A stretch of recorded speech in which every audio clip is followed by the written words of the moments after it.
Yep. Yep. Yep. Yep. Yep. Yep. Yep. Yep. Yep. Yep. Yep. Yep. Yep. Yep. Yep. Yep. Yep.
Hello, ladies and gentlemen. Hold on, let me just make sure my sound is not giving Dollar Tree. Let me make sure my sound is not giving Dollar Tree. Yes, it's looking like it's coming through.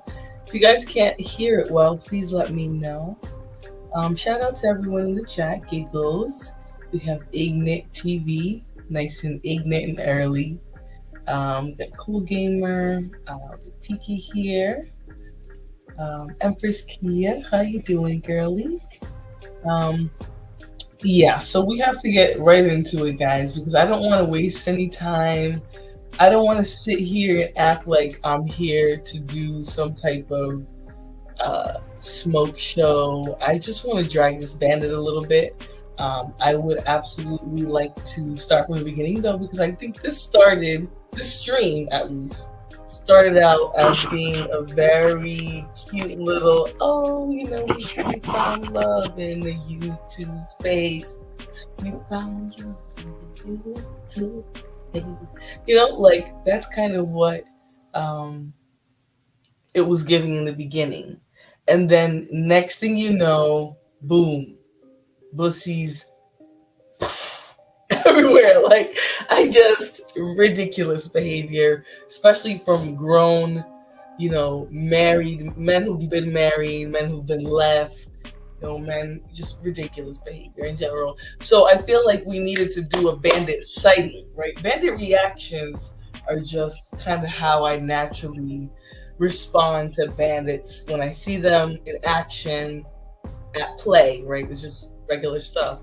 But a bandit sighting is when I get the chance to see a creature in their most natural, degenerate state. And so this is a special one coming to you guys. from the Naker Slayer. I'm not using Bandit tonight. In terms of what I'm doing to this Naker, we're going to slow cook him with his words and his reactions, and not slow cooking that we're going to spend a bunch of time listening to this. We're going to listen to the cute little beginning of Hamp Show, and then we'll go into how this lonely, ugly bandit went from hating on their relationship to trying to imply that the reason why he didn't get results was because he was dark skinned, and it was blasphemy.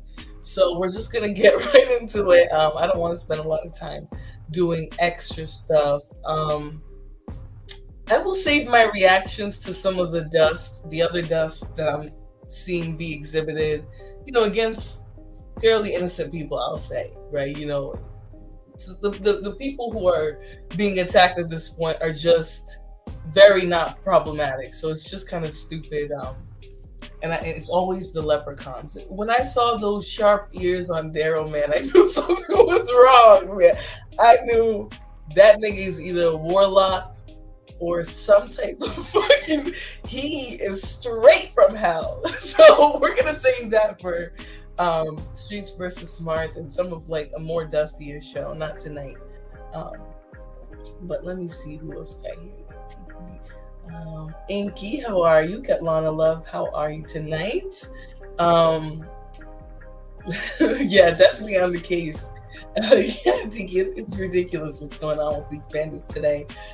They are out of control. So this is a special sighting, but we'll cover all the bandits that have been on the loose. Miss Card Beauty, how are you? Yeah, girl, just crazy, man, just crazy. I'm not gonna lie. Some of the photos when I saw some of those photos, I was like, damn, what did I get myself into? Crazy stuff. Yes, I am on the case, Corey. Don't you worry. The baying. Yes, bayings. But okay, so let me get the video up. And again, shout out to This Might Be Risky, the whole crew over there. The lovely new little couple. And I hope you guys know a lot of these bandits are gonna hate no matter what. But I hope you have success. I hope it's beautiful. And if it's not, then it's not. A lot of these people's parents wasn't worth, and look at them. They made some ain't shit ass kids who are on YouTube terrorizing regular folk and their people. So I'm just gonna leave all that alone for now. And we're going to look at the musties. Inky, you are out of control, girl. That's just going to feed into his narrative that it's all about his dark skin. Crazy ass bandit. So let me get into it. We're just going to listen to Love and Osa's story. I thought it was very cute. It was giving. And when it's giving, that's when people are the most upset. So let me get rid of this bland music and we will start the clip. But let me just change the view. For those of you who like to clip my face, you can't see shit now. Well, you can still see a little bit, but what has being a stalker really got some of you guys? Nothing. Not a bitch. Nothing at all. Not even some coochie. So let us Luna. Let me get into this, guys. Again, shout out to This Might Be Risky, but just in case, I'm always gonna have this up here. And this absolutely is an educational review, so you cannot contest that, my friend.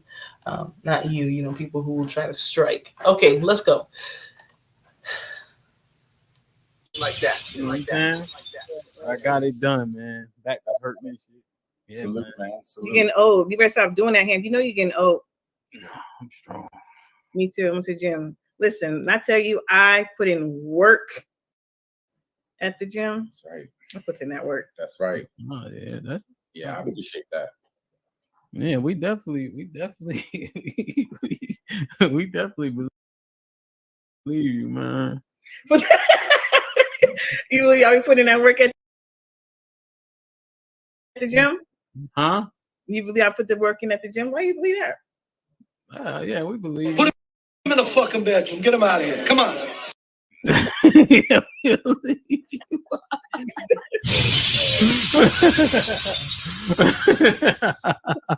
Whatever. I got the video to prove it.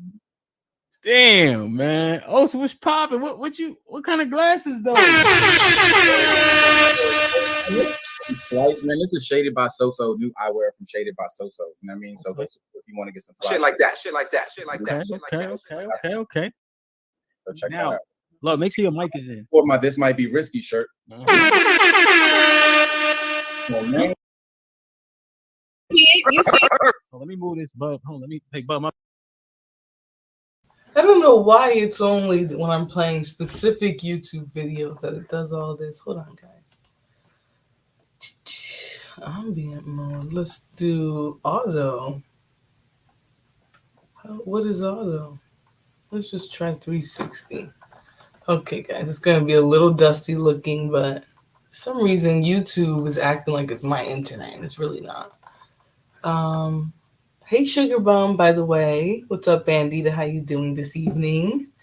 I'm just kidding. You're not a Bandita. You're not that dusty. Bodie Mac is in here. We got Scarpy. Okay, we got everyone. All right, let me jump back into. Let's see if this works better. Oh, man, I gotta get your banner the fuck out the way. Hold on a second, bub. Let me see the shirt.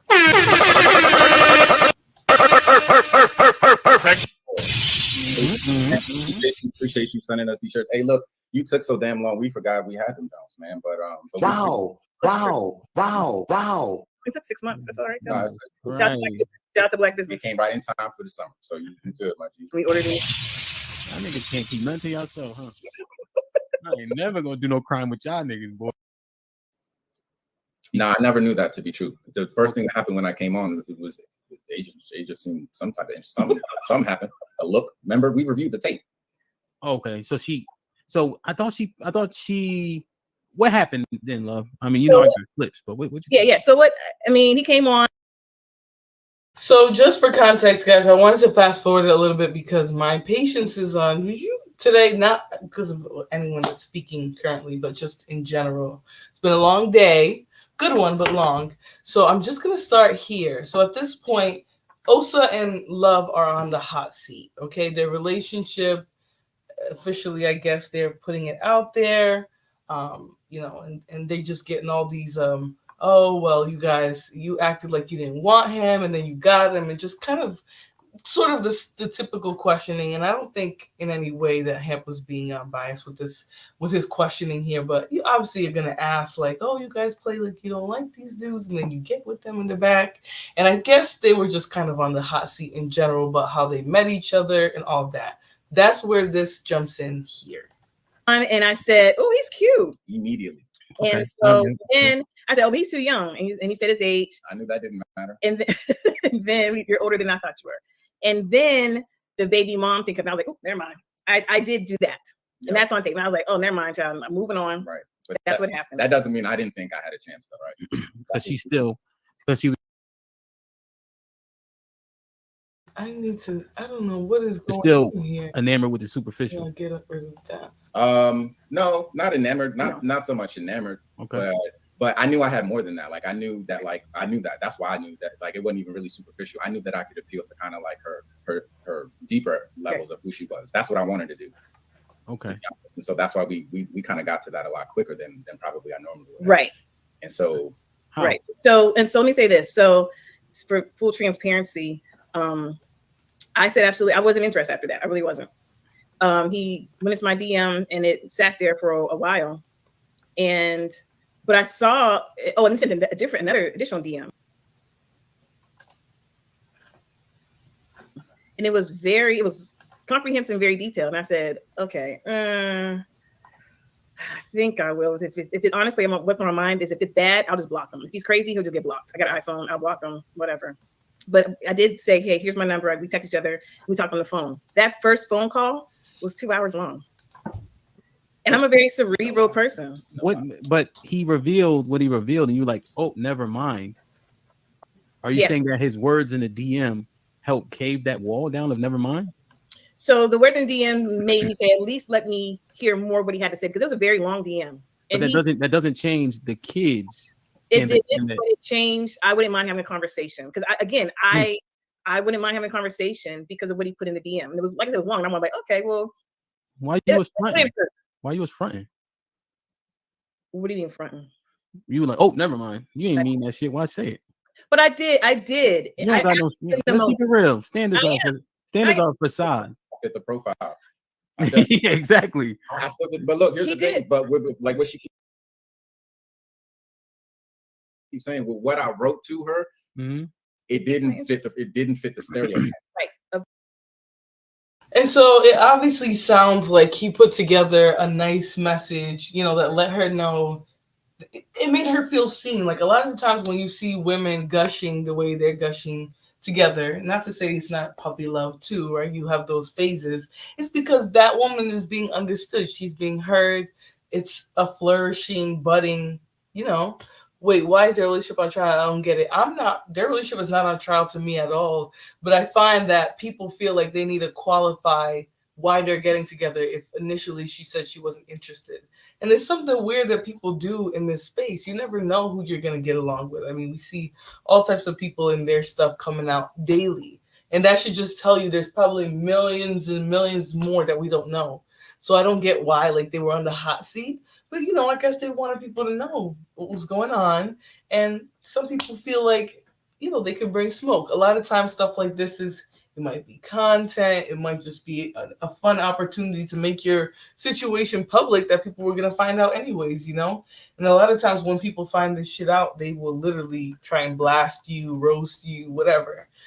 So I definitely think a lot of people were trying to put them on trial, but it ended up just being weird bashers, very few of them.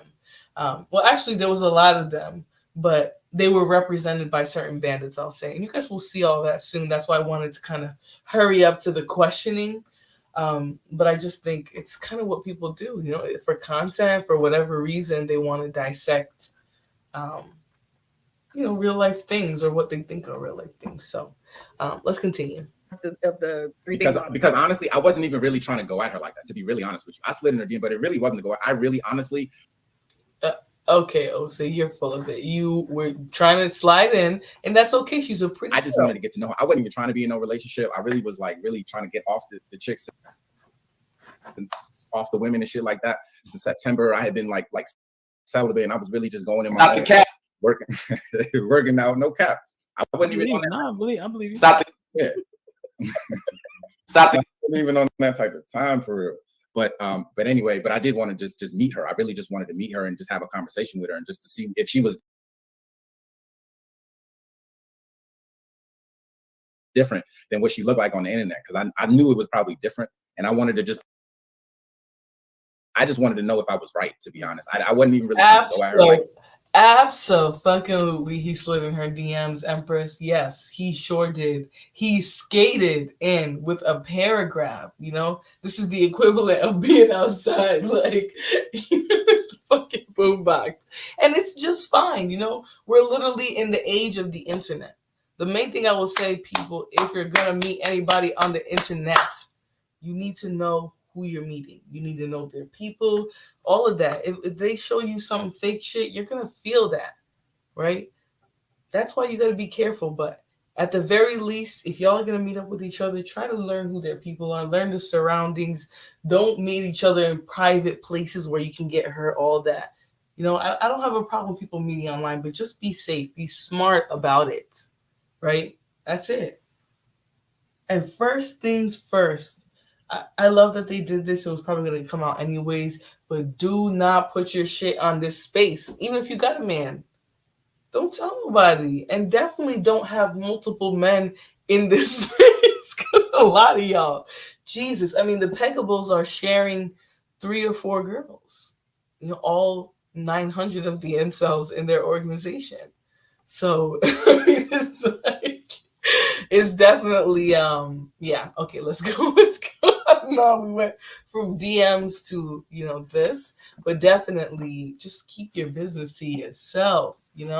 I have people speculating on me, what I'm doing with every person I interact with in this space now because of one person. Because one person, every person that I collaborate with now is an ex, is a baby daddy, is a potential, is my man, everything. It's insane.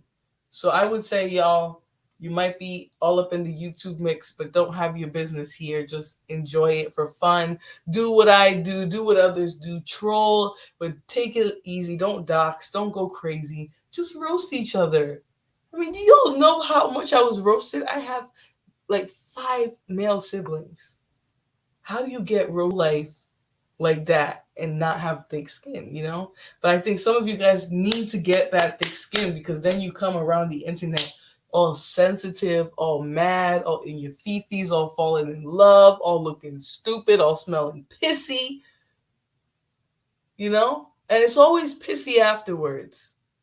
That's what I don't get about some of y'all. It's always pissy afterwards. Even though some of y'all do look like you smell like piss, why is it always pissy afterwards? It's like piss is a it's a part of a lot of you guys' yeah, I'm gonna just leave it there.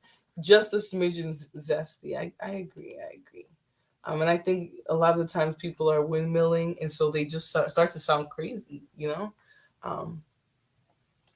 Yeah, it's going down in Delaware. Who's in Delaware? I cannot. Hey, Josh. You can work with me. I'm almost certain that no one would think that I would manicure the optics. And anyways, y'all are just very invested into, like, YouTube. This is a telenovela. You cannot tell me that anything on TV is better than the shit that y'all be doing on here.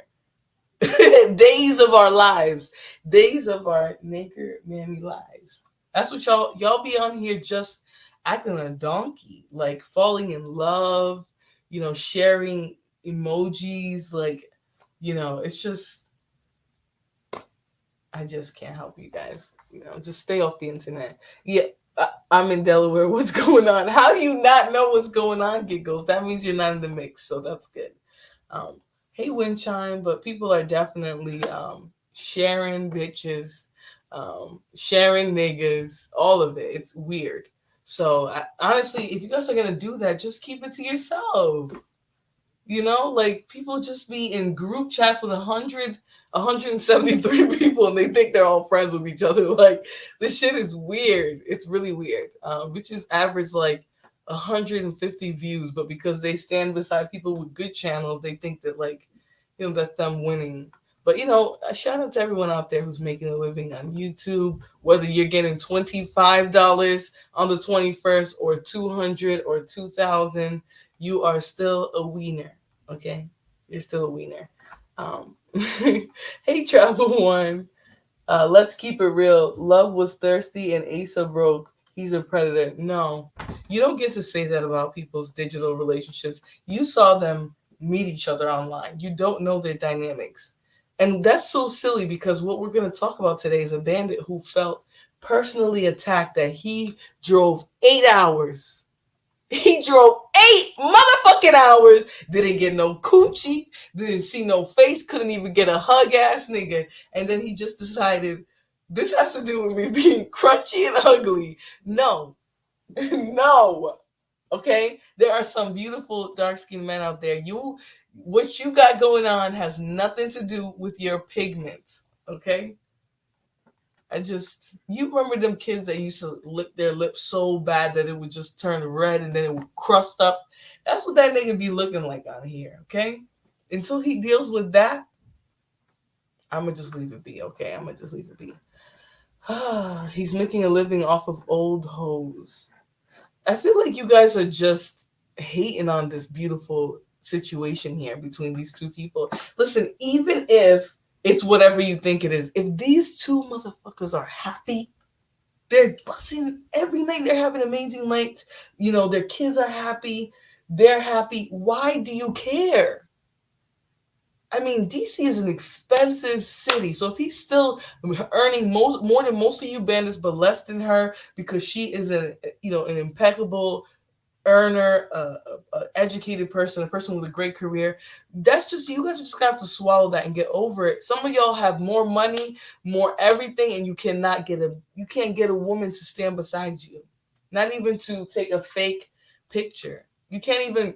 It's just, you guys are sad, and it's really sad to see that you guys are jumping into people's dynamics now, trying to to muddy them. And I know you guys are saying this is just online, it's not nothing real, but some of this slander carries into people's real lives. You have to understand, when you make public digital videos manipulating situations about people, that shit stays on the internet. And yes, some people absolutely deserve it.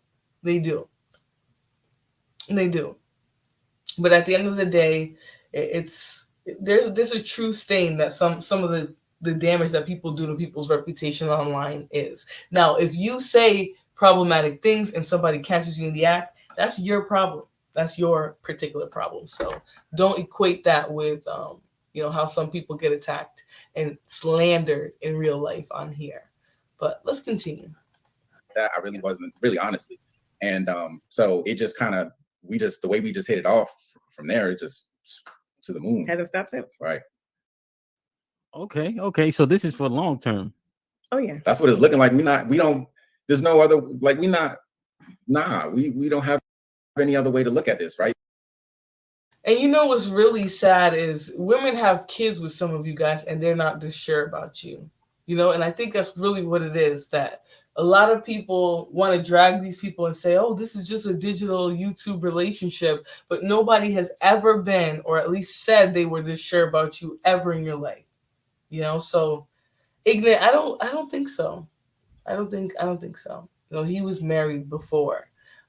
She's been married before. These are just divorcees who found each other, and they both, they have what they want, each other want. And a lot of times when people are in these type of situations, you do see things progressing pretty rapidly. 4 months is a little bit much for me, but this is really what you're going to see. And I think when you guys do listen to these conversations, just understand everything can be taken out of context. Everything you hear can be explained one way and the other. So I don't think it really makes too much sense to speculate who's paying what. Just come in, enjoy the content, and that's it. Not 16, but 8 hours, girl. You are absolutely correct. Hey, Blue Pearl Beauty, how are you? Ignorant TV is just crying some more. What do you mean? They both said yes. So, but okay, let's go. Because I think that's why we've been able to have depth in a little bit of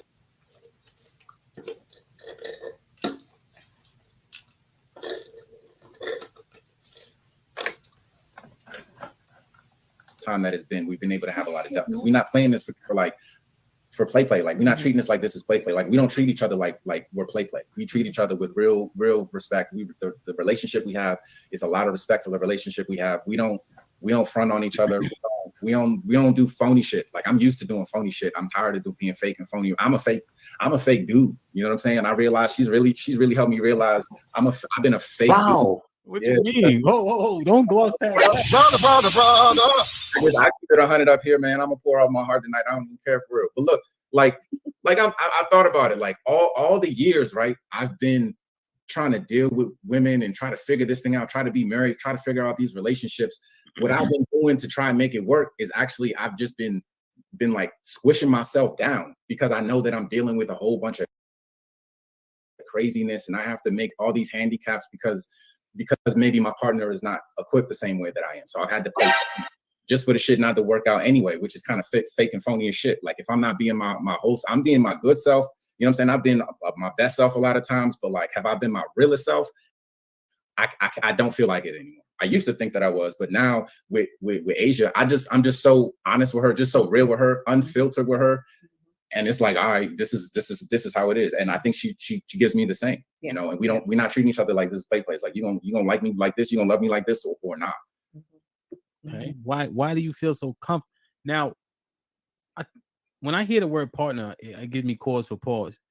People think I'm playing semantics when I say I have a wife and not a partner, but I don't think it's so. What do you think, Osa?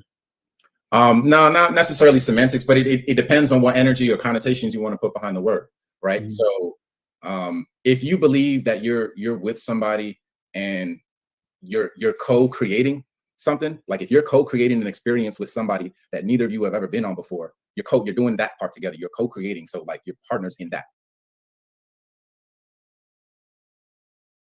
because you can't I can't experience this without her, and she can't experience this without me. So we're co-creating. And so if you use partner in that sense, it fits. To me, it doesn't fit. Empress, I would say they are. I think she said 4 months, I believe. So I definitely think at least for another 4 to 5 months, they're still going to be in the honeymoon phase. That's just kind of how it's going to go, you know. And depending on how well they're really communicating with each other right now, they can go from honeymoon to stability, but they could also go from honeymoon to hell. So I think, you know, time will tell for them, but I don't think it's any of, I just think, yes, bringing this is fun, content, stuff like that, but I just really hope that they don't get all caught up in what weird people online are saying. You know, I just think when you have this type of energy for each other right now, like, just keep into that. And if it works, if you guys find a good way to be, then you do. If you don't, you don't, right? Don't let whatever you're seeing on people saying, and again, the crusty, busted, dusted, ashy lip, crusty lip bandit that is about to come up and cry to them. You know, he don't have anybody. He talks about a roster. How do you have a roster, but nobody will appear for or with you? Right? Most of the time he's in the car running to argue with a bandit or some woman who's disagreeing with him. You know, but anyways, let's continue. When we're talking about the man, woman, husband, wife relationship, we're not partners in that. And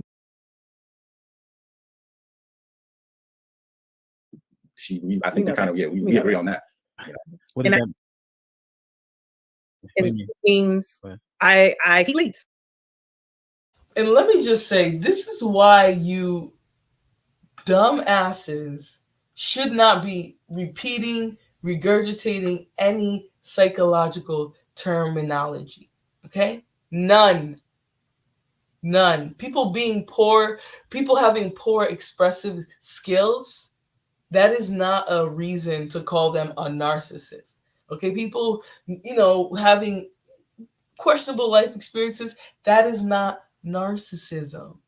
You actually mentally challenged bandits who come on here, and I mean mentally like you're a dumbass, who come on here and repeat these terms that are actually very serious. These are problematic personality disturbances that are very harmful to everybody around them, right? We're seeing narcs in play right now. One of the narcs that we see every day is shaped like a dollop of fucking sour cream. Nobody checks him.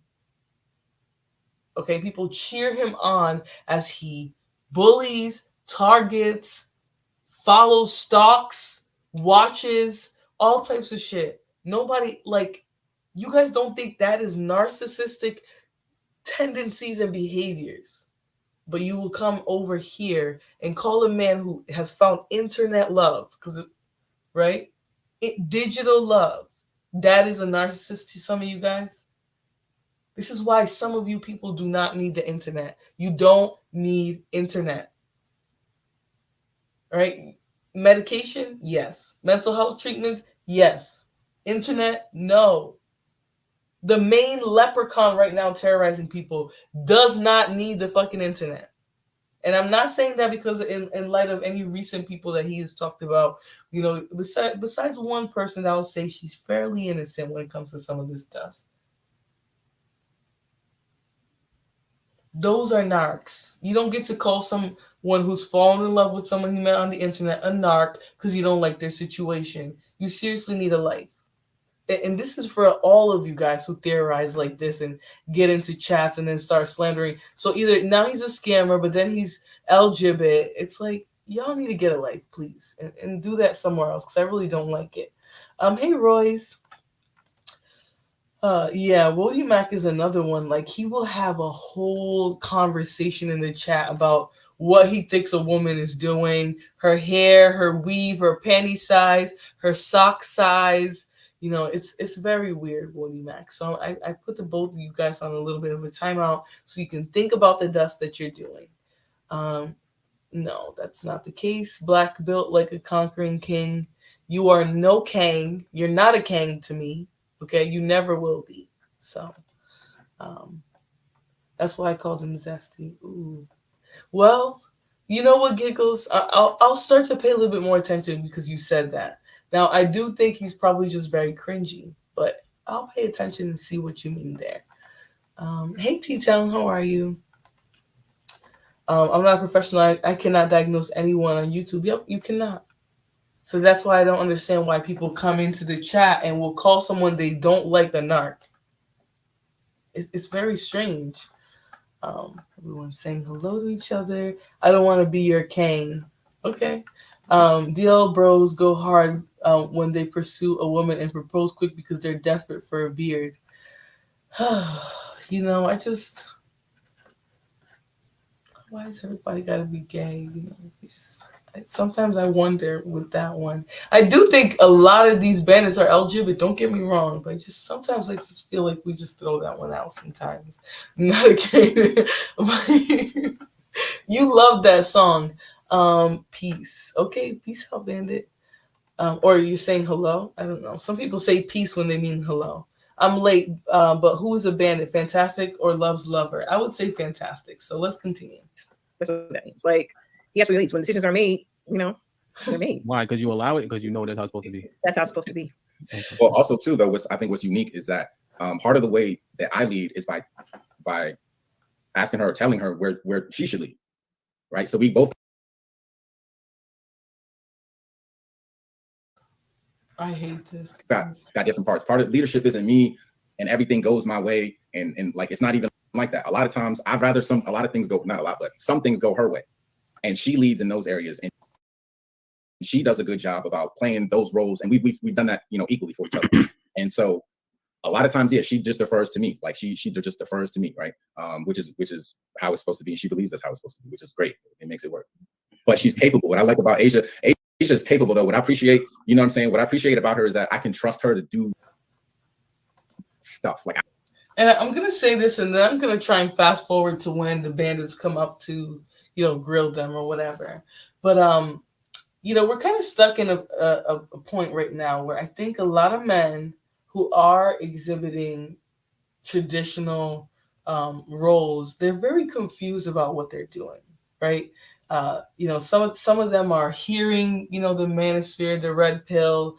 Some of them are just, you know, pondering it. Some of them want to prove it's all hypocritical, you know. So I would just say this. I would say that the men who are exhibiting the most traditional standards in relationships, I think that they're even struggling with it. So that should tell you that it's time for us to kind of revise what traditional or what this kind of standard nuclear relationship, family, whatever looks like.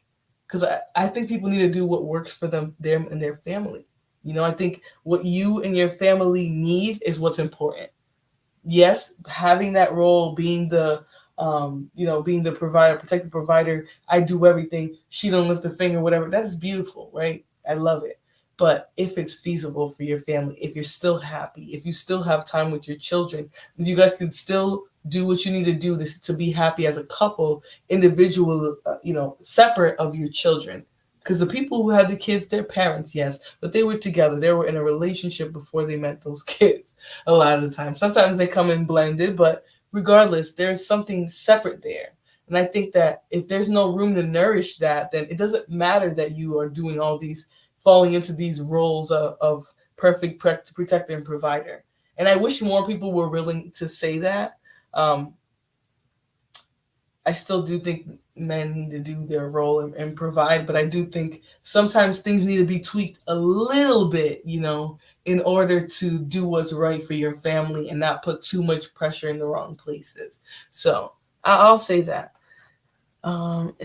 Ew, Alpha. Look, guys, these men, unless Alpha's a woman, I think Alpha's a man, though. They be attracted to each other, right? They really think they're sexy. And instead of just saying that, they come in here and act like the women are just lying on these dudes and da-da-da-da. These are amazing men. Like, no, that's weird that you're saying he's dark, in shape, and he has a six-pack.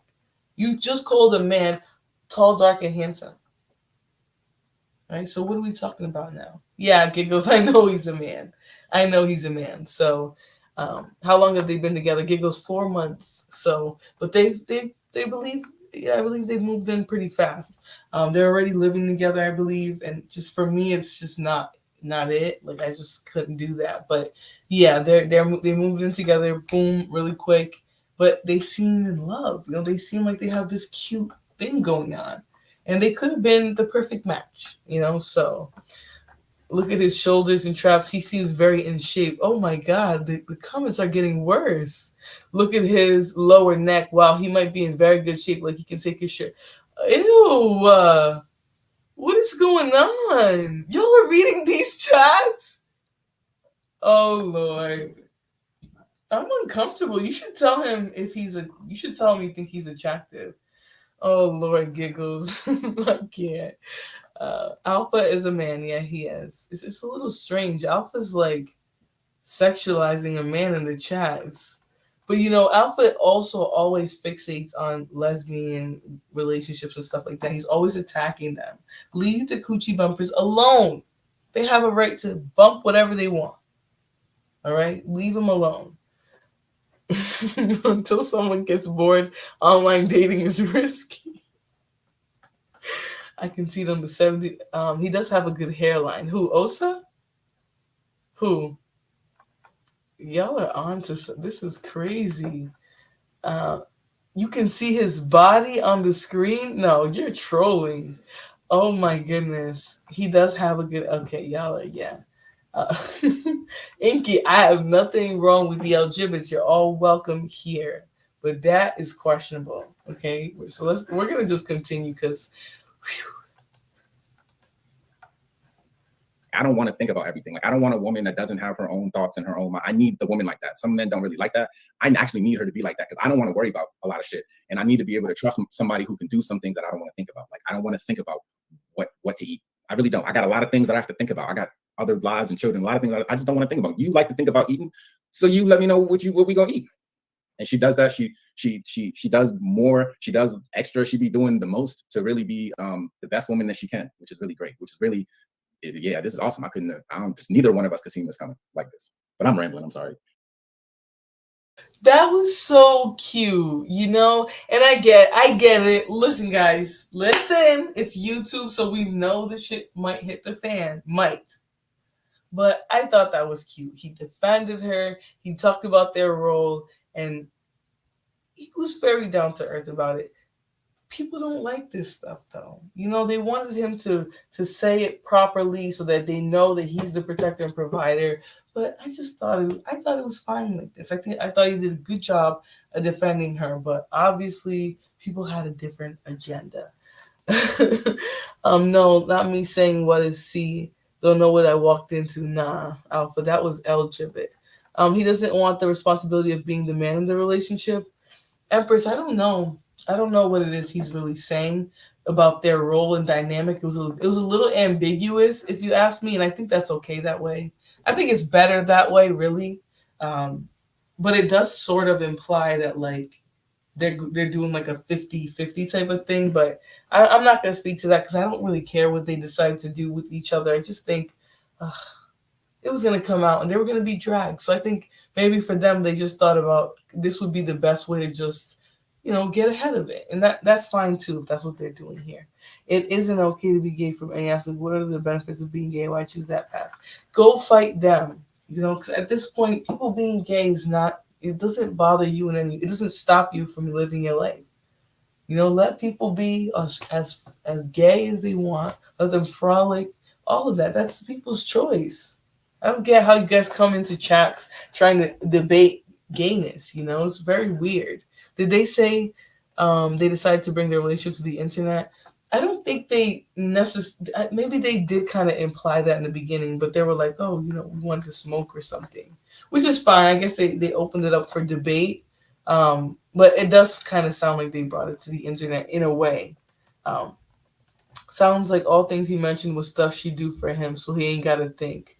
Okay. Yeah. You know, and a lot of times some women want this. They want to just take care of their man, you know. And I'm not saying that's love. That came off so wrong. I'm not saying that's love. But some women want to do that. They want to take care of their man. And who are we to tell them otherwise, you know? Won't be me.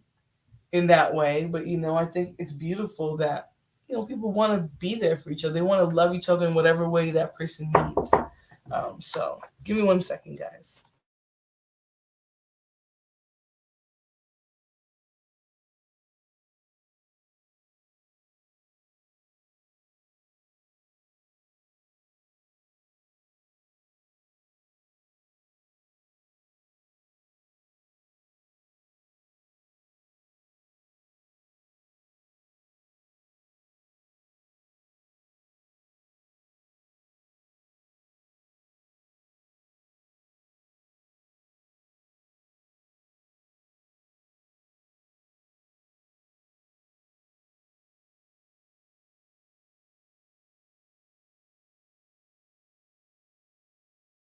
Oh, sorry, y'all. I should have put some background music. It was just, you know, quiet air. That's my fault. Let me do this for a second.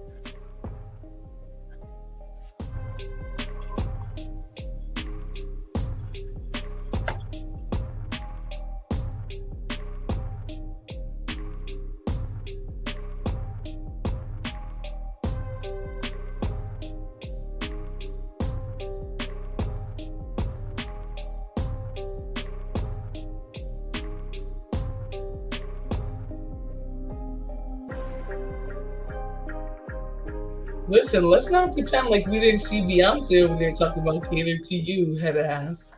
All right, we know some women definitely like to cater to their man, and if they want to do that, they can do that. That's beautiful. Yeah, definitely beautiful. So, hey, Candy K girl.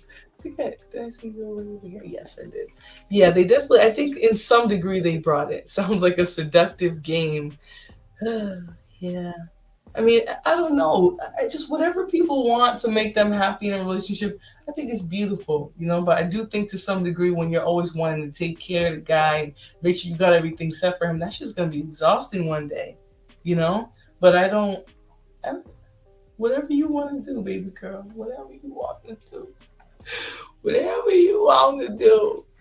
For me to be Jamal, go ask somebody, ask a mental health therapist. Like, y'all really be queer and questioning, and then come ask me. Like, I don't know how to help you, Jamal. I can't answer that for you. You have to ask yourself, would you be beautiful as a trans woman? Now, based off of your picture, I don't know, Jamal. No, you're good, Candy Cane. You came in with the question. I wake up with a question, so that's perfectly fine. But Jamal, I don't know if you'd be pretty, to be honest. It's just, I don't know. Hey, Davey, how are you? Oh, Lord. I don't know, man. I don't know. TMKC, how are you? Yeah, Royce, it's a little... Only time will tell, honestly. Exactly. And, you know, I think sometimes it's just about time passing. You know, sometimes people think the dynamic is perfect and let 2 weeks go by and nigga start driving them insane, right? Sometimes people think a dynamic is perfect, let 3 days go by and now they're pissy. So at the end of the day, let us all just take time. Let time tell, right? Let the relationship speak for itself. Instead of, you know, putting expectations on it, putting limitations, expecting it to meet the milestones of others, you know, others' beliefs and all that.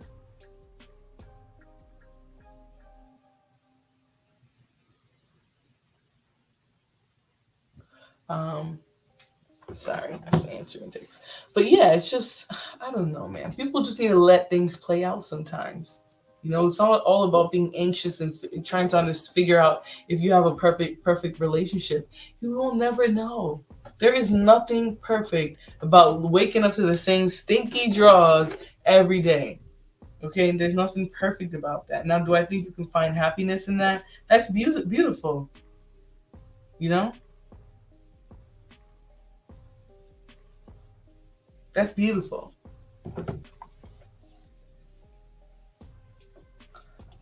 Let me see here. It got exhausting for me in my youth. As I get older, I can't see doing the catering again. Deuces on that. Exactly, T-Town. And I'm 28, you know, and in some ways, I think people try to impress that on me too, that that's the kind of role you want to have, you know, that's the type of woman you want to be, etc.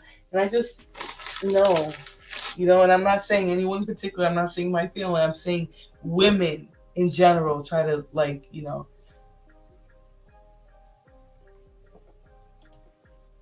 this is a good point that you're making right here. Actually, you distracted me, but it's a good point. I didn't see this stream, but I just wonder why a couple would sign up for what appears to be a humiliation-centered interrogation regarding their relationship. They could just go live in peace. You know, I think the thing too, Candy Cane, you have to understand, people are like associated with each other, and a lot of times they feel obligated to, you know, fulfill whatever role that they have been fulfilling. Maybe this is the role that she's always played on this channel, right? Maybe she's always been there to challenge men. And so this is just the opposite side of that now that she's found herself in love with somebody in this space. You know, it gets very messy. Not messy, because I think people are going to fall in love where they are the most, right? But I think what gets difficult and tricky is now people aren't just going to stop there. They're always going to go. YouTube is a place where people come to go too far, right? And then they get booted off to Rumble. But by the time that happens, there's mental illness and other things included in that. But I definitely think that things get murky, you know, when people spend 2, 3, 4, 5 years in these spaces, circulating around the same people, having the same conversations, and just kind of going along to get along, you will find yourself in these roles with people where you're a part of their show, you're a part of the game, you're a part of the circus, you could say. And I'm not going to... A lot of the shows on This Might Be Risky have turned into circuses because of the people that come up and all that. That's what I'll say. But I don't necessarily think that he hits the live button ready to start a circus, per se. I just think that's with the nature of the space and the people that people are involved with, that's what you're going to get. Yeah, exactly. This is toxic as hell right here. Very tiring. But let me cater to you. My life would be purposeless without you. These are lyrics to a song that women are singing about relationships. And now not trying to be mean, but now look at Beyonce. Hey, Sharon, look at me thinking like I'm insulting Beyonce. Hey, Sharon, you've been having a lot of fun these last few shows. You've been cracking me up too. Sharon was talking about waking to his wife's breath, thinking and enjoying this smell. Someone I just can find when I feel that way about, we must be meant to be. You know what's crazy, Royce? You're so right, though. And that's kind of what I was saying. Like, it's not perfect. It's not going to, like, waking up to the same dirty draws, all that. That's not going to be a perfect situation, but you can be happy with that, right? You can be happy with the person you choose, no matter if they don't meet any qualifications that people set for you, that you hear online, that you see in the blogs, that your auntie told you, that your mama told, all of that. You can still be happy. But I think, you know, unfortunately, we're in that age where everyone has an opinion. And so now people make decisions based off of these things. And with them coming public, I hope that they don't allow a space like this to influence how they feel about each other. That would be tragic. Because look, even if they don't work out, you know, they've learned something. They're going to grow, hopefully. You know, they're both grown. They're going to grow. They're going to move on and hopefully find something else if it doesn't work. But I just don't see the whole jumping up there and even starting stuff, even for content, you know? So let me get a little bit further and see if I can get to when the shitty draw bandit that has been left by everyone he's sought comes up on the panel, because that was really what I wanted to get into. And I don't want to be here for too long, guys. Unfortunately, I would rather be in my bed. All right, we're going to get to like around here, because this is right before people started coming up. And I'm just going to say, guys, go back and watch DJ Hamp's channel, This Might Be Risky. They do talk about a lot of things with their relationships, all the specifics. But because I'm not really here to be specifically breaking down their relationship, I'm going to skip past that to right before the bandits start coming up and attacking them. Too many cynics and haters in this space. Everybody thinks they live on the high ground. Yeah, and a lot of times, you know, dating pool, heathen queen, whichever you're being called in the chat, a lot of the times it's projection. You know, they're just, You know, they don't see themselves as capable of having whatever situation. And I'm not saying this to say they're really jealous. A lot of times people will see what others in envy. And so the things they say and the way they act towards others is literally their envy, you know, showing in kind of a subconscious way. So definitely preaching with that one. He looks to be in shape. Why are you fixated on this man's body? People in here saying hello. But you popped up right when I brought you up. Much respect. Yeah, but let us continue. Let's see what was going on in this moment. This is probably about what 10 or so minutes before everyone comes up. And let me just say, he comes sort of early, but others come up early too and talk. So we'll hear a little bit about what the panel was saying, what others were saying. All this stuff, all that. I was like, man, she ain't even really like that. And I tell her that all the time. You're not mean. You're not a rude, disrespectful person. Right? You're not even. And I'm glad that I don't really get to experience that. That's for y'all. Y'all can have that. Okay, so you could see it as performative. No, not really. No, that's a part of. No, I can see it as a part of her, but I also see that that's not the part of her that she really wants to exercise, and that's not even her strength. She's not even. Come on, say it. Like, she ain't even hard like that. She's soft for shit for real, and that's okay. And that's what I need her to be. Like all this front, like she hard like that. Look, stop it. You can't out man me. You can't out testosterone me. Like, just stop it. Let's do just out woman me. He says those words. Just out woman me, and you'll win every time. Like you can't like. Okay. She's not prepared. She's at the end of the day. She's a woman like every other woman. She can't out. And I'm just gonna say this. Sorry, guys. I'll come back on cam, I guess, for a quick second. But I'll say this to this point here, right? At the end of the day, whether you expose it or not, you know, I think there's a lot of people in these spaces that backdoor each other, that will go out of their way to, you know, put people's info out there and all that. But what I want couples and people in this space to stop doing in 2024, stop having conversations about stupid ass fucking talking points. Him responding and saying this is a product of taking serious stupid ass talking point questions. And that's not to say that people asking them are stupid ass people, but I think, why do people feel like they have to qualify themselves from these unrealistic perspectives, right? And I get a lot of it is for the sake of conversation, but then some people don't know what they're doing, and so they start falling into these traps of talking where they start saying, oh, well, she's a woman and she can do this and she's this and that's what women do. And someone's going to find something to bite with that and drag the hell out of him and call him a narc, like some people were doing in the chat, you know? So I think in general, it's just not smart to bring your relationship on here. But if you are, be very aware of what you're going to come across and choose wisely what you're going to respond to, what you're going to get involved in.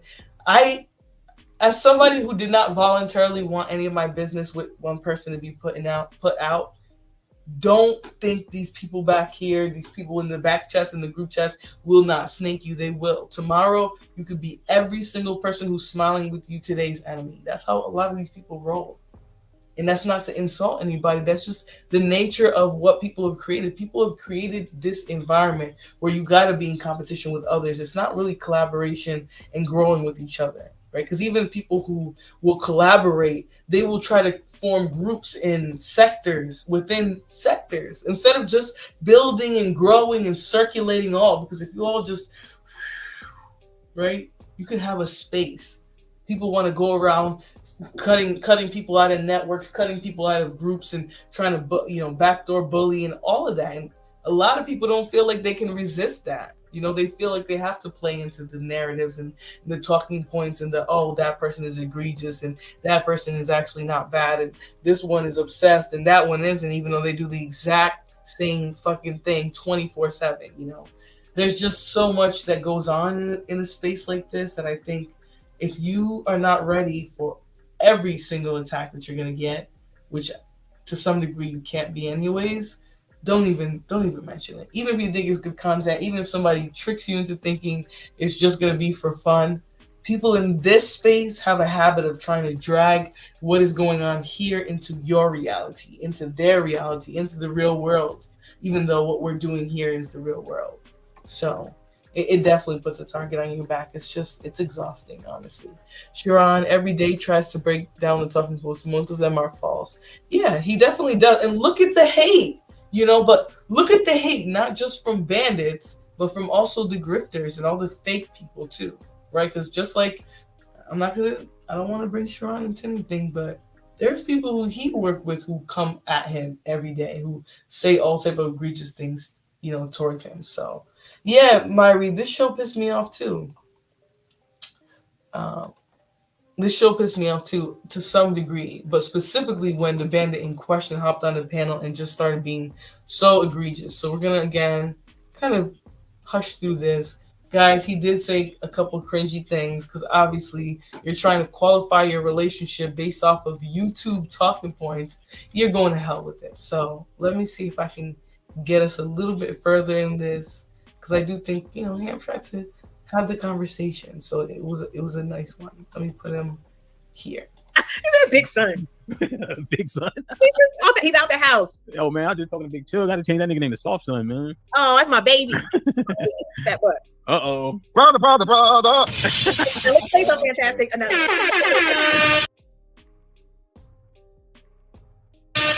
Let me do it good. Don't trigger me. What you ain't I don't care if your man here. I don't care. Can I just ask, do any of you think that his specific issue has anything to do with pigment, right? Is it pigment? I don't think so, guys. I don't think so. So anyways, let's continue. The army here. Oh, no. See, now you see. First of all. NTAT salute. Now, I don't know how it works. So I know Miss Fantastic be schooling me on something like the conduct. No, all he did was just share. So like, you got to share. I said like, share, subscribe. That's all he's saying. He did. Oh, yeah, okay, yeah, I didn't understand. Word. Big Bad Boy says the question everybody want to know is if y'all smashed yet. We still virgin. Are y'all grown? Are we kids? Hey, HQ, how you doing? Tony with the 2000. Did your past relationships feel like this one?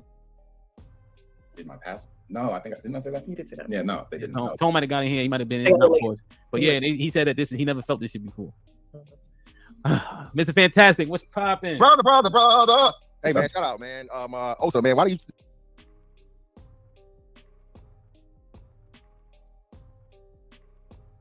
decide to get your eyes dilated today of all days, brother? You never had glasses on a day in your life, and today you picked the limo tint glasses to come on the panel with. It's all right, but I got you. Yeah, no, I needed them tonight. And I think that is what we call dirty macking, right? When you come in trying to insult another man because you want to down him in front of his woman.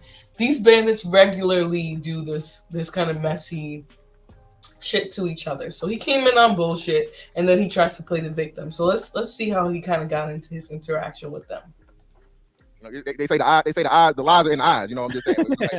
Yeah, that's right. But no, man, listen. It's no smoke, no disrespect for y'all, man. Hey, black love is beautiful, right? Black love is beautiful. But y'all, the script y'all worked on, man, needs to be rewritten. All right, now. I love. First off, hey, that's what your man said. Okay, he said y'all rehearsed. Okay, it was a joke.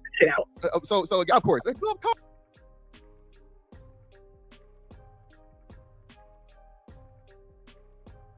down. You trying to get? We don't want. I tell you now. Don't beg me something, but I don't. Don't. Anyway, listen. Sit back in your feminine. All right. So first off, by definition, all right, of the black woman standard, love, you are dating down. Okay, it's not personal. It's not whatever. Okay, so now this bandit just sat here and cries soon, right, about what is said to him, all that, this, that, and the third. But did he not just say, he came into the conversation, you dating down? I mean, look at him. Like, I'm not trying to be rude today, but seriously, guys, look at this ugly ass motherfucker. He's not correct. You're not correct. You're not correct. You don't tell somebody what they dated up or down. Is he the one taking Osa? Take that. Is it him? Because last I heard, that's Osa's man. And he's coming in acting like he can rape the peen, and it's a little weird. It's a little weird here. Okay, you dating down. No, it's not his decision to say that. And I think it's weird that he would come in as if he's saying a fact. I mean, didn't even take the time to wash all the product out of his dirty ass, crunchy ass afro. I thought that was gray hairs. I thought that, but it looks dirty. And then gonna try to turn it into a colorism issue, as if Osa is 10 octaves lighter, 10 shades lighter than him. Like, it's weird. All right, let me see here. Yeah, definitely. What happened, Robin? I didn't see. Oh, you mean his show with them? Yeah, maybe we'll do it on Streets versus Smarts. Yeah, they do it all the time. To be fair, no, he didn't. He did not come in positive. He came in and said, just like you just heard him, you're dating down.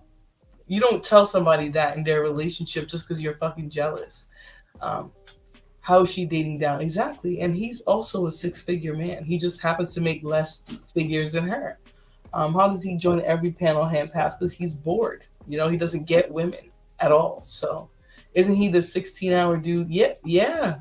I thought it was only 8. Hold on. Let me go back over here to Empress. I thought it was only, well, technically you're right. 16 hours total. He drove 8 there and 8 back. Didn't get a hug. Didn't get no coochie. Didn't get $1 in gas, reimbursement, nothing. So it is a little sad. Flora, how do this as baby mothers to be objective?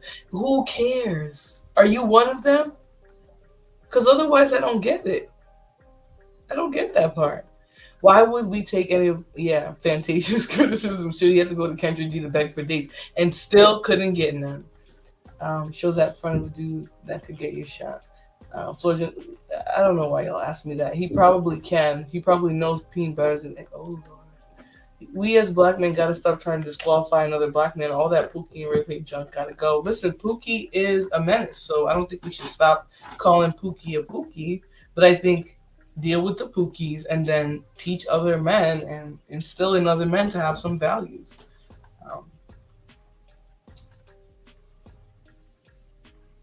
Yeah, that's crazy, girl. I believe he was in the car, like, smashing furniture and shit. So 8 hours one way, man, that's crazy. It's sad. Some of these men will do anything. And, when he rages on me later, I kind of understand that maybe I've gone too far. Maybe I've dragged him too much.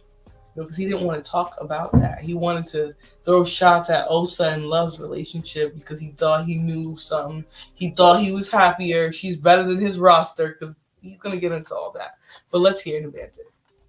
This man has 3 children by 3 different women, okay? And he makes less money than you, okay? I'm sure he's a great guy, phenomenal guy. You know what I'm saying? But by the black woman standard, Love, is that not dating down?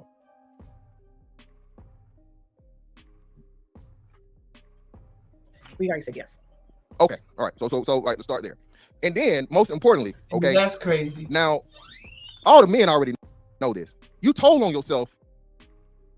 And it's kind of like the fake rap beefs that are going on right now, right? Come at me crazy in public, but I know in the back you don't mean it, right? And that might be exactly what they're doing here. But I still think it is just crazy in general to come online and act like it's normal to talk to people like this. Whew, let me see. Who drives that far for coochie? Somebody that can't get none. Remember that's the most beautiful thing about him I've heard. Exactly. Osa is over. I don't know about the other 6 though. Not my place. Jamal, you have exhibited some questionable behavior tonight. If you knew who it was he drove for, you would know he set himself on a dummy mission. Oh Lord, Candy King. I need to find out who. Can you let me know in the chat who? Because I need to know. He only dates large women, so I know he. Ooh, Lord have mercy. Oh Lord. Oh Lord. The way I cackled, fantastic, isn't wrong. Oh my God, in real life I would never say anything like that. Dang. As soon as you said what you said, that he cute. Pause. All right. Also knew then it was over with. Vince Carter, motherfucking dunk contest, it's over. That's not true. That's not true. Again, you speaking for Osa?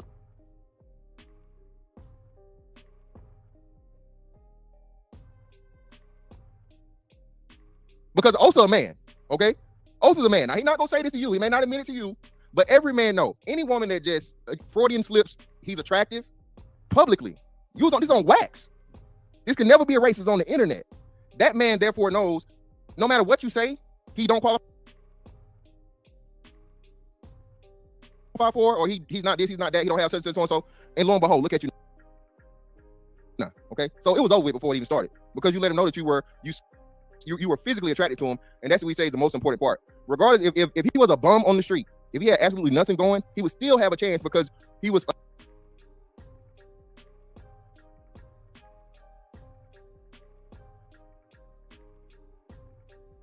attractive enough to you for you to display it publicly. And at the end of the day, again,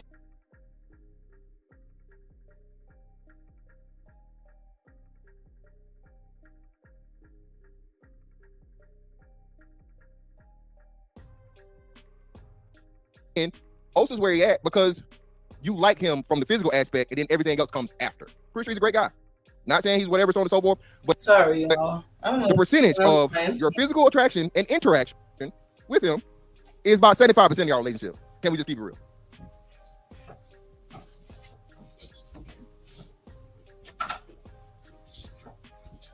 Oh Lord, sorry, y'all. I don't know what is going on with this. I'm muted. Wow. Brother. Thank you for your take. I appreciate it. You all right? You I like, and I like. I'm reading through it. Let me breathe through it, sir. Let me breathe through it because I'm trying to. Thank you for your take. Yeah, you know, Lana, that's the interesting part of this. I don't think she's ever said that, right? I think she's always kind of made it clear that, you know, for her it was about, you know, the heart of the relationship, how well he treated her, all that. It wasn't about, you know, anything like that, anything about monies or what he can provide or his role in the house. I don't think it was ever that. So I think it's weird in general that he's coming at her from a point of like, you let it know that that you thought he was attractive, so it was over. How is it over? You know, and that's the weird thing. A lot of these guys, they want you to blink if you think they're attractive. Like, it's weird. It's like weird shit. Like, it's almost like they've never interacted with regular women in their life, right? It's like, it's giving that regular women don't like them, don't think they're attractive, you know, don't want them. And so, you know, they have these very jaded views about women now. And at the end of the day, it's a little weird. It's weird that he's saying, you let the world know you thought he was attractive, so that's your problem. You were great on the show last night. Thank you, Jonesy, for more. I appreciate it. I had fun, you know, to some degree with certain parts of it. At some points, I was like, okay, now it seems like people are, you know, coming to try and troll me. So it's getting crazy, but I had a good fun. I had a good time. I think the people who go there to just have a good time had a good time too. But let us continue. I like to say that you are unequivocally incorrect because his physical looks, and I've said this since you studied my film so much, bring up the fact that I've said physical looks fade. And I never put stock in that. Me simply saying that he's attractive would not make me take note and say, I'm going to date this person if he's wrong for me. Hey, Lauren, why is she smoking? Hey, Lauren, I would not allow this person in my life if he was not good for my life, no matter what he looked like. Looks fade. Is he fine to me? To me. He look good to me. And that's an icing. That's the icing on the cake. Yes. Give it to him. You see it? You see it? That's why you said something about it. So whoa. I didn't say that. I said what you said. Don't do that now. I said what you said on tape. About what he looks like, okay? Yeah, Yeah, it's always going to be a little bit of hating with this dude. You know, he starts talking about skin color. Like, he really starts really windmilling to, you know, try to change the fact that he's a lonely, ugly, crunchy, dusty, fat-hipped bandit. So, let's continue. Like he brings to the table. I said everything else we bring to the table, and that's what matters, okay? And so if he brought everything he's bringing to me now, and didn't look like he looked, and look like you, I would not be as physically attracted to him. But spiritually and emotionally, then he's who he is now. Then yeah. Okay. But well, he looks now is icing on the cake, and it's a wonderful plus, right? But I'm not a shallow person. Okay. Well, first off, again, that'd be an upgrade if you were, you know what I'm saying, me versus him in every way, shape, form, or fashion. Okay. Let's not turn this into a dark skin battle. Okay, let's not do that. You're right. So here's the thing. Like the only difference. I understand what you're saying. And let me just say, guys, all right, when it comes to height, Okay, and I'm gonna speak for the tall girls. All right, I'm gonna give you guys what you want here. When it comes to the tall girls, when I tell you a tall man, okay, because these hoes be 5'2", calling men who are 5'6" tall, and it's crazy. That is not tall, and I'm not giant just because he's short. Okay, so yes, for us tall women, we struggle with this. We struggle with the fact that short bandits always want us. Okay, so yes, when men are tall, it is a blessing. Okay, it checks every box. Not always, we're not stupid still, but it is that thing that women really like, that they seek after, and it is what it is. Just like y'all say you want pretty women, you want women to be in shape, this is our thing, and you're gonna have to let it go. You're gonna have to accept it, get over it. It's just what we're gonna do. We want tall men. We want tall men. If we stop dating all the short men, you can disappear. Okay, and then we don't have to worry about those genetics anymore. So why would I date short? It's a waste of genetics. I don't know why she's wasting her time responding. Exactly. Why does Fantastic keep speaking for a woman? Just ask if you want to know. Exactly. They don't care to know. They just want to jump to whatever dusty little conclusions. He has a face even his mother couldn't love. Whew. Yeah, girl. It's crazy. It's crazy. If he's so fantastic, why is he single? Yeah. No comment. Everybody think Lame-tastic faces a struggle. Even he knows his face is a struggle, so it's a little scary. I don't think people know what is attractive. Yeah, and the funny part is, Davey, you're short, aren't you? Yes, me too, Scar Beauty. I gained half an inch after 21, so I am now 5'9.5, almost 5'10. So yes, tall girls need to be represented for. Davey, you need to drink some more milk. Shout out to the tall man. Yes. And DB ain't nothing but 5'4", I believe. So she ain't shit either. But let me see. Short or tall, don't matter to me. I just want very good hygiene. Yeah, girl, listen. Get in the tub, head ass. I love a tall tree of a man. Listen. That shit will have you feeling nice. Got heels on, got whatever on, and you still feel, like a human being, not like a fucking tree. So yeah, shout out to all to Robin. Robin said she needs to make a qualifier. You gotta be attractive. You can't just be tall and ugly. Like this bandit, tall and goofy, 6'4" and hideous. It's unfortunate. Not even a face a mother can love. Nobody cares about being tall if you are ugly. Yeah. Big also, that is WWE. Like, who wants to be crushed? You're gonna play Candy Crush with your lungs. That's crazy. No, thank you. Being tall and ugly is literally a fucking conundrum, Robin. Like, Jesse, being 5'8" and 250 is a conundrum. If I am taller than you, then I am not short. That's not true. Somebody said he looked like Lester the Dummy. Look up for it. That's his twin. Oh my God. And if that's what I think it is, y'all ain't shit. Steering the Dummy. I just don't even think it's fair to say the great. I do not like any of you guys. I don't like none of you guys. I don't like any of you guys. Oh my God. Oh my God, guys. This is ridiculous. Do y'all see what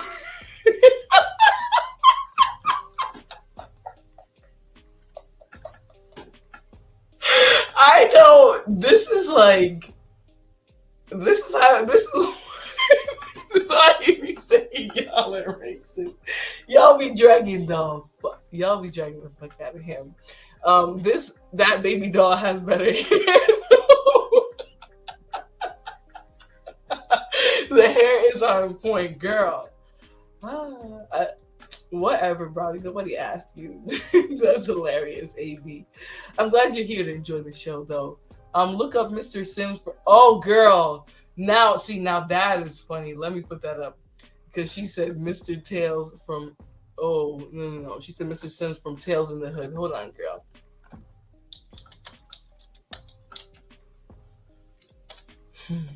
Oh.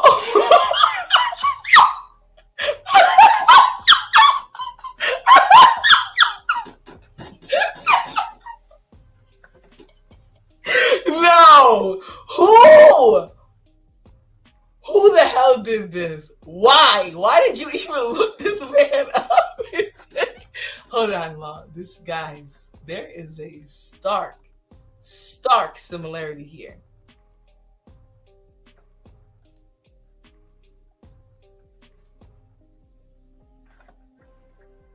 I'm not trying to be racist. Listen. Oh Lord, the stupid ass people who told me to look this shit up. This is crazy. DB, you are a shit. Do you hear me? You are not shit. Okay. Oh Lord, this is, somebody, and guys, take me serious when I say this. I did not say this. This was not my joke. This is not me saying, oh, somebody said it. It was really me.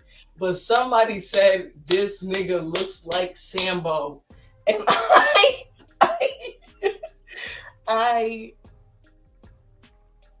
I'm not playing with you guys anymore. Anyways, Tess says, and I'm reminding of why they thought the files were lost or what. I say come right out with the files. He talks so much. He's so ugly. I say just do it. I'm not hating on short people. Y'all just always want to come into a conversation that tall people are having and put your little short business in it. Mind your neck. Okay, mind your short neck. No, I'm just kidding. Oh no, Royce, baby. Okay. Yeah, DB is not. She is not worth a damn for making me look this up live and have to show my face after I see you guys say that this nigga looks like Mr. Fantastic. That is crazy. That's crazy. So I'm just gonna leave it alone. Yeah, you should name him still, Taz. Simping for him, paying to keep him on the panel. Then they want to talk about other men who simp for women. Them niggas gay as hell. I definitely BATL, and I saw you dragging them too. Continue to do just that. Yeah, we're not shit. We're definitely not King King. Continue to do just that. But I saw it. They were paying hundreds of dollars to DJ Ham to keep him up. And listen, y'all want to keep your friends up. You want to play the show fun, spicy. I love that. Support each other. But y'all are not going to tell me there is not something inherently LGBT. I mean, I used to have people paying hundreds of dollars to keep me on a panel. That I understand, right? I'm a troll. I'm a woman. You're a dusty channel. You're an incel. You can't talk to women. I'm coming here to troll you. Sure, pay money for me to stay there. But these people are paying for men to be there and say shit like this and look like this. And it's just, listen, T-Town, that is a glorious archives. And I just wish you would come out to play a lot more. But I understand why you don't. It's just, I get so bored sometimes with these bandits. There's not enough people who toy with them like the bandits that they are, So just come out and play some more. We're bored. We're bored. And this bandit talks entirely too much. So let me start sharing this again because whatever. He looks like that. It's crazy. I don't want to harp on his looks. Please drop him, Taz, back down memory lane. We would love that. I'm the dummy. I think the dummy looks more like him. That's the crazy part now because I can't really figure it out because this one has the electroshock hair that he has, right? The one with Mr. Sims. But then the dummy encompasses the cheekbones and how he got that stupid look on his face. So we'll just leave that. I'll drop sleep with the show running. Okay, Miss Live Your Life. You know how real it can get. The dummy, his twin, where he been? Oh Lord, guys. Oh, Luna! Stop. And don't and to cry afterwards like you're a victim. She just jumped on my ankle, guys. All right. They the biggest tricks for men, but let it be a woman. Oh Lord. Someone told me that they only want to put money in the pockets of men. So this would be equivalent of going to a male strip club, wouldn't it? I'll let the jury speak for himself. You know, if the receipts come out, trust me, I would love to see it. Yeah, it's weird that these men spending that kind of money to drop and keep people up. Yeah, it's very weird. That's him in 20 years, maybe. You know, that is correct. I do think this is him, maybe more in his elderly phase. Right now, he still looks a little youthful. So he is more favoring. Yeah, I'm gonna go ahead and say that he is favoring the dummy. Oh, but hold on. This picture right here. Oh, I thought that was a picture. But that picture right here was that port right there was sending me. So I do think he's favoring the dummy a lot more. Exactly. I guess supporting the channel, but it's just weird seeing men drop money like that for another man. Usually they do that for strippers. Yeah, you put the money in their thongs, but you know, they want to see the men up there. One dude was like, "Oh, you're so right. Fantastic. You inspire me." I was like, where is these dudes' fathers? You see why we drag Pookie? Because then Pookie's son over here idolizing some nigga with kitten heels on. Resting in dust. Listen, dating pool, I know I'm almost there. 5'9.5" is what I was told last. So I think I'm just about at 5'10" myself. Even Luna is clowning fantastic. I mean, a hijab wearing prostitute cannot do that. The meow was cute, but your cat is a savage. Yeah, she's a little demon. I'm telling you, but she's a cute demon who's loving and caring, and will cuddle with me. But then will try to cut up my ankles. So, very interesting little girl. And who was Valerie? I believe that was a man, not woman. You guys remember Neve? Who do y'all think Neve is really dating? Because Neve definitely slid into the bushes, you know, as soon as someone claimed that he was dating somebody in this space. So, where's Neve? Where's Neve? I gotta take her off of my ankle because she's playing with me, you know? And me, all I do is just grab and redirect her. Where some people, they go and they, you know? I just redirect her because I'm a little baby. Now she's hanging off my curtain. Now I'm gonna show y'all this. This cat are really tight. Y'all see the cat? Y'all see the cat? That motherfucker is dangling off of my curtain. I'm sorry that y'all saw my business, and by the way, yeah. Anyways, but did you guys see the motherfucker dangling? He was dangling off of the curtain. Okay, he does that regularly. She does that regularly. Sorry, I misgendered my cat. She does that regularly, and she does not have a qualm about it. She will continue to do that till the day that somebody sprays her with a water bottle. You know, my cat is named Luna. Yeah, guys, she's not a whore though, so you can't lump her with that Luna, because Luna means moon, and I think her beautiful fur and all of that, but. And who was okay? Yes, you guys saw this hoe hanging off the fucking. Yep, ain't it cute? Name your cat is named. Shut the damn door. Shut the front damn door. Yeah, leave Luna. What's on the white side of the space for Neve? Yeah, I'm just leaving Neve alone too. But yeah, the little whore is sitting there dangling off the damn window. But anyways, let's get back to this video where he starts acting like a jealous whore. And yeah, then we'll continue and then probably get out of here after this one. No, actually, I'm only gonna review next after we look at this dust. Luna! We're only gonna review the milk wielding bandit. He was the guy who poured milk, a whole half gallon of milk on a girl because she didn't want to give him her number. And you know what? I stand with women standing down on that and saying, nah, fuck you, you're not getting my number. Because too many guys are comfortable getting numbers by being abrasive and not leaving, and they think that shit is cute. That shit is not cute. She don't want to talk to you, Tyrone. You know, you better call Tyrone.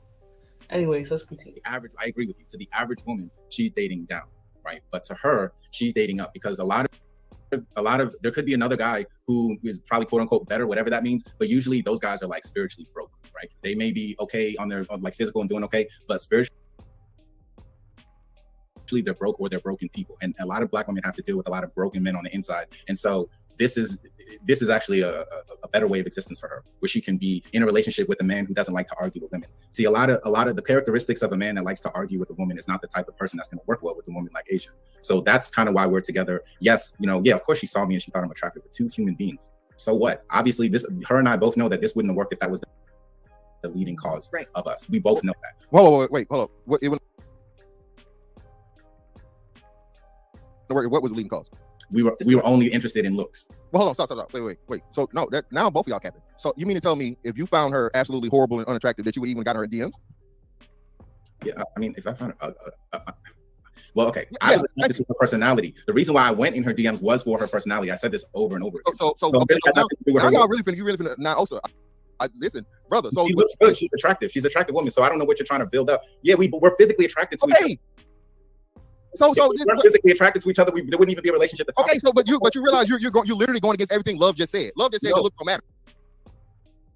And the sad part is, in trying to defend his relationship, trying to play into these talking points, trying to stay above the crowd, because they just don't realize what type of, or maybe they do and they just get it and they're just going to keep fighting it. But this type of audience is not really looking for real logical answers. They want to critique everything you do. They want to use your relationship as an excuse to drag others, drag black women, drag whoever.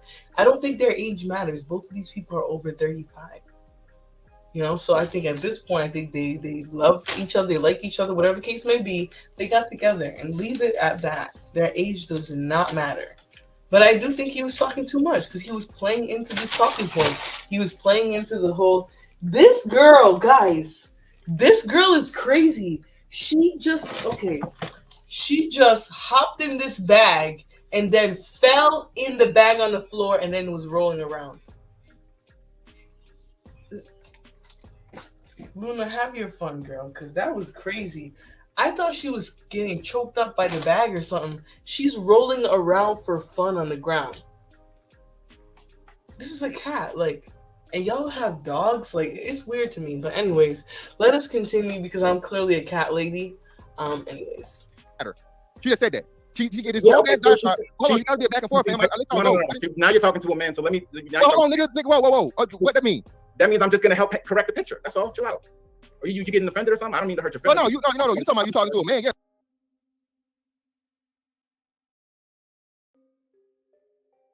Take the motherfucking blue off. But you talking about what a woman said, right? Now I'm talking. Luna, say hello while the internet is dialing. That's your woman that speaks for you. That wears the pants. That's the leader of the situation. No, she speaks for herself. She doesn't speak for me. I'm speaking for me. Well, you say now you speak of her. Okay, she's done. No. Oh boy. Sorry, y'all. I don't know what is going on with this. Yeah. I'm speaking for me. Didn't I just say that? Okay, so I don't know if you heard. Okay, hold on. You gotta get back. Was for her personality. I said this over and over again. So now y'all really finna now also listen, brother. So she looks good. She's attractive. She's an attractive woman. So I don't know what you're trying to build up. Yeah, we're physically attracted to each other. We're physically attracted to each other. There wouldn't even be a relationship. Okay, so but you realize you're literally going against everything Love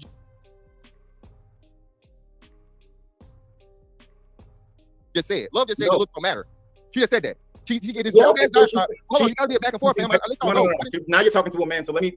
Hold on, nigga. Whoa. What that mean? That means I'm just gonna help correct the picture. That's all. Chill out. Are you getting offended or something? I don't mean to. And what was kind of funny about this one is that he kind of sunned him. And I'm not saying, oh yeah, he's fantastic. But what he did say is, hey, you don't gotta come at me like that in a way. What he said in a way was, you don't gotta come at me like that. I'm a man. We can talk. You don't gotta act like this is some type of beef you got or some issue you got with a woman. He definitely sunned him at this point, because at this point you're coming at a dude about his woman in a weird way. And I just think in general the way he was kind of responding was well in this point, right? He did talk himself off the ledge many times, but when he said this point, I think he was actually kind of asserting his dominance. I'm not saying he was acting like a perfect, masculine man, but this was a good question. Like, you're talking to a man, relax, because this is like, I'm leveling with you. I'm coming to you. We're looking at each other eye in eye. I'm another man. Like, you can relax.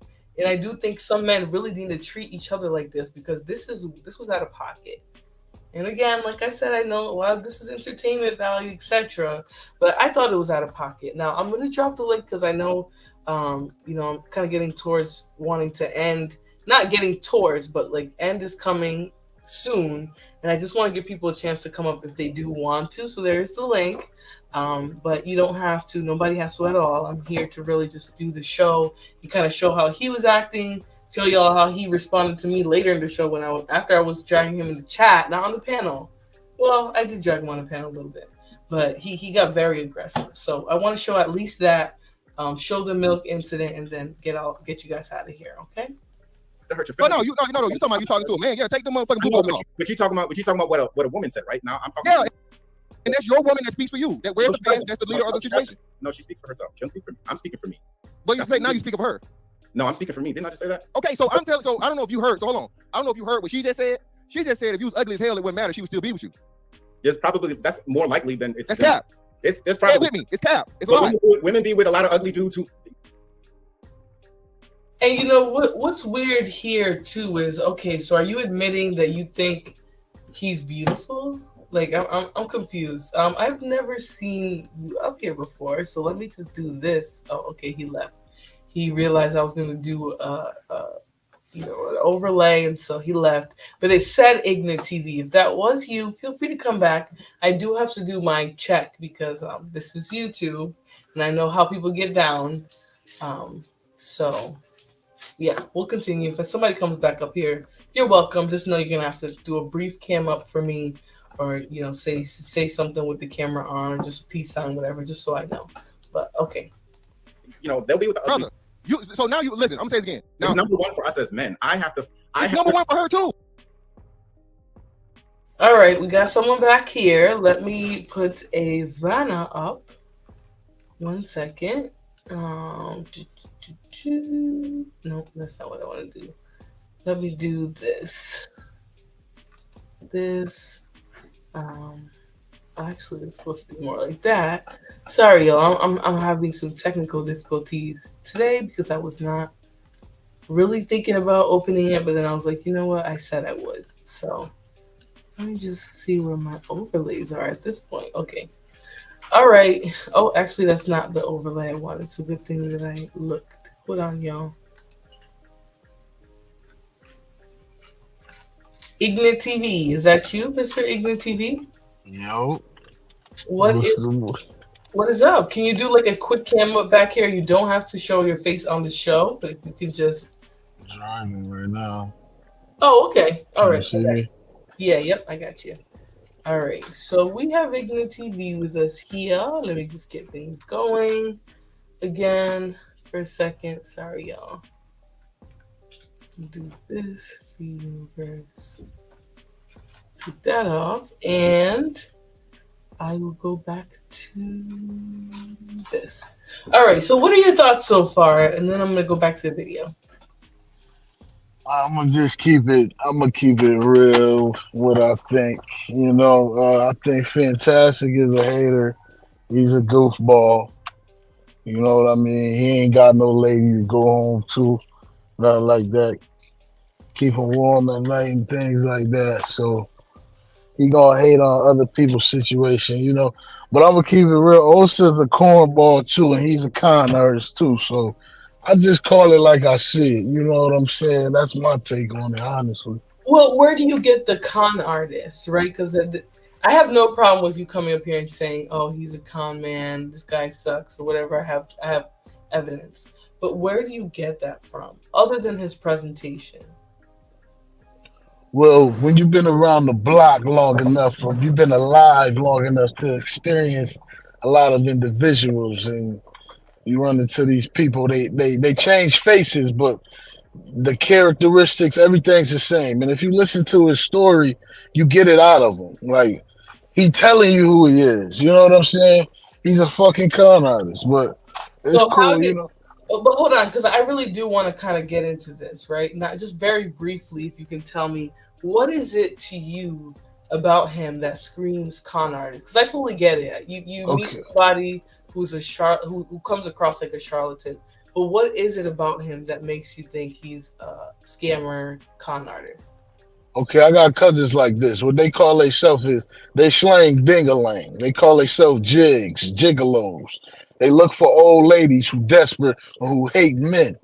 And that's what love was. Listen to her rhetoric. He listened to it. And when she made that statement, he was a predator. He's, oh yeah, I got another couch to sleep on. Soon as she said what she said, he knew he gonna have a couch to sleep on now. Cause that's what type of nigga he is, B. You understand? Nigga like that, man, you go around having 3 kids, 3 different women. You was a goofball. You don't respect your family. You understand? What about the fact that he was married, though? Because he did marry a woman and he ended up divorced, but nonetheless, he did try to make a marriage work. All right. So, again, one bandit drove 16 hours and got ghosted, and one man had a few bumpy relationships, was married at some point, tried to be a family with a woman. You know, so which is worse, really? In my opinion, they both goofies. Like, there's nothing fantastic about Buddy. Like, who would name themselves fantastic? Like, you sound like a gay a porn star or something. Like I think they both goofies, lame balls. Like, it's just is what it is, you know. And he's a predator at the end of the day. And Fantastic is just a goofy. Like, he one of them lame dudes, went to the Navy, was cleaning fences with toothbrushes, and he mad at all the real people that lived their life, had hoes, fucked hoes, excuse my language. You know what I'm saying? Like, that's just my take on it. Respectfully, I ain't mean to cuss and all that. Yeah, that's fine. Hey J Prince, do you have anything to add right now? What up, Floor? What up, Ignite? This is my thing. Every man and woman has some type of game about them that they play. Right? Everybody has some type of manipulating tactics. My thing is whoever is winning. So compared to Osa and Fantastic, Osa is winning more than Fantastic. Fantastic just seemed a little jealous that he called himself beautiful and all this other type of stuff, and he don't have the results of this successful man. You know, you claim to be this successful man, but no woman wants you. Then you go drive 16 hours, go get some booty, and come back empty-handed. Like, no, that's crazy. Then you can't hate on Osa. Not Osa in love, you know, no matter what's the case, but no matter how much, if he is a con artist, let's say that is to be true. I mean, what it is though, well, like, who not and damn near in the way? Everybody gonna try to get their best foot forward. Everybody trying to gain something, including Love. Love trying to gain something from him. She might not trying to gain money. She want dick. But she kind of him out of his time. She kind of him as a man presence in her life. And the fact that, you know, she could be a predator too. She could be looking for men that's in his position. So she could be more in control. And so she could feel more needed. You hit it right on the head, JP. You hit it right on the head. So that's they exactly both can what be it kind is. at each other. Ain't nothing wrong with using people. You just don't misuse. It's two different things. Using people, your employers use you every day. They use me every day. We go to work, we getting used. The thing is, if it would be bad if he misuse her or she misuse him. So who do you think wins in the end? If that's the correlation of our relationship, who would you see on the winning side of that? They both will win because they both gaining what they wanted. So not true. She would lose, brother. Well, no, hold on. This is Ignite TV, okay? She would lose and he would lose in a way. So they both gain. They would both gain. And I'm not saying this to agree with J Prince, but I'm telling you because a symbiotic relationship is just that, right? The key word is not to misuse, but you are going to have a use in the life of your people, your relationship, your child, whatever. You are useful to them, right? You have a utility. You have a utility in that situation, in that relationship, and there's nothing wrong with that. And I do think the issue does become when people want to not only, be getting something out of their relationship, but also getting over on their partner or just doing whatever they want. And that's where the misuse, I do think, comes in here. Thank you for articulating that, JP. Yes, because I look at it Ignite. I look at it like it's a job, right? My name Ignis. She okay, Ignite TV. She's the employer, he's the employee. When you go to the job need to use you, and you need to use that job. You need that job for money to sustain your living situations, or however it might go, and she needs you. That job needs you to maintain that business. So it's a win-win for both of them. Now, it do be situations where the employee don't work out. It could be a bad employee or a bad employer. But that concept of being used gonna always be a market. Listen, in my opinion, it's gonna be like he's gonna be the maid, and he's gonna be cleaning up, thinking that's good enough, and he's not gonna fuck her because she's not attractive, bro. Like, I'm just speaking on. I done seen it. No, Ignite TV, and now we know why you're called that with your ignorant ass. You don't have to be attracted to somebody else's woman for her to be validated as an attractive woman. The only person that needs to want her is no. Keep your ignorant ass quiet. Okay, the only person See, you want to argue. That's what you want. No. Shut your damn mouth. Because I don't like you coming and attacking her looks now, because whatever you feel about her relationship, whether she's attractive to you or not means nothing. You just called the man attractive, but you're willing to call this woman so unattractive for what? When did I call him attractive?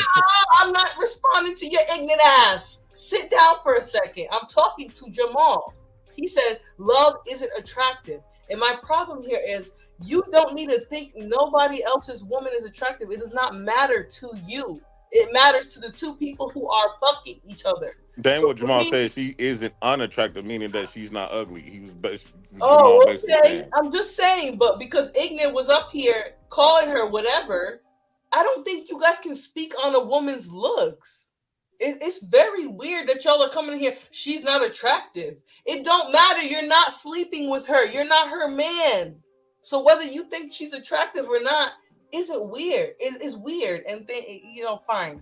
JP can come in here and give the bandits a voice, right? I would have preferred to drag two of you, but I will drag one because only one of you is saying what is the wrong thing in this instance here. But I do think at the end of the day, it's not up to you to judge the attractiveness of another man's wife, girlfriend, whatever. You are like, for you guys that love the Bible, you are coveting another man's woman, worrying about what she looks like. It does not matter. Okay, so why bring it up? And here's another thing with that Ignorant TV. Okay. If too many find you said she's not attractive, right? He might think she's attractive, but if too many men find his woman attractive, can you picture a lot of men find your woman attractive so they can fantasize about fucking her? That's irrelevant. They're gonna fantasize about fucking. Listen. It's Pornhub. They can go to it's Instagram. Corn. Let's be real. Oh, corn. It's like, let's be realistic here. I'm speaking on the heterosexual men who like women. So that's where I'm coming from. I don't mean no disrespect. I'm giving you the basis on why I come up with that result of this man. No. And you're not going to do that either. You can keep that dusty ass. You're not going to say, because I'm heterosexual, I can judge one woman and say she's not attractive. I'm confused. There is probably heterosexual women who look at you and vomit, okay? And that's just life. You're not going to find everybody attractive. You need to be willing to say, hey, she ain't attractive to me, but hey, you like it, I love it. Okay, you're right, Flo. Because what you find attractive means absolutely nothing. Nothing. So getting up here calling her she's not pretty because I don't find her attractive, I'm heterosexual. Some of y'all don't know you're not heterosexual. So leave her be. Okay, Flo, why is that? I'm just giving you the basis on why I came up to the premise of what I said. Don't take the ugly thing and just go off. No, you don't have a basis. You saying you being heterosexual means that you're attracted. What you're attracted to is what every man should be, or every heterosexual man should. You're ridiculous. Yes, it's universal. No, it is. A lot of y'all like men. That's not all of us. A lot of y'all. A lot, and okay. Especially the ones who get up here and talk about women's looks the way you do. Sweetheart, I like women, baby. I'm sorry. I like women. I don't think. I don't care what you think. I'm just telling you. Whether you like her or not, that is a full-fledged woman. There is some material in between there that it makes her a woman. So the fact that you want to discredit that tells me that you are the queen here. What are you talking? I'm not discrediting. You want to be the coochie. How am I discrediting her? It's giving you want to be the coochie. She has one, and somehow she's just not attractive because you, as a heterosexual man, don't like her. There is straight women who would vomit at the sight of I'm just saying her face. Her face isn't attractive. What is wrong with saying that? You're not even comfortable enough with your damn up. Sweetheart, I am. I'm comfortable. I look handsome. Show us your dusty face then. Because you talk about women who get up here looking good, teeth white, man in hand, as if they're ugly because you don't want them. That's weird. That's not what I was saying, but like JP, what I was trying.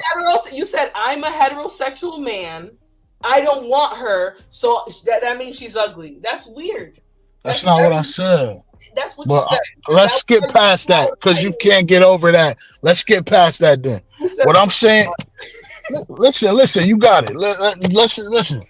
What I'm saying is the man is just using, sweetheart. I got cousins who they not attracted to these ladies, so they take pills to have sex with them, Viagra pills. So they end up fucking up their heart.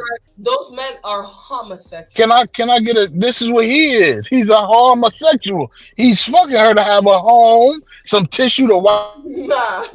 You're not gonna get that one off. That is ridiculous. Listen, just say you don't find her attractive. Say she's not your cup of tea. You're not okay. Let's get off Fantastic. I'm ready to move on Fantastic now. We're not talking about Fantastic until you know what? Forget it. You don't want to talk about her anymore in a disrespectful way. I'm okay with that. Let's talk about Fantastic. Yeah, I don't want to disrespect the queen because she a black queen and she got a pussy, so I can't disrespect her. Let's get off Fantastic. The man look like he looked like a burnt Mr. McDonald's, man. Straight up, like. This man is ugly. Any man, like I said, you name yourself Fantastic. I know you shower and you put on oil with glitter after. Like you're suspect, homie. And that's what it is. Fantastic's a loser. He mad at all real black men. Anybody that calls somebody Pookie, I respect Jay Prince. I don't give a fuck what they say about Jay Prince. This man is doing what 1,000 of you niggas ain't doing. Y'all not taking care of y'all kids. Mr. Fantastic is one of them niggas. So to judge a man who's doing the right thing, you a fucking lame. Excuse my language. Fantastic's a lame. I could never rock with a dude like that. He's a lame. He's a lemon head. He think because he went to the army, the Navy, sat around a bunch of niggas butt naked. Yeah, you should have went to prison, homie. That's what it sounded like you did. You did a bid. Okay, no. Let's not disrespect our veterans. Okay, I'm sorry to have to correct so much dust tonight because Ignorant TV is true to his name. Okay, there might be some bussy Navy men, but let's not disrespect our veterans in the process. But continue. Yo, it's like everywhere. It's like you taking what I'm saying, you changing it to what you want it to be. You said you're ignorant. Hold on. You said you are ignorant, and I don't like ignorant niggas. So let's continue. Okay, let's continue. Fuck it. So that's what I'm saying, right? Fantastic. The man ain't had pussy since pussy had him. You understand what I'm saying? So he the type guy, he go around buying JJ. You understand? And let's get off Fatty. Fatty is a gay Portuguese fag. You know what I'm saying? Like, why? That word. That word, please. That Oh, my word. bad. Oh, snap. Not pile of sticks. You hold on, ignorant TV. Just for the rest of the night, just try to not be as ignorant as you wake up. Okay. Jesus Christ. Go ahead. Okay. I'm gonna try to keep it real PG-13 because I see I can't cuss and I don't wanna do nothing to go against the program. So listen, what I'm saying is simply this: Fatty is an insubordinate coon queer boy who's been stealing all of the same points that's been going on here since Kevin Samuel died. So you got all these lame guys, like all you could just look at them. They think because they make $1,000 a week that they are high value men. These guys are the lames in school who never had a girl. Girls never liked them. These are the weirdos. So this is what it is. They gave weirdos a platform. That's what this section is. A bunch of weird guys telling women, pick me, pick me. How you gonna pick him? Pick me. They like these guys. These guys are dusty. Oh, she likes him. Oh, that's gay. These niggas is gay. Like, they telling women how to be a woman. I'm like, how is you arguing with a woman that she's a woman? It's just weird. Fatty, Ali, them niggas is lame weirdos. Like, they want to tell women how to think like a woman. They need to write a book, Think Like a Woman, because that's what they do. They telling women how they should think. You need to think like this and deal with a dude like me, light-skinned, who talk about women all day. Like, these dudes is cornballs, homie, straight up. And if I ever seen them, I'll pour a bag of popcorn on them. You understand? Fresh out the pot. So, you know, that's just my take on it, Flo. Okay, ignorant TV. I don't. I 100% agree with that. You know, what I've been noticing, like, these dudes, they mad at the dudes that they look down upon getting the coochie that they wish would have got. And they also mad at the stories that a lot of these dudes that they look down on, like myself, that I'm able to share stories that I have been with, you know, throughout my past and stuff like that. They mad at the fact that I have a past the way I got it. And since they done aged out, they wish they had that same past as me. Exactly. But they can't, so all they could do is like try to convince women to look at me and look at men like me and like ignorant TV, look at us like we shit. They want women to look at us like in the bad light. Yeah, they want the women. They want them to look, but the women is picking us, homie. I'm fucking these women that you liking. Okay, guys. Okay. Oh, I'll speak for me. I'm fucking the women. They picking me, homie. So whether you like it or not, this is just what it is. I'm sorry the hoes like me. I'm sorry they ain't never liked you. These niggas mad at me because the hoes want me. And they only get liked because if they got a bank account.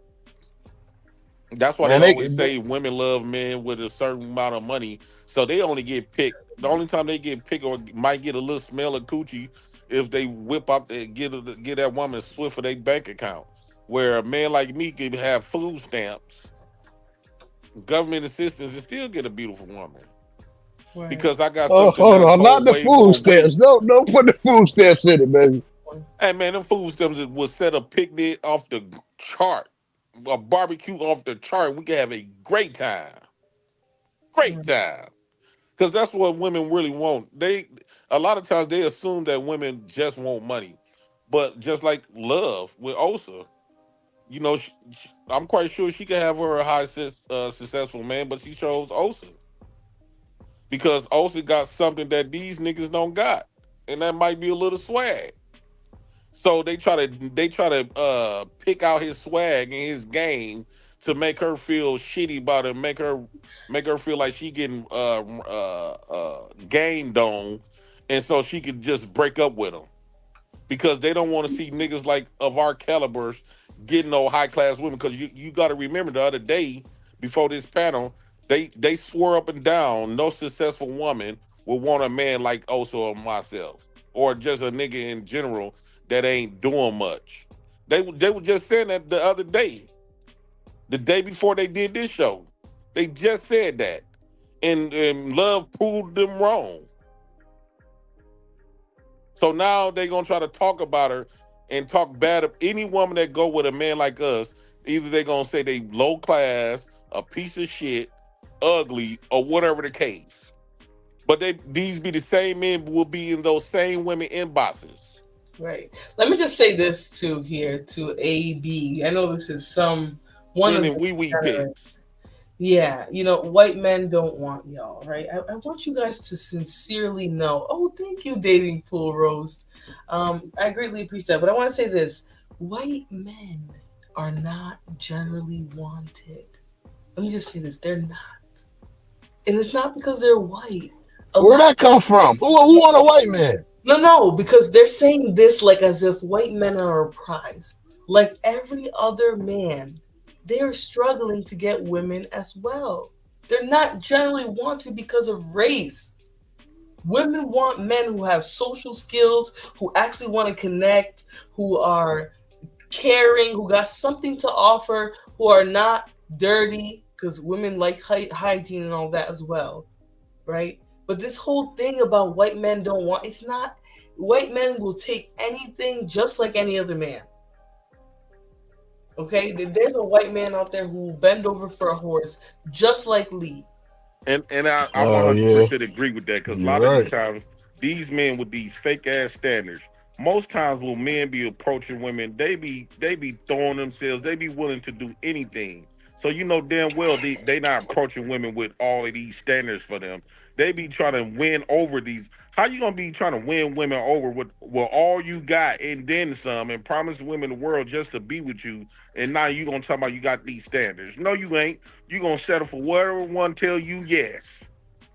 In my opinion, women want you to drop it all. I've been dropping dick off my whole life. They need you to really drop it off. Okay, this is not the Naked Spears, so I'm gonna read. Okay, I'm sorry for saying that, but I'm gonna read this super chat before you start more of your ignorant shit, because you're giving me a headache with the bullshit. But Dating Pool Roast reactions for $5. She says the bandits are delusional.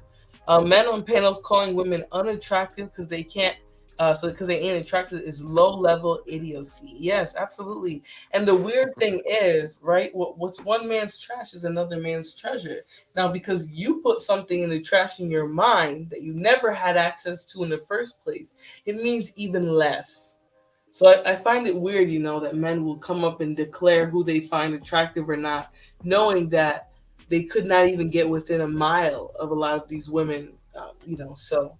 Yeah, it's not work. It's not. Can I elaborate?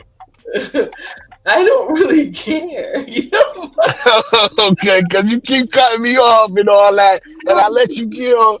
But listen. But you go into full ignorant shit, and I have limited. So I can't be me. Is it my truth ain't good? What is it? I don't like your truth. I hate. Oh shit! Your truth is raggedy. Wow. I'll give you 10. I'll give you 25 seconds, and then I'll have to. Oh, I'm gonna make it quick. I'll do 15. Listen, all I was saying was, in my opinion, you got to really put in that work to where your buttocks are sore, your legs is sore, your back sore. I wake up sore after I put it in work on some of these men, wives like Anton Daniels, dudes like that. Wives is getting dunked on every night in the bed at the Hotel 6. You know what I'm saying? See, now you get all the way off the rails. So I'm just gonna. Okay, my bad. I'm done. Okay, great. So Dating Pool comes back and she says, please explain to black men that if they hit anything attractive or unattractive, I'm assuming as well, so will white men. Yes, white men they'll bang a bag. Okay? A bag. They will take a Stop and Shop bag and turn it into a woman. Okay? They are no special to compare to. They're no better man. Right? A better man is a better man. It has nothing to do with color. So now that I see a lot of bandits around, I see them also jumping in to say, oh, white men don't want y'all. White men will take anything. And that's not to say black women are anything, but they will take anything. And like Lee, they will bend over for a horse. So you not necessarily being attracted to a woman does not make her unattractive, and it's very actually self-centered of you to say so. Well, just because they'll fuck a horse, only states that they will fuck ugly women too, right? So it don't matter what they will fuck. I'm telling you the truth, the universal truth, and she's ugly. I'm sorry, it is, but a man will sleep with her to get that check and drive that car because that nigga tired of getting on a bus. You understand what I'm saying? That's what's going on here, but you know. No, Kim, those two would cause me to be deceased. I don't know if I could do two ignorant niggas at one time. They want other men to not be attracted to black women so bad. Yeah, it's really weird, DB, and it's a fixation too. They don't even allow for men to just naturally be attracted or not attracted to something. They want people to just generally say, oh, because they're this color or that color, this is not an attractive woman. It's weird. And they have a fixation on who is attracted to black women too. Y'all are projecting right now. That's what that is. It's called projection. Okay, just because you learn a psychological term doesn't mean that you can apply it. You have no context for that. But yeah, I've seen a lot of attractive men who could never sit with me. That shit is possible. Exactly. And because looks is not just it. If you have beautiful looks, but you're cringy, you're weird, you force yourself on people, your energy's off, it doesn't matter that you're attractive. It doesn't matter you have money. Can I ask you a question though? Okay. Do you think women with money tend to mess with more men who don't have money? Or is it the other way around? I think it doesn't matter. When women have money, they'll mess with anyone because they have it regardless. So whether you have it or you don't, they'll mess with you. But a lot of times, women, especially women in the higher upper echelon income, they are taught to not mess with men below and have children with men below or anything like that. Exactly. They program not to. What'd you say? Yeah, exactly. Not they program not to, not because they don't want to. Is that they are programmed by other men. Oh Lord, DB.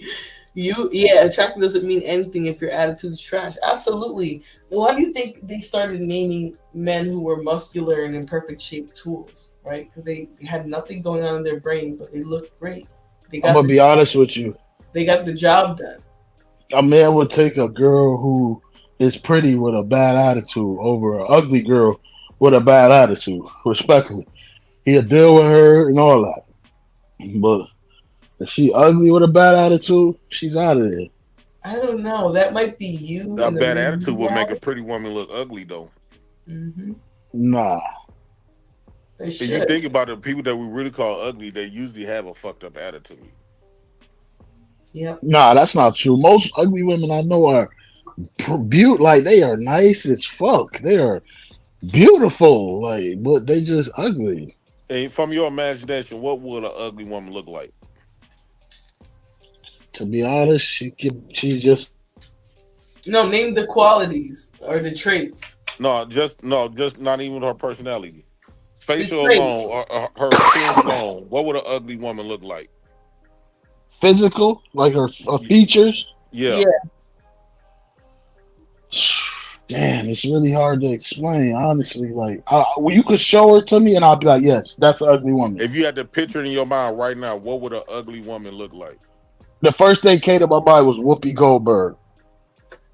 Dark skinned with big African features?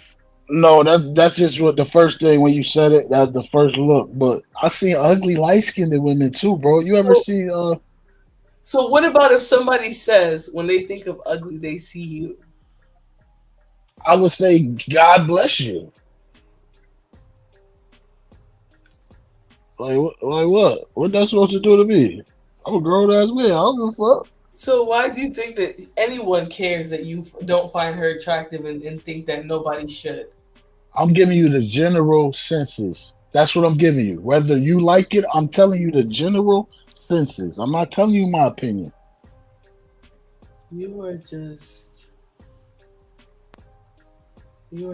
dumb as a bag of bricks. But, thank you for your candid honesty. DB stands for Dust Bunny. I'm not going to lie, DB. That was actually funny. Who y'all talking about love? I don't remember anymore. We just got so far off into dust. So I'm going to continue this video because I do want to get into his vitriol. Show the milkman, and then we'll probably get out of here if no one. If no one else comes up. Is there any mods that still see the link? That can pin it. You should be able to if you're a big mod, but let me see if I'm just going to drop it again. I'm so lazy. I'm going to drop it again if anyone is interested in coming up, but just please don't do what Ignite TV is doing right now, and just keep your point concise, land your plane as soon as you can, and this will be a great show. If anybody who can pin it, I would greatly appreciate that too. All right. Hear me out. Wait, I didn't interrupt you, brother. You gotta give me a time. You gotta give me a chance to say something, bro. I didn't interrupt you at all. I let both of y'all go. Now this is back and forth. So let me say this again, Osa. I'm gonna say this again, and she's complimenting you. I'm bringing up everything that she did on tape, and she said tonight. She was so enamored with your looks, brother, that she slipped up and said, "Oh, he looks good," and whatever variation of it. That was her first thought. Okay, that got you in the door. No. No. No. Let him explain. Okay. So.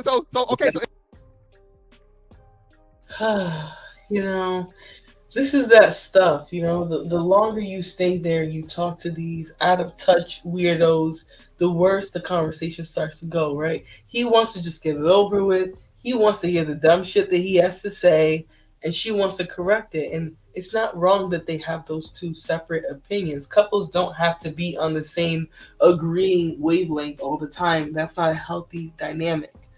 So I think it's a little weird. But I honestly just don't. I don't get the energy here. I don't. I don't get the energy for the people in question, and I also don't see why they're defending themselves so strongly. Again, entertainment value is a big part of this, but I don't get it. So, anyways, let's continue.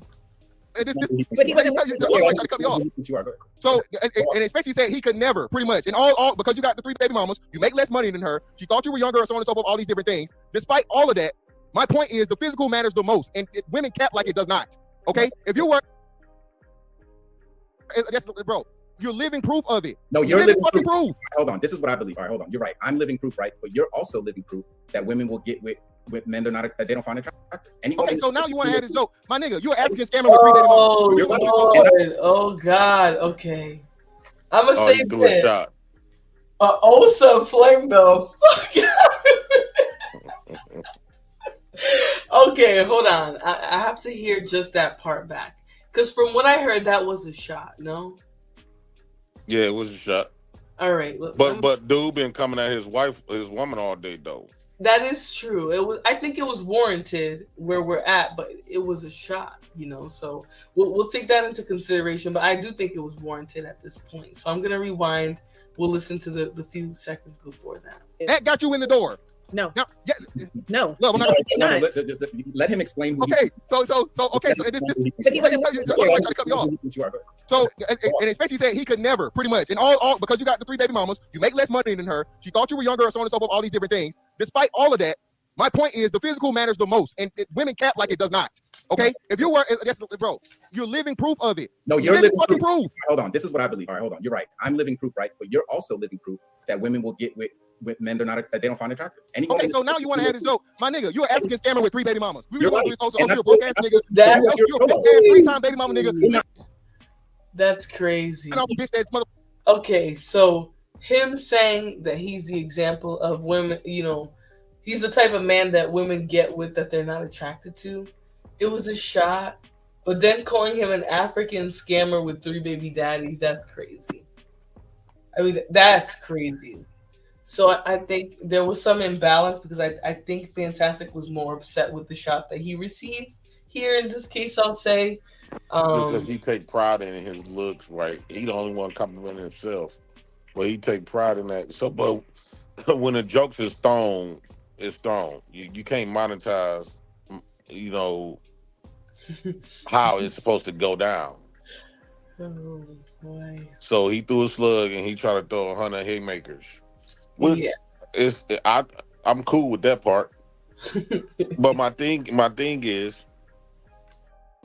Fantastic came up there hating out the gate. He hate the fact that a man that's he considered to be beneath him to get a woman of class. No matter what he say about her, love is a high class. One of the women they talk about being in these rooms that we can't get in, and yet also end up with her. Right. Because honestly, I think it's genuinely about vibe. It's not about all of those other things. Yes, when when the person has all of those other things, it's great. But I think it's so little about that men don't realize when they have none of the good qualities and the stuff that women complain about. That's why you're not getting a woman. That's the problem there. It's not that women's expectations are too high. It's not that nothing. I'm not saying women are infallible, but at the end of the day, you have zero qualities that a woman specifically wants in men. You're obviously that right there is why you're not getting them. They so publicly complain about women wanting real specific types of men, specifically the good men, the men that want relationships and aren't bitchy and all that. They get mad about that stuff. So I don't know. I think Fantastic was triggered when he got this response from Osa. But if you think about how long he was sitting up there calling her, "Oh, you're settling, you're dating down, you're dating down, you're dating down." Yeah, that's basically a shot at him. Yeah, he deserved. So technically, Fantastic threw the first shot. He said she was dating down, but they assume dating down. They equate men with money. Yeah, and that was out of the gate. He said that right away. Like he said, "You're dating down." So I do think Fantastic threw the first shot. Yeah, and that's why women only view us as money, because dudes like him, would get on here and tell her that she's dating down, not based on his character or personality or nothing. Like I said on that show, I said, well, it's men that those men with money, including Fantastic, couldn't stand in the room with Martin Luther King, all those other dudes that have substance. See, substance and having money and degrees is two different things. People remember people that have substance. People that have money get forgotten about because anybody can get money. Not everybody display themselves with substance that has something meaningful to them. The thing is, what they consider to be meaningful is having a degree or having some money, a large bank account. That's not something of substance. That's very shallow, actually, because anybody can possess it. Then when you think of the money itself, it holds no type of meaningful base to it. It don't have life. It don't create life. It don't have nothing. Money don't even love you. Because it don't have feelings. It don't do nothing. I mean, you can utilize it. It's nothing but tools. You can utilize it to get stuff you want, and then after you get it, like Will Smith say, after you buy everything that you want, after you take all of these trips, what's next? Right. Now you're gonna be finding yourself trying to be normal as possible. You have a lot of successful people that tries to be normal. Right. Because after they experience that high, see, us broke people that's trying to reach up the ladder, we thinking that we won't never be in that position where we're going to get tired of having money. That's because we never experienced it, being millionaires or billionaires.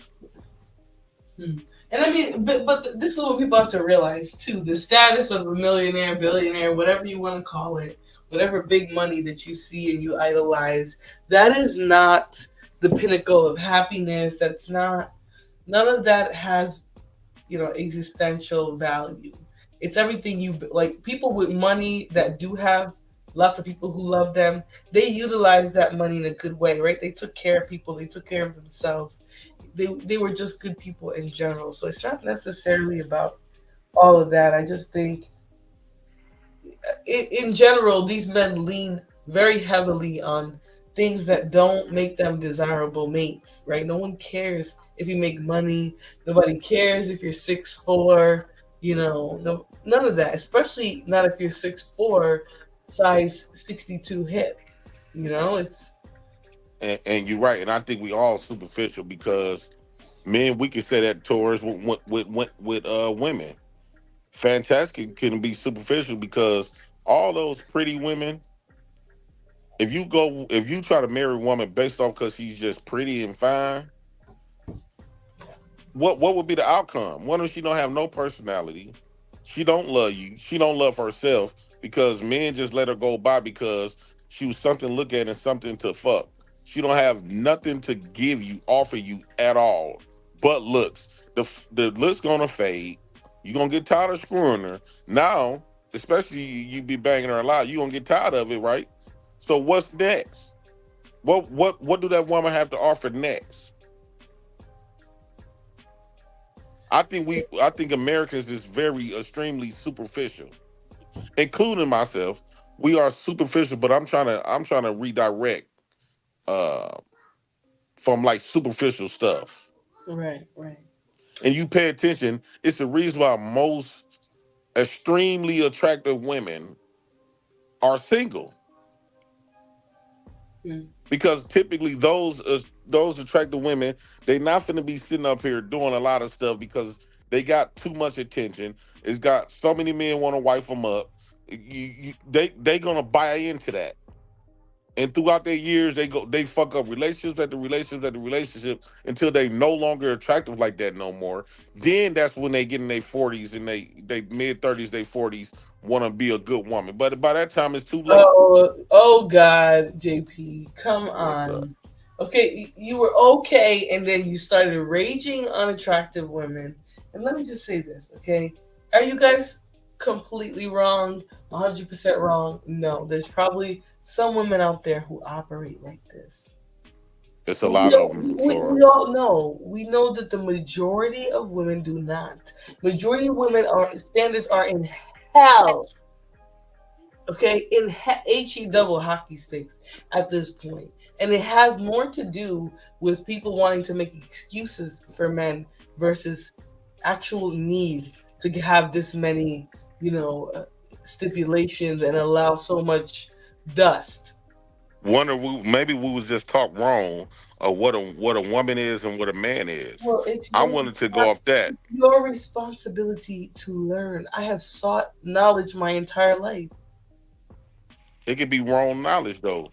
I think we all got damn near the same knowledge. We was But taught that men's supposed to be but just knowledge is money and not. Hold hardcore. on, JP. Knowledge is not a stagnant thing. Knowledge is not just something you learn and now you're knowledgeable. You're gonna continue to learn throughout your entire life. If you are open to Agreed. learning, if you're open to learning, then you're always gonna be in the right direction. But I think the problem is people don't want to learn. They think knowledge is there's a stopping point to knowledge. Once you figure this out, you're all good. No more knowledge necessary. Now you can put on your dusty pants. Now you can drink your 40 on the porch. All type of dust. But I think that once we start to give room for more of that, you'll see a little bit better um, when it comes to all of that. I agree with that. Uh, what do you think of Flora? What do you think about twin flames? I think honestly that people just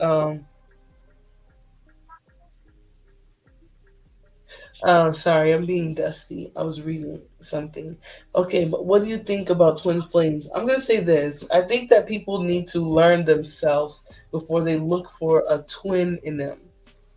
And I think a lot of us just want to be connected to somebody, and there's nothing wrong with that. I think if it's done healthy, it's beautiful. But I think so many of us just want to be connected to somebody that we find similarities where there are none, and that's dangerous. Right? I would say that outside of twin flames or whatever, I think that people should look for somebody who can see the world in a similar way, and that's enough. You don't And have to be twin spirits. I personally think most of them will probably last longer than a lot of these superficial relationships. That's If true. if if they sit it based on looks and money, that shit gonna die off real quick. Right. He found something See, it's something special when you get with somebody that you consider deemed to be ugly, man or woman, right? You found something that's in that person that holds way more value. But JB, ugly is subjective. I don't like that people like to say, "Oh, that person's ugly" or "He's ugly." Where did the word ugly come from? Ugly came from somebody who wanted to make a distinction between beautiful people and others. So, Because a lot of people that they be calling ugly, I'm like, that ain't ugly. right, You know, everybody could be ugly, right? right. You could who considered it to be the prettiest? Let's take Beyonce. No, JP, we're getting I off. could put Beyonce in a room with 10 women that look 10 times better than her, and she would look ugly. We're going back into the video. All right, I want to see some more dust before we go because I'm getting very sleepy. And then, let's shut the hell up. we can leave some of the dust for tomorrow for the Streets vs. Smart show. Okay, just relax. Yeah. Motherfucker older than you and taking care of you. Yeah, that's what you Let's be think. real. So if we want to really get into it, we want to shoot the jabs, we can keep shooting jabs. I just better than both y'all put together. At the end of the day, also you depend upon love and you leeching off love. And YouTube, let me help you out, bro. YouTube relationships that start on YouTube usually have a year shelf life. So if you break into a year, holla at me after that, okay? So my question here would be then, what was the shelf life of his marriage? And what is going to be the shelf life of him being single? Because there's a lot of energy here from him that is giving, I want you to fail. I don't want you guys to be happy. And I mean, it's Agreed. Yeah, it's YouTube. You're going to get this. But he was bitter. Because while he talking that crap, it's a stigma on military relationships. Right, exactly. And he fixed that stereotype. He's no longer married. He got a couple of baby mamas. I don't see how he talking about Osa that much as far as with the baby mamas. Right. People think because they married all the last broads that they were with that means something. But anyway, right. So according to his own message, he don't deserve nobody of quality like a love or whatever. He feels that way. Right. Based on the strength that he got a few baby mamas and didn't take care of his kids. Just for a short period of time. Right. So let's continue. Love, I'm gonna tell you this. And also the fact that he's calling himself Prince of the Manosphere is crazy. It's crazy. Did you hear? Right. And he's just not that. So anyways, let's continue. Can you hear more? Oh, you better not. Listen, you better make this shit work. I'm gonna give you holy hell when it don't. You know you will. So I'm gonna give you holy hell when it don't. Look, this nigga is one honey bun away out the pantry away from you getting this nigga up out of there. Okay? He is one motherfucker not filling your gas back up in the tank or driving your car around town. It's not being up out of there. No, it's not. Nah, that was funny. To take it here, let's take it here. I ain't never been dependent on a bitch. I ain't never been dependent on no woman. I ain't never had no woman have the motherfucking reconsider nothing. And this look shit, nigga, let's get it straight. DABG shit, my nigga. 2 motherfucking 70. Bro, I ain't got no problem with no pussy. And listen, love couldn't be on the roster, my nigga. Love could not make my roster. My nigga, you look so good, but you dealing with twos and fews and fours and belows. You know what's so weird? He keeps saying you look so good, but you're dealing with 2s and 4s and belows. These guys, I swear, why don't these guys just come out of the closet, man? Just come on. I don't see this, you know. I don't see the audacity to say these women aren't. She couldn't get on my roster. I got this woman. But since you got divorced from your first wife, we haven't seen you with a woman. You drove 16 total hours in a 24-hour day. Right? That means you spent 2/3 of your day in a vehicle to not even get no loving. He drove 2 shifts of work. Something that he was complaining about that men shouldn't be doing. Right. Working 16 hours, but yet you would drive 16 hours to get an empty box.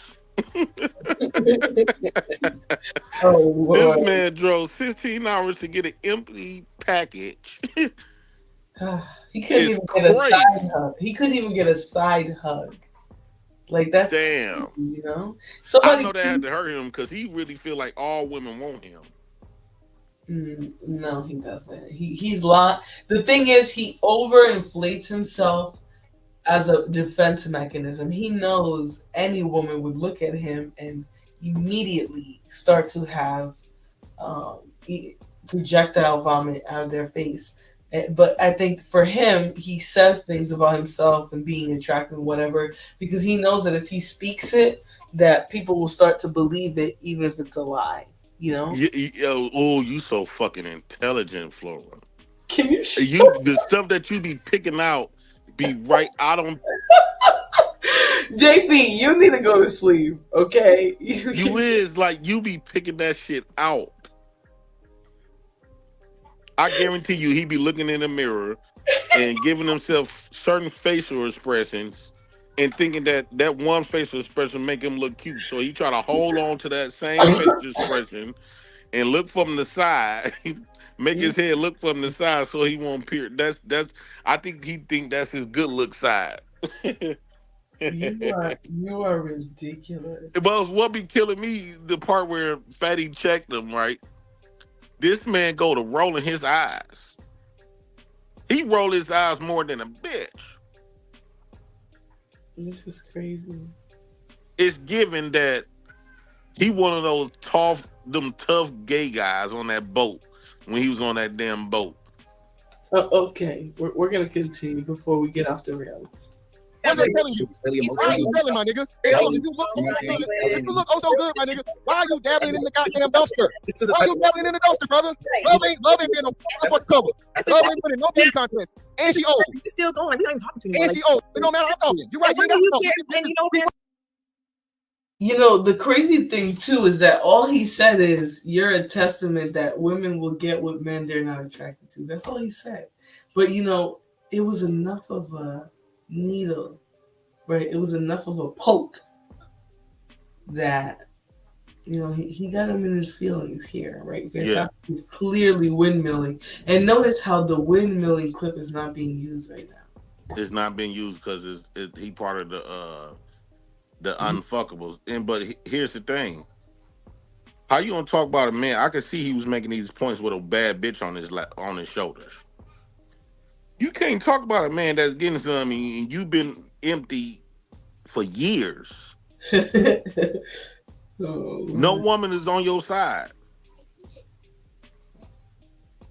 You can't talk about somebody that got a woman on his shoulders. Especially a successful woman that's willing to do whatever. Like this man ain't getting no woman want him. I could say he probably could get a woman, but he won't be able to keep her.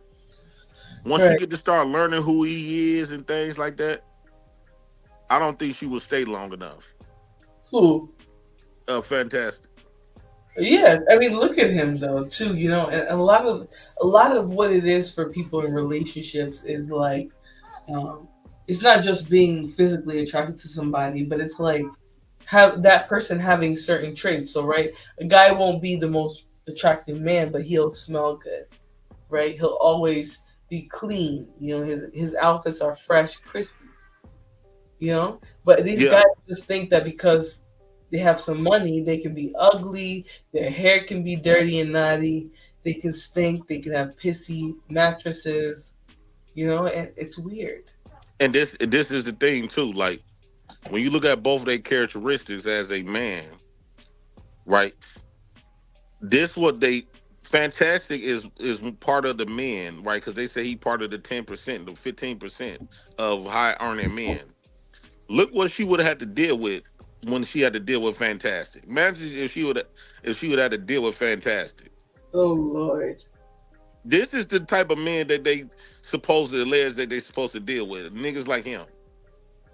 No. He doesn't. I think maybe he deals with other certain types of women, but you know, a lot of times when I hear bitchy men or men like this, it gives that like they don't really want to be around women. You know, because as soon as women start getting bitchy to each other, it's like we don't even want to see each other, you know. But men is like they want to go into certain women's faces with a bitchy attitude and still be respected, you know. But I don't Once know. Osa started taking her serious, that's when I felt bad because I was talking my shit about Osa too, but once I realized he was taking her serious, now they getting serious. I wish the one thing she showed us that she don't view men based on a dollar bill. She see more But what makes y'all think characteristics of a that? man than a dollar bill. But what makes y'all think that? Because let's say they both make six figures and he makes 6,000 less than her a year, but he says, "You know what, love?" And I'm not saying this is his instance, but he says, "You know what, love? I want you to rest. I'm gonna pay the bills. I have the six figures. My kids are taken care of monetary wise, and I want to make you rest like a queen." Right? Why do people assume that she's taking on financial burden? You know, just because he's not super rich. It's their own perspectives. It's what they believe who women should pick, not what women should pick. It's about what they deem to make them feel comfortable. Right. Because they get real extremely jealous and hurt. They be so hurt that a man that they think is beneath them can pull women of their class even before them. That really bothers them. That hurts them to that hurts them so much to the point where they would delete niggas like us. That really affects them. Before you get too far off, it was weird he kept mentioning how she makes so much money. Who did that? Osa? Because if we did, she's gonna need to throw away if he did, we're gonna need to throw away the whole man. No, you're talking about Fantastic. Oh, okay. Yeah, definitely. And you know what's funny? The other tether who went up there, but he didn't necessarily disagree with Osa or try to come at him, Tether Mike. He's resting in his feminine while his woman is raking in cash. His woman is a 6-figure earner and he works from home. That's crazy, you know? It's crazy. I'm not saying a man can't have a woman who makes 6 figures, but if she's making 6 figures and you're making a teacher's salary, oh my God, sad. That's sad. You know, very. I think Love could put Osa in a position where he can make a 6-figure and become that nigga that they say and what they would say. Well, you had to have a woman to do it. Wait, Osa was talking about how much money. Well, maybe. Okay, so here's my thing, Miss Live Your Life. If they make close to the same amount of money, but he's just behind how much money he's just behind her income levels, let's say by the tune of $6,000, he is going to be a little fixated on that because he's going to be fixated on the fact that he can't out-earn her. A lot of men cannot. You know, that's why I think she does give him a leg up because she says, that he's not broke. You know, he makes good money. He don't make more money than me, though. And that could be true. He can be a high-earning man above a lot of men, but because she's at the upper echelon that she's at or whatever it may be, income-wise, he cannot meet that burden. And that's all that can be about, too. But I hate to sound tacky, but that's going to be the future of relationships between black women and black men. And to be honest, it always been that way. Not saying that women made a extreme amount of money, but it's always in a position where the woman gonna be she gonna be more ahead more than a man is. So in the near future, it's gonna be the black woman making way more money than the black man. That's just gonna be hands down. I don't agree with that, but I'm gonna say this: a man that's 100% see that. Hush, J Prince. Listen here, Bandit. Hush your mouth. That's gonna be a fact, Bandit. Hush. Damn, why do you always have to talk over me? And then I have to drag you like the bandit you are. You ain't dragging shit, but them. Don't even start. Don't start. Because you don't want to go there. So don't start. I'm waiting to go there. Yeah, whatever. Anyways, a man that's an educated. Listen, Miss Live Your Life. I don't know what the fuck he was about to say, but he stopped. So we'll leave it there. We'll leave it there because you don't run your mouth over here. But anyways, a man that's an educator, teacher isn't desirable. I never said that. I said a dynamic between an educator with that salary, with a 8-figure earning woman, that's not balanced at all. You should not be dating her.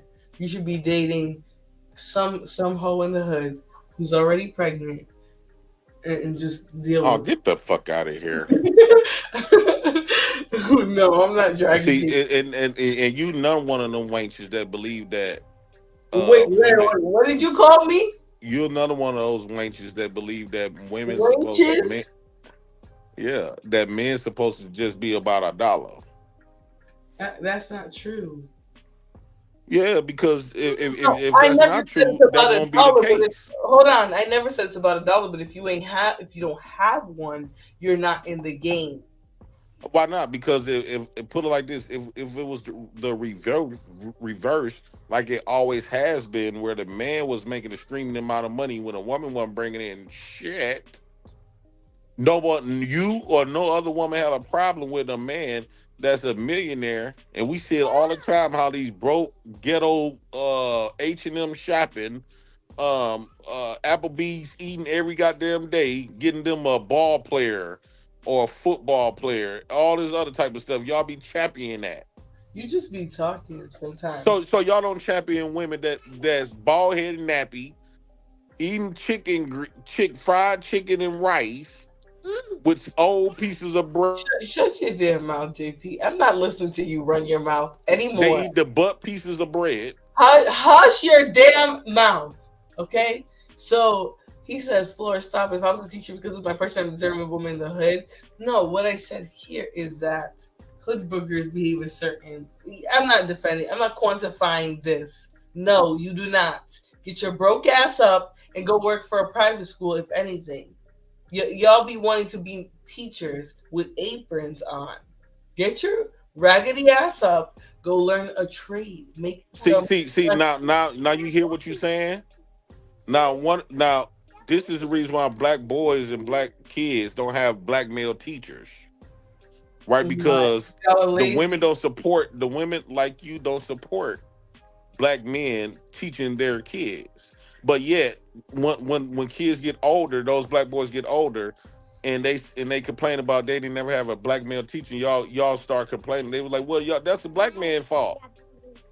But here it is, you got black men being teachers, and you said they ain't worth shit. They worth a lot. They educating their own little race of boys. I never said they weren't worth shit. You said they worth for a pregnancy woman in the hood. No, that's not. Oh God, get her, JP. Shut up, Jamal. I'm tired, Bandit. Black men don't want to teach these kids. I think that's the problem.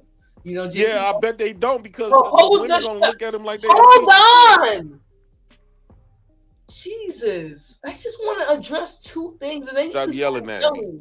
What? Stop yelling at me. Yeah.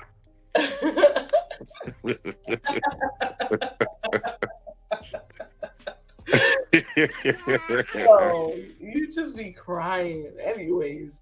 But no, black men don't want to teach these kids. Yes, I think they're tired. I think for them, they feel like having to teach somebody is too much work. They're exhausted. But then they cry about the poor results of young black men and young black boys, right? It's kind of sad. And I'm not dissing black men being teachers, but what I'm saying is these guys will become teachers and think that they just want a community. You work for a school. You get a check behind that. What are you doing for the community for real? Right? Educating a black community. How? By getting up and talking about what black women have on their head? If he's a black male teacher, he educating the black male future. He's the not future of black people. His own ass.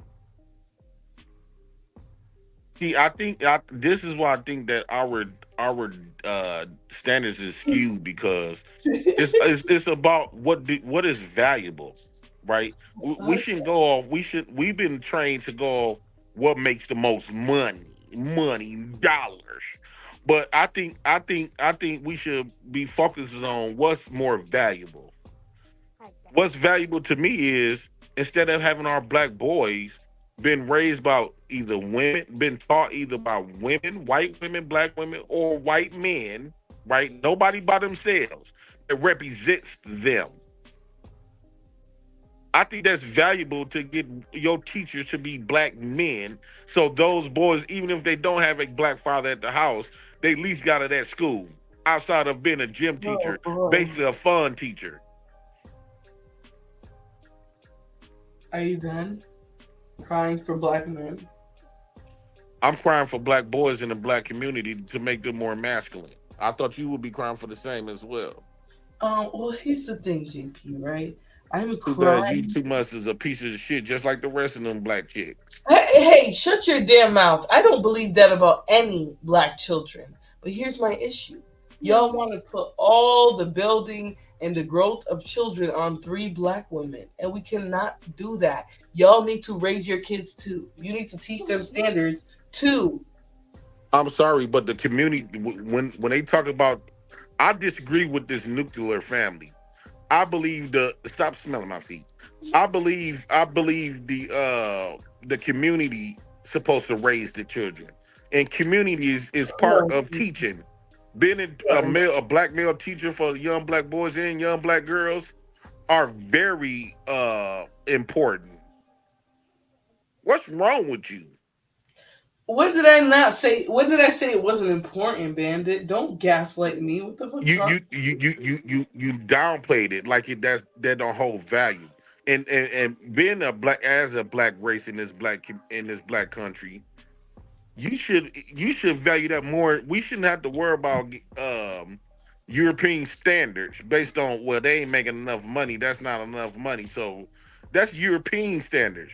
But us as black people know we on a disadvantage of all people, especially when y'all say black boys education level is at 4th grade reading level, and we also argue that the reason why they reading levels at a 4th grade reading level because they not getting taught by nobody that represents them. They go home, they see a woman. They come to school, they see women or white folks.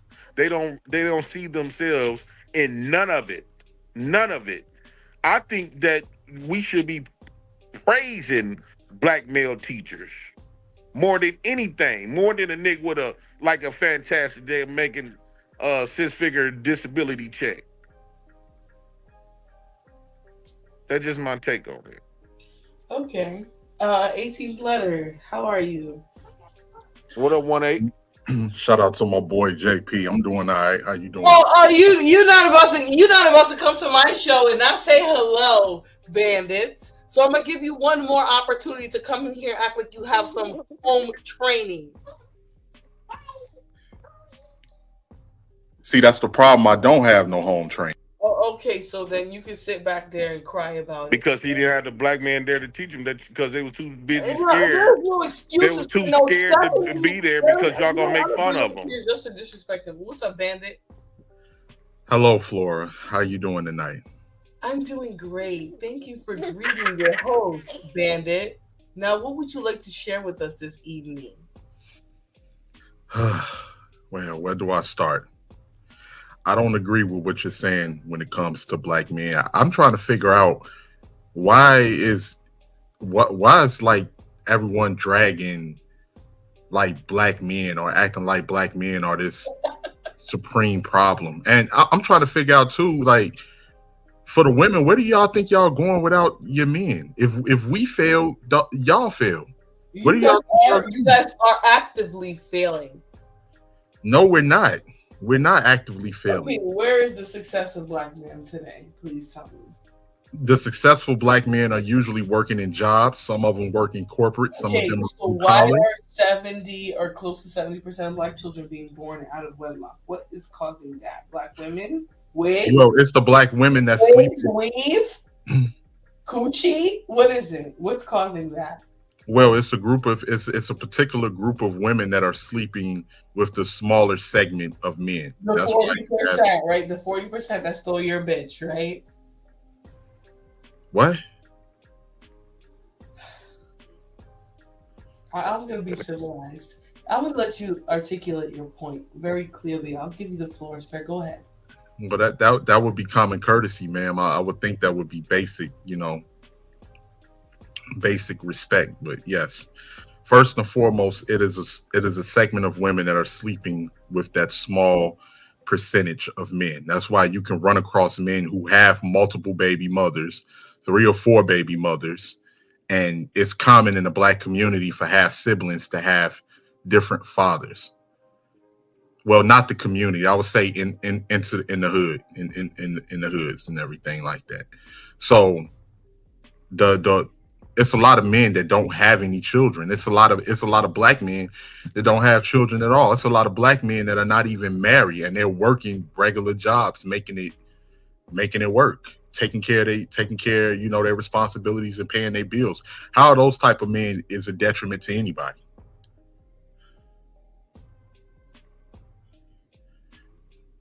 Okay, so now,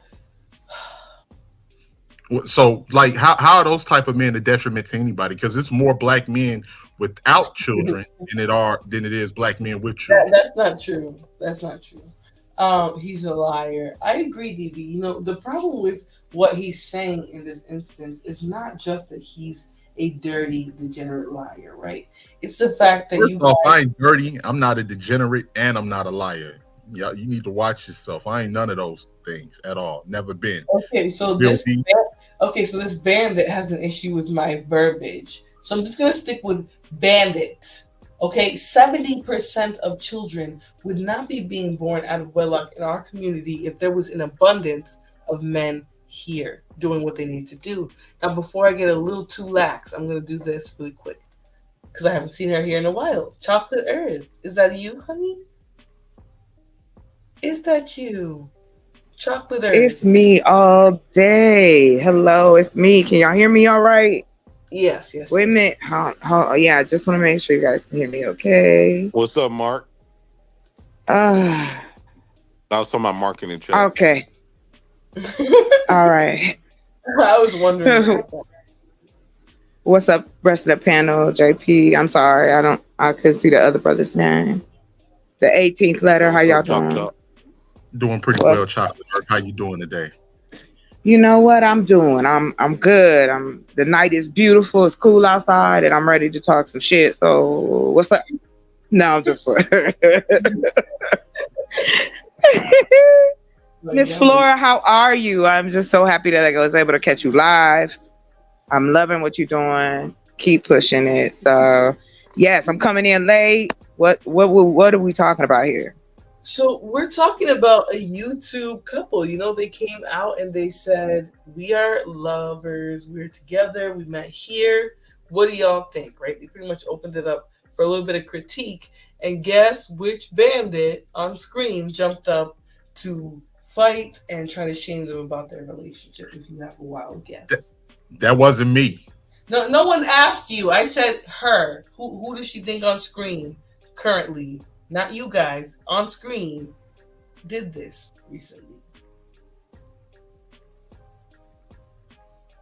If you guessed fantastic, it was him. Yes, he did it. He went there and he decided to attack Love and Osa for being in love, for being lovers, digital star-crossed lovers who are, they're in a 4-month relationship so far. And albeit they moved a little quickly, but they're standing in their truth. And so I guess Fantastic didn't like that, along with many other people. So if you have any thoughts, you can share them now. Otherwise, I can just play the video and you can catch up if you want to catch up.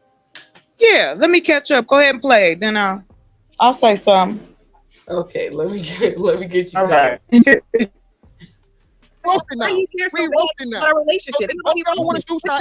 I'll pull out the goddamn tank. Okay, Yeah, you got it. No, you got it. You're up here. naked in a year. Nigga, you look good to somebody that nobody looks good to. That shit don't mean nothing. I get better pussy than you, nigga. That's a guarantee. Love cannot make my roster. All right. Now get it. I was out the way for a second. He the queen. They have. Now, I'll say this about the body language. I really like that he's trying to be reassuring and stuff.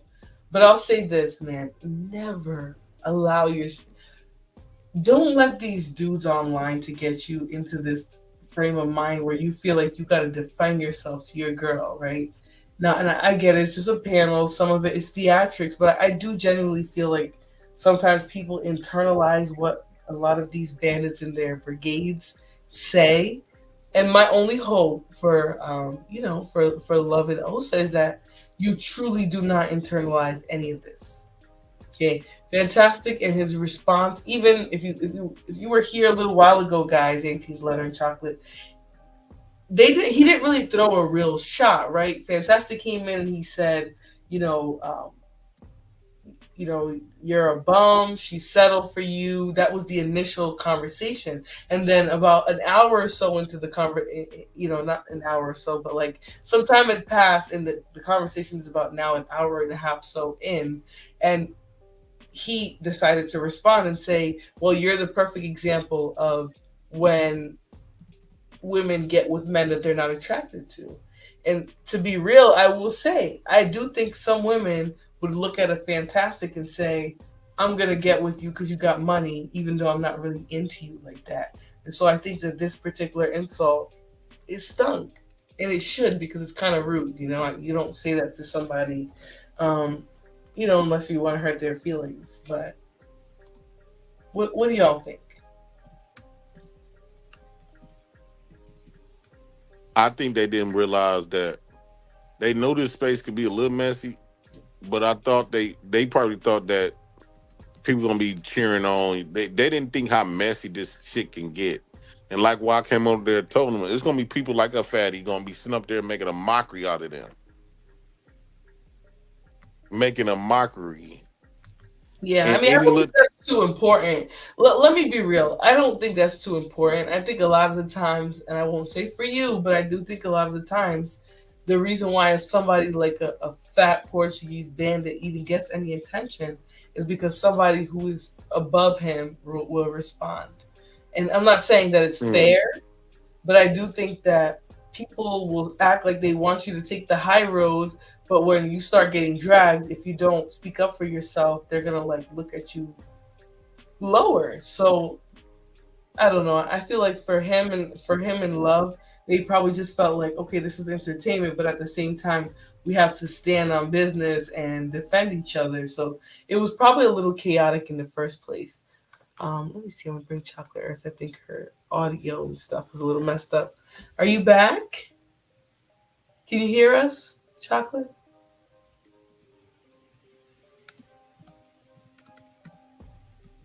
Okay, it's fine. You can stay there. It looks like it's working for now. If you have anything you want to add, just let me know. But yeah, it looks like he was pretty bitter at this point. I don't know that at this point he wasn't completely triggered, but I do know that she said something to him. Both of them said something. They laughed and they looked at each other, and he started getting upset. And now my main issue with people like Fantastic, besides the fact that he's single and ugly, is that he doesn't have anybody. Right? There's no woman there that's like coming on and saying, oh yeah, I'm part of Fantastic's roster. I want to be with him so much. There is none of that, right? We just see him online every day, sometimes in his car, arguing, crying, disrespecting women, complaining about women while he doesn't have one. And so a lot of these dudes, I do think it's easy to trigger them because they're not interacting with women.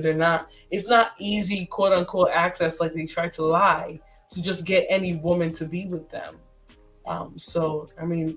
You have some men starting to understand that they're not a catch. And that's a hard thing to accept. Any thoughts, anybody, before we continue? Yeah. Well, damn. Go ahead, brother. Go ahead, sir. I can't wait my turn. I don't have any. It shouldn't matter if somebody met on YouTube and if they became a couple, I don't see what's the problem with that. I mean, me personally, I don't see. I mean, we're in the age of social media. A lot of people meet on social media. People meet on dating sites. People meet, based. I mean, like they may like somebody's personality, and we, spend a lot of time on YouTube, and some of us get to know each other behind the scenes. So I don't see now. I don't agree if you out here preaching one thing and then behind the scenes you doing another. Or you simping and doing some other stuff, and then you end up that's a different story. But if people meet and they kick it off on YouTube, that ain't none of my business, and it should be anybody else's business. I'm happy for them.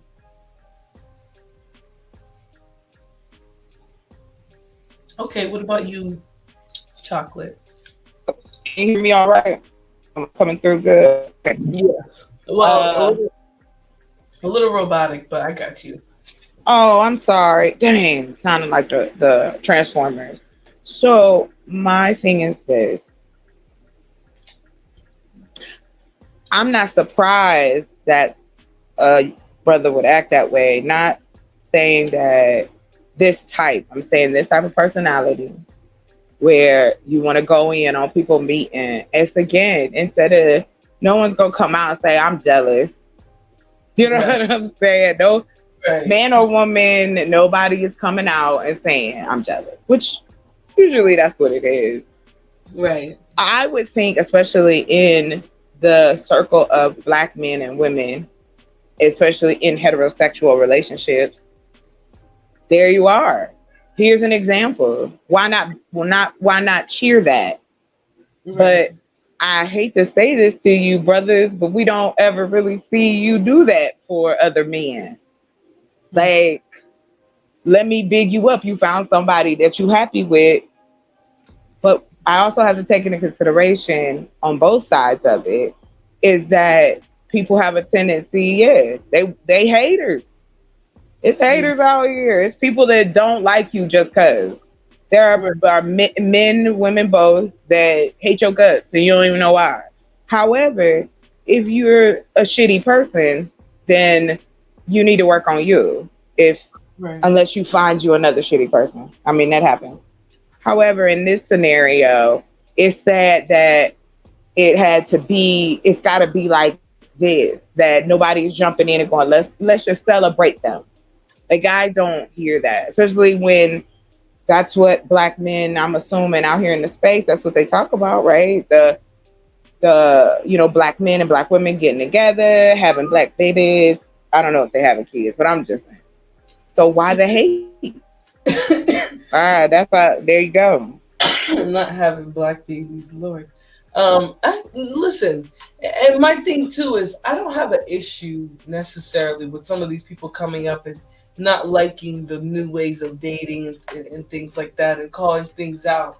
But my issue becomes when you have some of the weirdness where dudes will be like, oh, she's not pretty, she's not attractive, or they'll be really fixated on trying to denigrate the woman, right? And I think that's why for me, when Osa was like, and I know it's all performative, this is the internet, but when Osa was like, I'm a man, you can talk to me, that let me know that he was trying to in a non way say, listen, the way you're communicating is not coming off like you're looking at me like a man. Like it's coming off like you want to argue, like there's some other energy here. And I think so much times when men need to do that, they don't. They won't just call it, okay, your energy's off, you're coming across thirsty, you're this, that, and the third. They will a lot of times just kind of sit there and take that energy. And that's the problem. Now it starts to spread because they don't see a problem with it. But I think if men were a little bit more honest about what they wanted to see, instead of letting like feelings build up even, or like tiptoeing around the fact that somebody has a standard for women or the women they're dealing with or whatever, it's tough. Because I do think you can work through anything, but I think if you're not communicating with each other, you can't. Let me see if Ignorant TV is ready. No, that is true though. You can, if that's where you want to go within your relationship. The conversation has to start with that culture of men going, okay, we need to start. They may not say it the way you worded it. I don't know if if it's a pride or man or however, but in totality, it's let's be happy for folks that's trying to find somebody and navigate through this world with somebody else, especially in our society.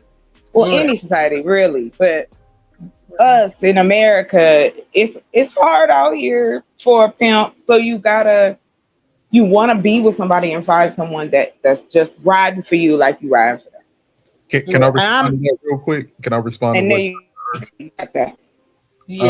I just wanted to say shout out to you, Chocolate Earth, because I'm getting so sick and tired on the internet of people pretending that they don't have no fucking feelings, that people pretending that they can just stand by themselves, that they can just like that. Oh, we don't need people. All we do is use people. Yo, first off, if you really like that, you ain't gonna be around nobody because ain't a motherfucking soul gonna trust you first and foremost to even be around them. Second of all, quit acting like everybody trying to act like they so heartless. Don't get me wrong. We all got a good side. We all got a bad side. But everybody needs somebody, man. Everybody needs somebody, especially with what's going on right now. Like people confront all the fuck they want.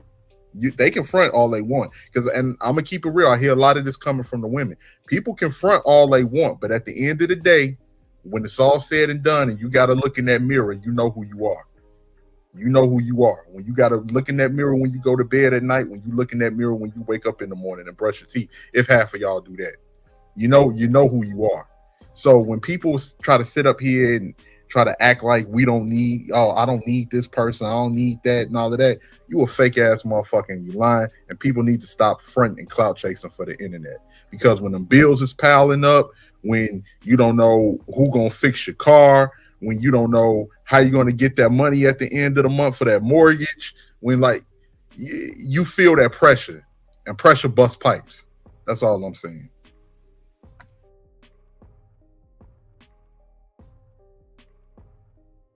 So are you saying that you are worried about her being able to contribute her portion to other bills? No, what I'm saying is that a lot of people have fallen for a lot of this bullshit rhetoric that people don't need each other, and you need to be a cohesive unit out here. Okay, that was great. Ignite TV, are you back? Can you hear us? Yeah, can you hear me? Yes, please interrupt some of this dust. I've had enough of this dust. Introduce some more dust, please.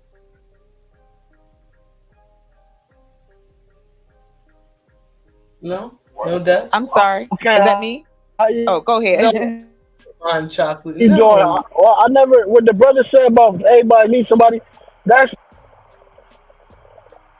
Can you? No, you're struggling bad, real bad.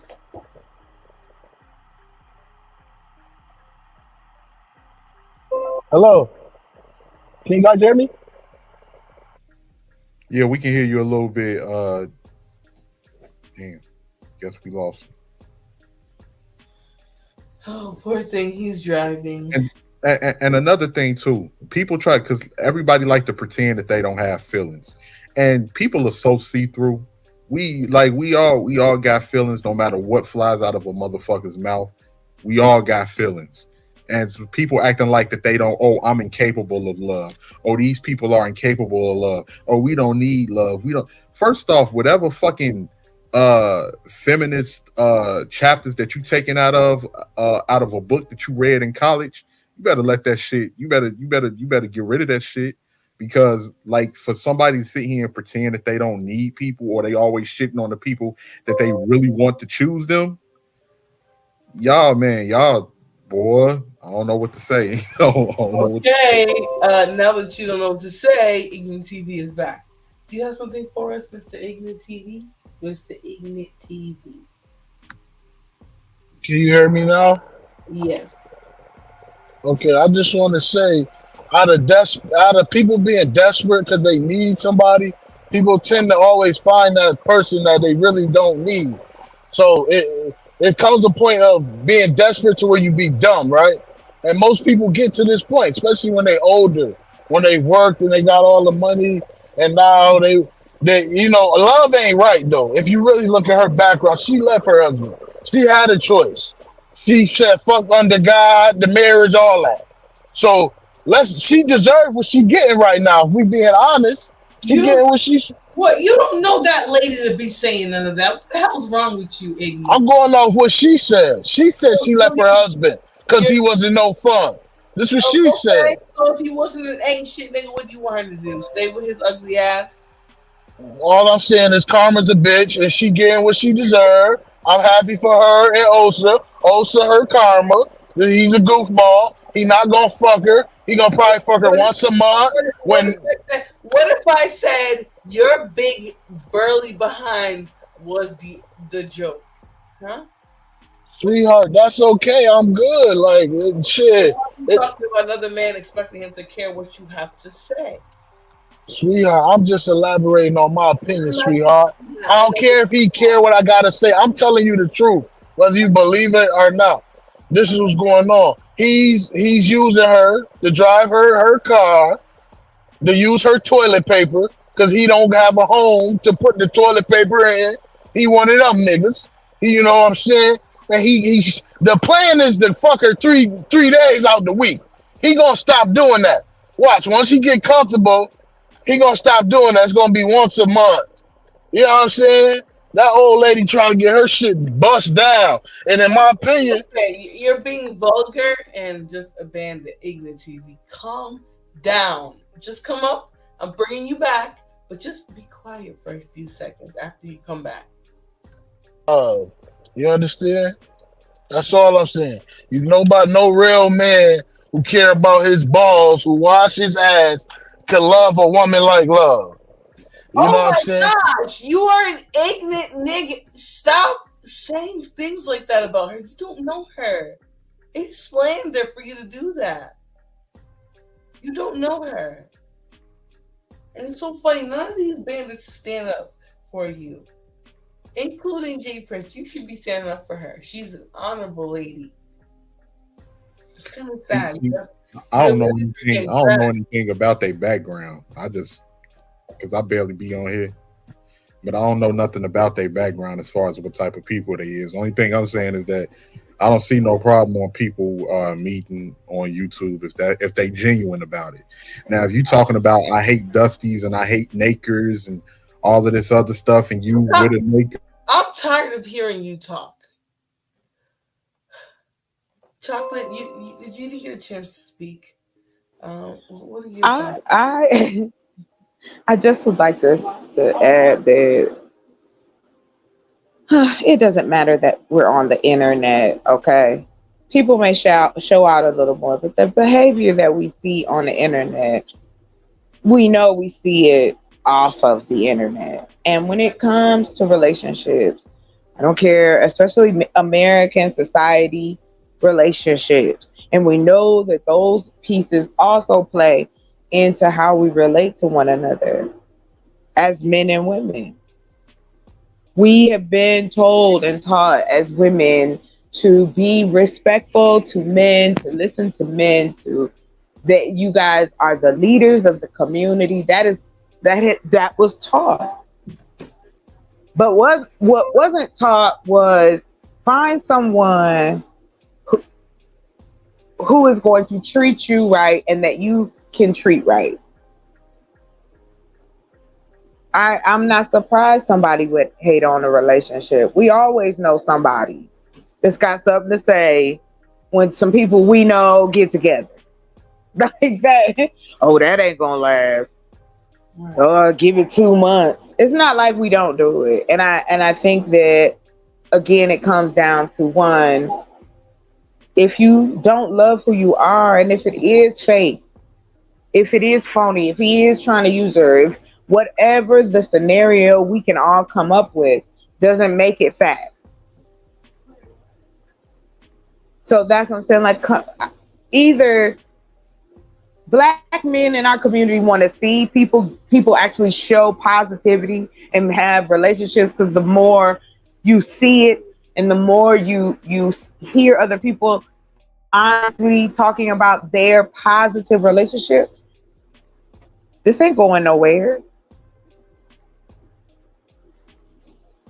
However long it is, that's between them. I'm not scoping out nobody's bedroom and what they gonna do to each other. Y'all, that's too. How you put all that in there?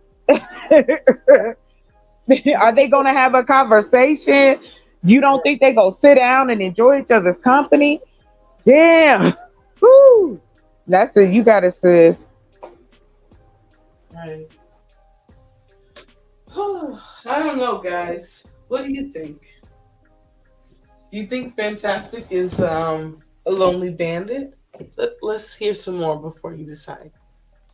The conversation, or they just we good. He was just yelling. I ain't no. This is broke ass nigga that think he look good, want to shoot shots to talk about looks. My nigga, I'm looking at your old lady. You a loser. Yeah, okay. I'm looking at your old lady. You a loser. My nigga. I promise you. Oh my God. You fucking with her, you not fucking with her. You should be If you fucking with her, let's do this. you not fucking All with me. right, let's hold it down. Hey, just subscribe, tell a friend, hit that like button right now if you can. That helps the channel the most. They already admitted that we're. What's crazy is Fantastic ain't got nobody. All right, RNC, when will you do a podcast from Osa, please? Lil with the 10 ounces, they already admitted that. Where you been, Fantastic? Mostly everything you're talking about, they talked about, including the. I'm sorry, that was you guys talking, right?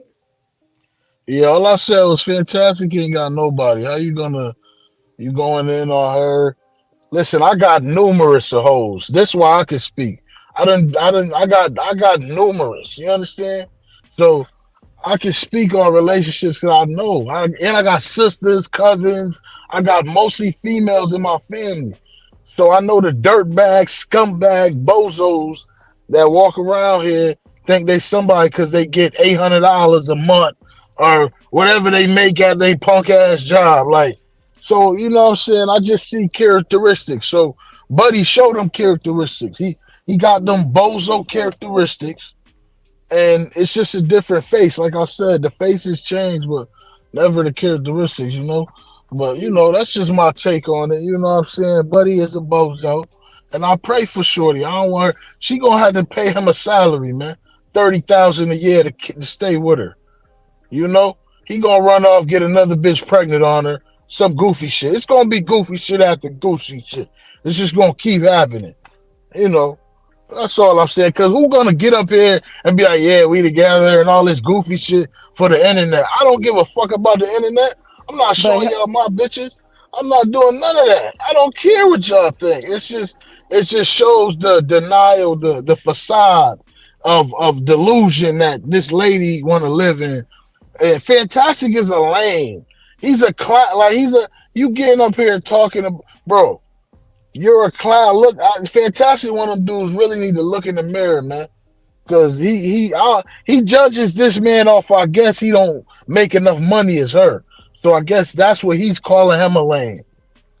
You know what I'm saying? Yeah, so he looking at it at that. I'm just gonna say this. To Lyric's point, I don't get why they do that either. I think it's a defense mechanism. I think some of them feel vulnerable being in an environment where if they do slip and be themselves, they'll be accepted. I think that they're trying to resist that. So it's part of that. You know what? Can I just say? Yep. Why does it matter what she looks like and what he looks like? Just on face, right? The point is, okay, some positivity, two black folks getting together. I hear this all through the space. I hear black men complaining, black men, the average man get a chance. It's y'all all sleeping with 5 dudes that's 100% in the percentiles. And none of that is true. But we can speculate that their relationship is gonna be a fucking train wreck. But then on the other side, it take our dry ass lips to say, congratulations. I hope it do go well. And if it doesn't, And if it doesn't, it doesn't. That happens every day. Why we acting like that's something new? Some relationships last, some don't. What the fuck does it matter? But then y'all want to put the part in there about what she looked like. And then you turn around and say that black women or certain segment of women, you know, don't wear no makeup, natural. I want this, I want that. It's all fluff. All of it. It's all fluff. I'll because say, if it was true, if it's true to that, then promote that on other men, and you don't do that. What does it matter what she looked like? What does it matter what he looked like? It matters because if it quacks like a duck, it's a duck. So what? It matters. Who That's are why. you? Who are you? Are you going to be there for her if it do fall apart? Are you saying you going to give her a I'm gonna be call right and there check and be like, I told you so, love. I'm gonna be that brother That's that what say, I'm I told saying. you so. I Good told you for not to you. fuck with that So goofball. Out of so love. Whether you like it or not. That's not love, sir. Not if you ready to turn around and say, I told you so. That's not love. That is love. I'm gonna respond No, to what it's not. I'm But gonna respond to anyway, as I was landing my plane, I'll say this. It take a lot to deal with another human being. And whether you got hoes or a plethora of women or a plethora of men, it's about who you are on the inside. I don't know the people on the inside. It ain't for me to know. But the fact that I gotta argue with somebody or somebody argue the point that whether their relationship is gonna be solid or not, y'all worse than the tabloid. So don't sit up here and act like we're not arguing you know the what I point. We mean? having a discussion. Yeah. You're coming up here saying, why are we having this discussion? This is what people do. They have discussion. Sir, what are you talking about? I wasn't. You asking why? I'm answering why. This is why. There you go. Called, sir. Okay, I'll just say this. It's called rhetorical. I wasn't asking. I'm sorry. I wasn't asking you a question. It was just rhetorical. I know one of y'all can't speak for all men or men in that particular segment. That is a part of the conversation too. So Yeah, that's it. You got it, sir. I was just going to say this. I definitely understand where you're coming from. Sound like a Mario Winans song. Why? Like, this is all you keep saying. Respectfully, like, people can have an opinion, whether you like it or not, sweetheart. Close your ears. That's all I can say. Like, she's ugly, respectfully. But it's some black queens that are ugly. I'm sorry. They're going to find a nigga like this dude right here talking, who telling hey, somebody needs somebody. And then they're going to cheat on his ass because he's too soft. So this is you. That's who. Ain't no owls in here. Wait. Hold the fuck on real quick, bro. Hold on real quick. What I'm saying is that people have to get together and have a cohesive unit as a family. And what I'm saying is you sound like a lady when you're talking about everybody needs somebody. Everybody gonna need somebody. From that. Ain't nothing continue. Soft over here. Continue. Nothing soft or sweet over here. And I don't need your permission. I am gonna continue. Hold on real quick. First and foremost, what I'm saying is that people like to get on here and play these internet games. And at the end of the day, ain't nobody getting no fucking younger.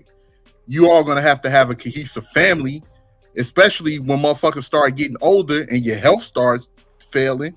Or they passed that, bro. They got grown kids. What are you talking about, man? Okay, I don't know anything about them. I'm just look at them. Like, you have your eyes working, right? Or I'm confused here. About in general. What are you talking about, bro?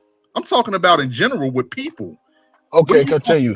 My bad. Continue. Because I don't know them from a can of paint. I'm just giving my opinion on them getting together. Whatever they get together, I don't know these people. I don't know their backgrounds. I don't know nothing about them. I'm not in these spaces like that. So I just see two people getting together on YouTube. More power to them. Get together. Do what you're gonna do. I ain't got nothing. I'm not invested in them. I gotta go make me some motherfucking money, bro. I'm not thinking about what they got going on. If they get together and they stay together, they stay together. If they don't, they don't. I'm not sitting up here trying to I told you so. I'm not in another couple's business like that. As a man, no other man should be. Like you said, we do have an opinion. Everybody can voice their opinion. But what do I care what's going on with them? If they together, they together. If they met on YouTube, they met on YouTube. Why would I be invested in that? I'm just from the outside looking in, and what I see is just two people getting together. I don't know their background. I don't. Yep. Respect. That's what's up. You got daughters? No. So you got sons then, right? No, I don't. I don't have children.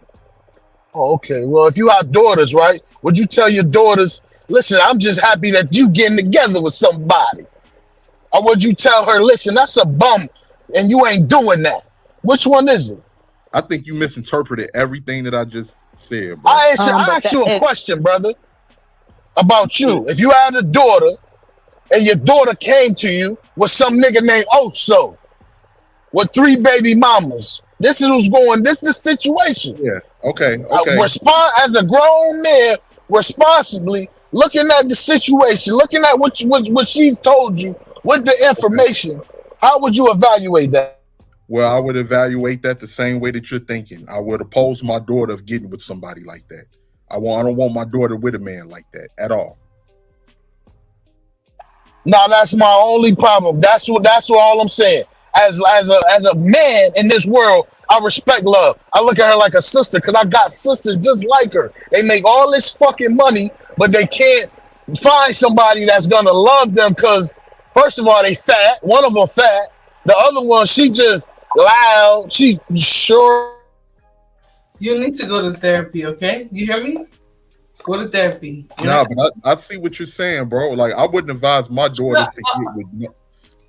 Shut up. You guys are not going to come here and bash women. Go to therapy to talk about why you feel the way you do about your siblings. Oh, I didn't say anything about women. I'm not bashing them. I'm telling you, when I look at her, that's what I see. I see a beautiful black queen who getting played. So it may seem like I'm being truculent or aggressive, but I'm just passionate about my sister, respectfully. Well, I know one thing. If I have you a daughter, said she was ugly. I mean, but you respect. But what does that? So ugly people don't get together every day and have families and children. What are you? Yeah, they do. But what are you? No. Yes, they do. Now what? Yeah, they do. Okay, and what we getting at? You were yelling and having a conversation. I don't know what you think I've done to you. I'm not trying to be combative or aggressive. You're asking a question, though. I'm trying to figure out where you're going. I say yes. Shut your mouth. It's cool, sir. Yo, Flo, stop your shit, Flo. Like, I'm not one of them niggas. I'm one of them. Shut your damn mouth. Listen, I'm one of them. No, I don't care who you are. Shut your mouth. Copy. People, you're unmuting yourself. Relax. This is not a prison yard. Hey. Wow. I've never been to prison, so you sure are acting like it. Wow. That was very disrespectful. That You're was the very civilized person on earth. Everyone else is just uncivilized. That was very disrespectful, but it's okay that you can stereotype me because I'm a black man. I'm cool with it. It's okay.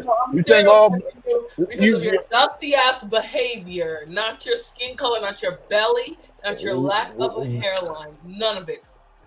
You're lying though. So okay, all that stuff you just said was cap, but all I'm gonna say is like, listen, for real though, like. Flo, like for real though, like come on, like stop it. I ain't said nothing wrong. I told the truth at the end of the day. So with what you just said, you saying that's the truth. You said you see this. Do you have factual evidence that this is what this man is planning to do to her? I'm going off what came out of his mouth. I'm going off of experience. I'm going off of verbal, psychological. I ain't a physician, but I got some psychology. You know what I'm saying? So I know what the fuck going on, baby. That's what I'm asking. That's what I'm saying. I know what the fuck is going on. So, but do you know this factually that this man is planning to do this to her? What I did was gave you the general census. I didn't give you my opinion. I gave you the general census, and the general census, and that's what it is. It's saying that Buddy ain't really there for her looks. Let's just put it like that. Buddy ain't holler at her on her looks. You know what I'm saying? And when a man don't holler at a woman about her looks, it usually got something to do with him using her. It ain't got nothing to do with her. So I'm just being real. Like, most men are predators. It is what it is. Like, most men are fucking predators. We see what we want and we go get it. So he saw a little ugly duckling. He like, yeah, I can use this old bitch. She angry. She get online talking about men ain't shit. Men ain't shit. La la la. It's all common sense. Like when you done skip a couple rocks in the pond, you know what I'm saying? You can underdig what the fuck is going on. You can kind of see what's really behind that curtain. So Buddy is he's an African scam artist, like the ugly ass dude who looked like Quacky the Duck said. You know what I'm saying? Black ass McDonald's man and call himself fantastic. Yeah, he one of them guys. He's 6'7" with a 3-inch dick. He's losing in life. He hates God. You know what I'm saying? He one of them niggas. You know, and that's why he gonna hate on love in general. Just black people coming together because ain't nobody with his black ass.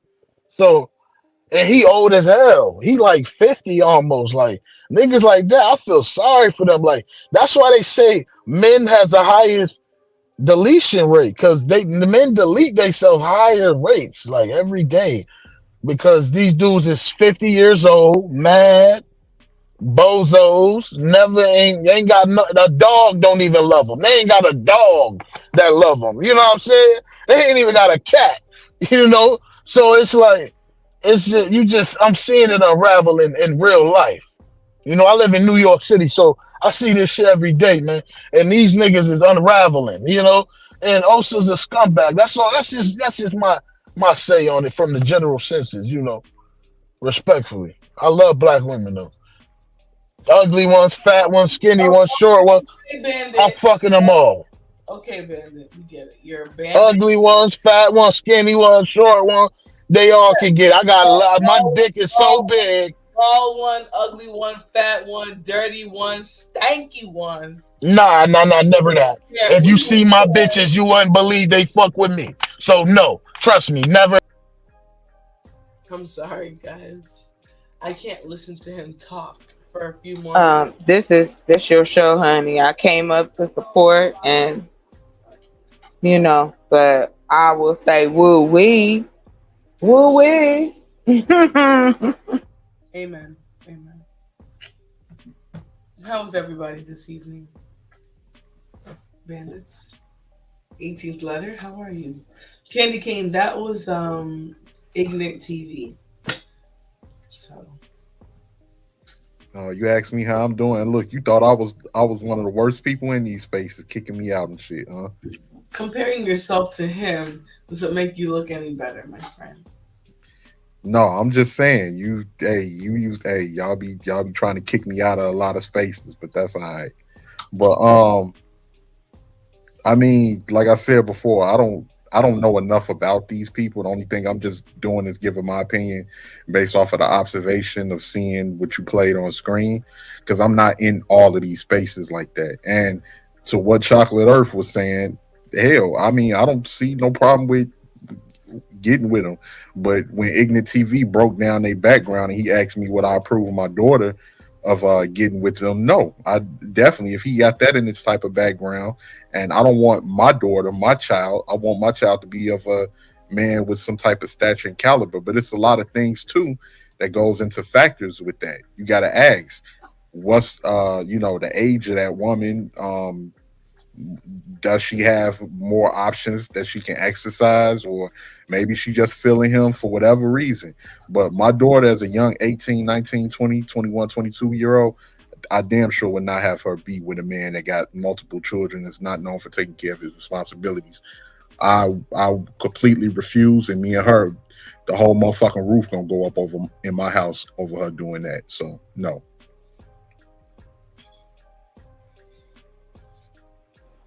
I just find it interesting. Okay. My question wasn't answered. There is no factual information that has been given that says, and And by the way, sir, I think 18 gutter, I think he made that up about the 3. That just as Okay, a because I yeah, that's don't know. I don't nah, know. he just made up a scenario. Like instead of approaching it and going, what are you talking about? That he gonna do this to her and she gonna I'm not in their bedroom. Why do you care? And it's a rhetorical question for myself. No one has to answer. I have the answer. It just it's still frustrating and irritating. And then when it comes to we supposed to be quote unquote adults, which that's a question. Why happiness, joy, was to adoration, just those emotions being on the wheelhouse of when we talk about relationships is never talked about. How about they might actually enjoy each other's company? Wow. Wow. All right, I pause. Y'all got it. No, Yeah, I just feel like some people are unsufferable. Some women, you can't be around them, my man. Like, and love is one of them women. She's gonna be like, "Hey, I see a speck in the air." She gonna like if you breathe too hard, you keep breathing. Like she's one of them women. So some women are insufferable. So it's like to be around them, you have to be getting paid. 1 + 1 = 2. You know what I'm saying? What's that guy named that was messing with Jada Pinkett Smith? Wasn't that Trey Songz or what? August, yeah. The man he was down bad. You think he gonna hit that old Skeletor? Listen, the man was down bad. She caught him when he was down bad. And this what love is doing. She's Jada Pinkett in this nigga right now. He's down bad. Why are you so invested in celebrities? I'm not invested. I don't even know their name. What the fuck you talking about? Wait a minute, though. What makes you think Jada Pinkett was ever down bad? He You said ain't August listening. was down bad. Huh? He's saying August Alsina was down bad. That's why he was with Jada Pinkett. Am I correct with that, Ignorant? Factual. Okay. Yeah, I don't. So even on the flip side of that, like, what makes you think that fucking with Jada Pinkett, you're down bad? That's Jada Pinkett, dude. What do you mean? He probably grew up his whole fucking life wanting to fuck Jada Pinkett. What are you talking about? You didn't? Sheesh. Yeah. Me in my age range, yeah, but that was her son friend. Like he was. I'm gonna just say. It would be like some rape shit. Respect. Great. Oh, come on, Bandit. That is not true. There's a crazy age gap, so I ain't going against you on that point.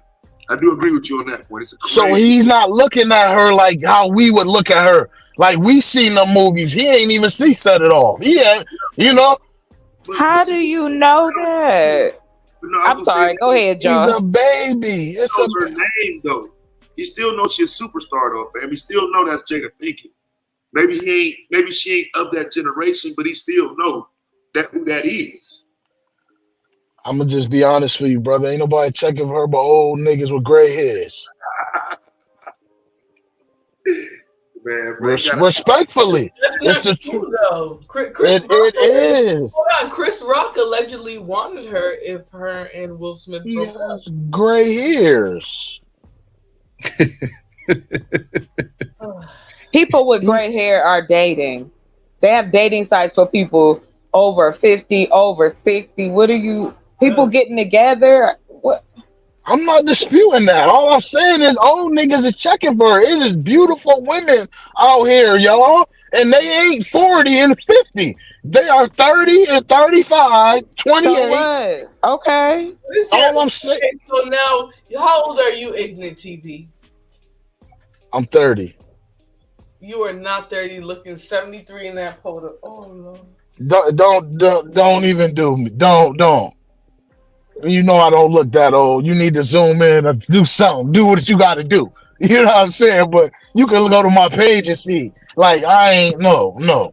I'm 30 and I got hoes. Respectfully, and I say that with a euphemism. I don't say it in a bad term. So I'm just telling it like it is. Really, that's all I can do. Keep it real, with my people. Y'all my people. Ain't no white people up here. But you making up scenarios and saying what you think is gonna be, what's gonna happen. Like when did I say something was gonna happen or indefinite? Give this nigga 30, man. Pull that nigga picture up to the front. Man, go ahead, sir. I am not gonna play that game. I never said that something's definitely gonna happen. I just said what the census was on the love and the Oso shit. That's what I said. And the nigga is fantastic as a goofball. Like, how you the prince or something? How you gonna call yourself the prince? Oh my like, God! Oh your God! What? that is an expensive blazer. The fuck you talking about? Head shape. Okay, I'm sorry. I'm a black man. What you mean with a big brain? What you talking about? Shit, my hair look good. If you ask me, shit. Okay, guys, come on. Y'all are gonna allow him to say what he's been saying. Yeah, I can't tell through that picture, man. I can't tell. What you asking me, dude? What you think I'm lying about my age? What the fuck? Come on, man. We going off of pictures? They think you're lying, bro. I was gonna look to see. They made it sound like you might be wrinkled up and shit. I just wanted to see. Man, listen, man. That's irrelevant, man. I'm telling y'all what's going on out here. Nah, how I look, Flo? Tell me how I look, Flo. I want to hear it. But you never answered my question. What's your question, sister? My question was, did you have any factual information about the couple that we were talking about? And I said the only facts that I have is the stuff that came out of their mouth. What they said. This is all I can do is go off of what you. But they said that they was gonna stay together because you ugly, I'm ugly, and he gonna take her for her money, and he don't have no toilet paper. All of that stuff. That's why I asked you, because you just seemed like you said you was gonna stand there and say I told you so, because you felt that what you were saying was right. And I'm just asking, do you have any factual information that this man is going to do this to her? Because you said you didn't answer my question. Do you have any facts? Let me answer it real quick. The only facts I have, I'm gonna say it again because I guess you ain't here, is what came out of their mouth. So they said that on camera? If you tell me you a duck, I'm gonna believe you're a duck. No. I don't want to play semantics. I'm saying this 2024. I'm believing in what you said. Did he say I'm with her because she ugly? Did he say online that he said that he was gonna do her dirty? That he was only trying to be with her because of X, Y, and Z? And did she say, oh, I got widowed, or I'm cobwebbed up, so I'm hooking up with this dude because I got low self-esteem? Like, I'm just asking, do you have any factual? you putting in words now. I ain't saying none of that. I did not say that you did. I asked you a question. What I'm saying back to you is my interpretation of it. You have nothing to do with that part. You already said it. I can't answer to your interpretation. I can only answer to what I said. So we're not gonna play them games, baby. I got 7 girlfriends. Okay, that's great. I know how women play them games. Yes. Congratulations. I hope that your relationships are great. What I'm saying though, again, is fine that you're now adding that piece. But so it, to me, based off what you saying out your mouth, you don't have any facts. This is just what you think gonna happen. Okay. Period. Okay. Yep. Okay. Ain't That's no how you way, feel. bro. I ain't gonna argue with you. Bro, you crazy, nigga. 7 girls. How you feel? There's no way. I ain't got no facts. Come on, bro. This is crazy. Come on, bro. What? Like, I'm confused. I mean, I thought this is what you're rocking with right here. What? What's wrong? No, in the Bro, that is a blazer. That blazer costs $2,000, bro.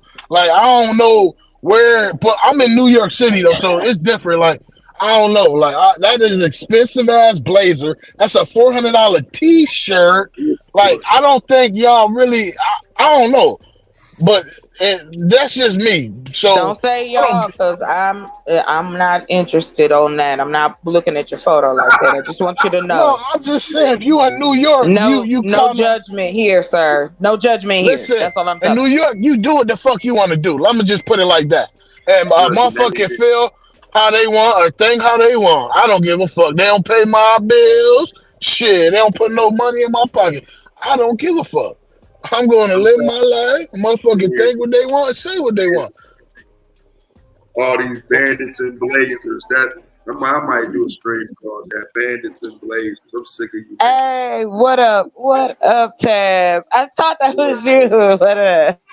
Yes, it's me. What's good? Oh boy.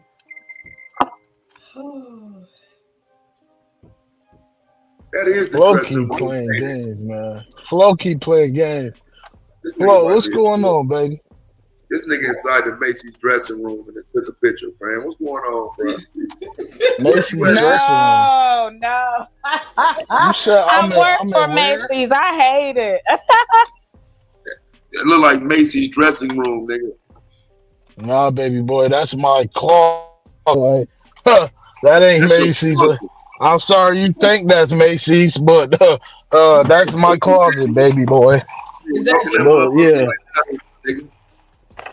it might be Walking that Okay. motherfucker right now.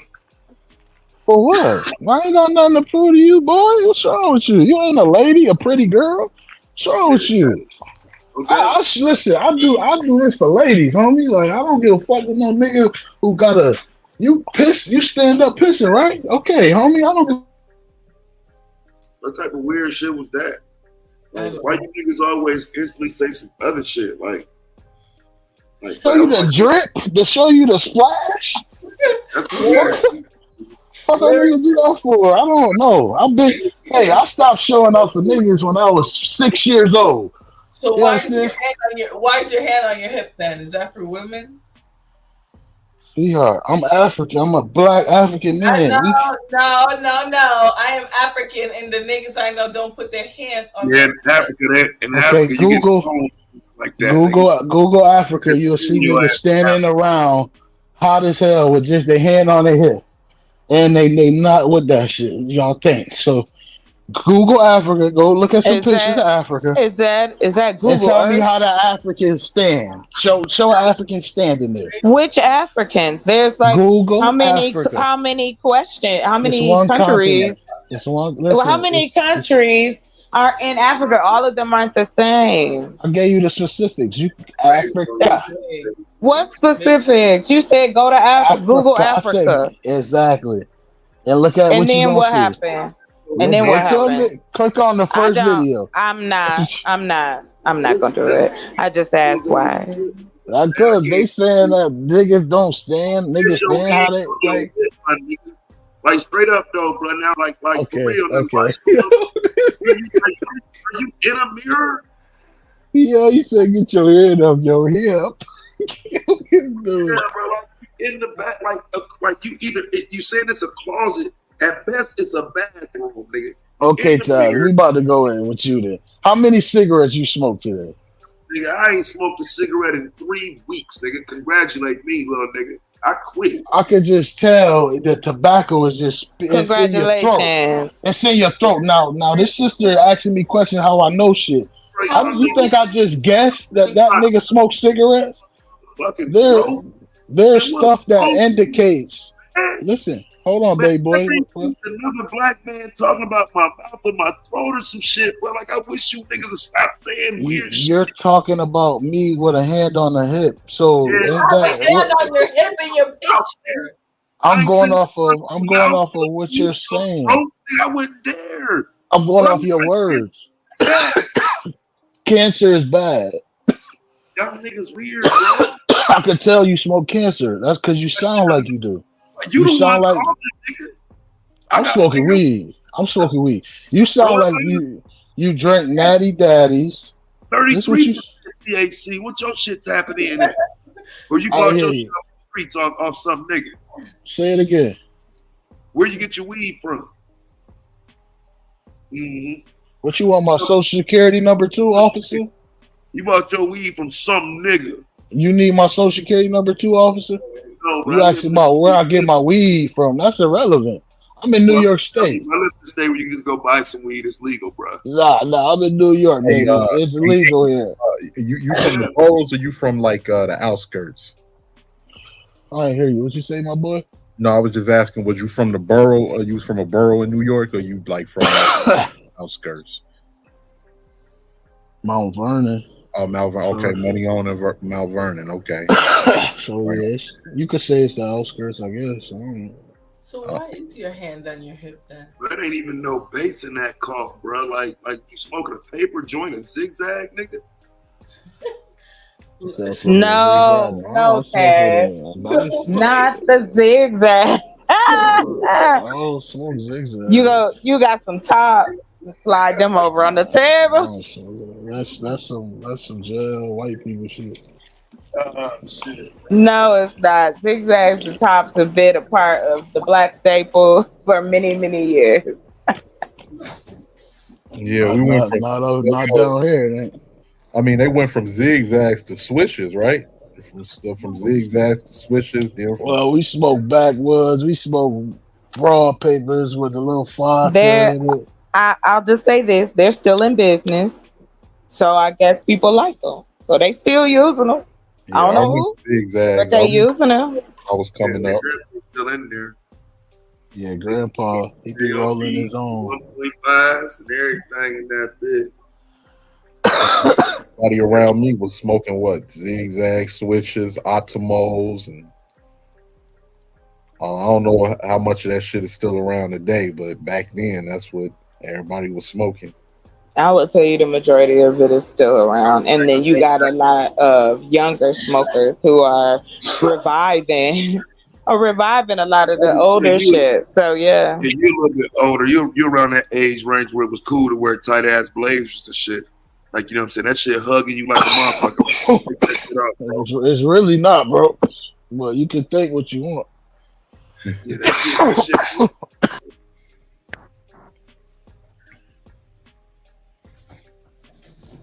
But yeah, like, bro, like it look like they just do that motherfucker on some shit, bro. That might not even be your bitch. That's like some troll shit, bro. Shit don't even match, bro.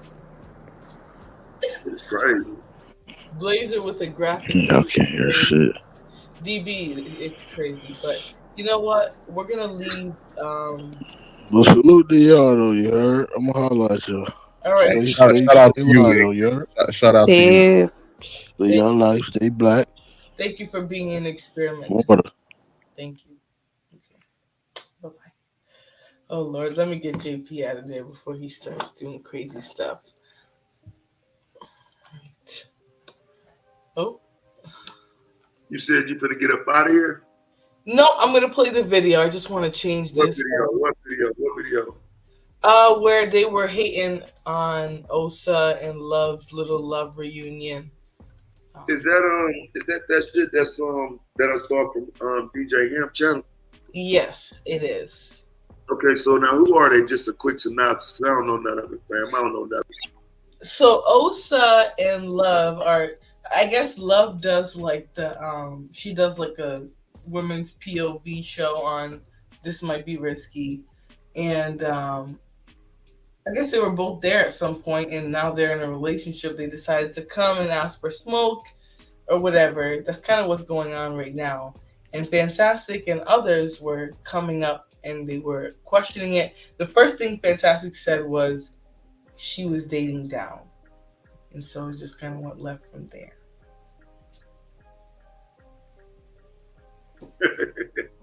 Yes. That nigga crazy, bro. It should be interesting. There's only a couple more minutes before he starts raging on them. He already started because Osa said that women aren't attracted to him that are with him, but let's see what he's doing here. on her. Still all respect, brother. Next. Right, we talked about this already. CD with the $5 says, no need for buckwheat from the Little Rascals. Rain on y'all Black Love Parade. Amen. Go back with the 20 ball says, I hope the best for you two. My years of experience have seen older women being enchanted by younger men many times. It never ends well for them. You will be able to provide Osa a lineage or legacy. You will never. He got a whole bunch of kids. So we good. I don't know. Same with the Lil with the 10 ounces. Man, see, fantastic tripping. It was a good conversation. Now he acting like he on the. I don't want to slander nobody. Yeah, Ratchet Show. Just say Ratchet Show. Okay. Denisha with the $2 says, love you dating JP Twin. Damn. Not even close. Not even close. Sean Brewer with $2 says, Mr. Fantastic on fire. He ain't lying though. Yeah. We already said it. We spent the whole 2 hours talking about it. See, the $1 with $2 fantastic. I also think they will not last long. Right. Place your bets. Hey, place your bets. Let me make this announcement now. Put him in the fucking bedroom. Get him out of here. Come on. Wait a minute. Well, my money here. Get the fuck out of here. Get him the fuck out of here. If you want me dead, prices on my head, my shit in a pot,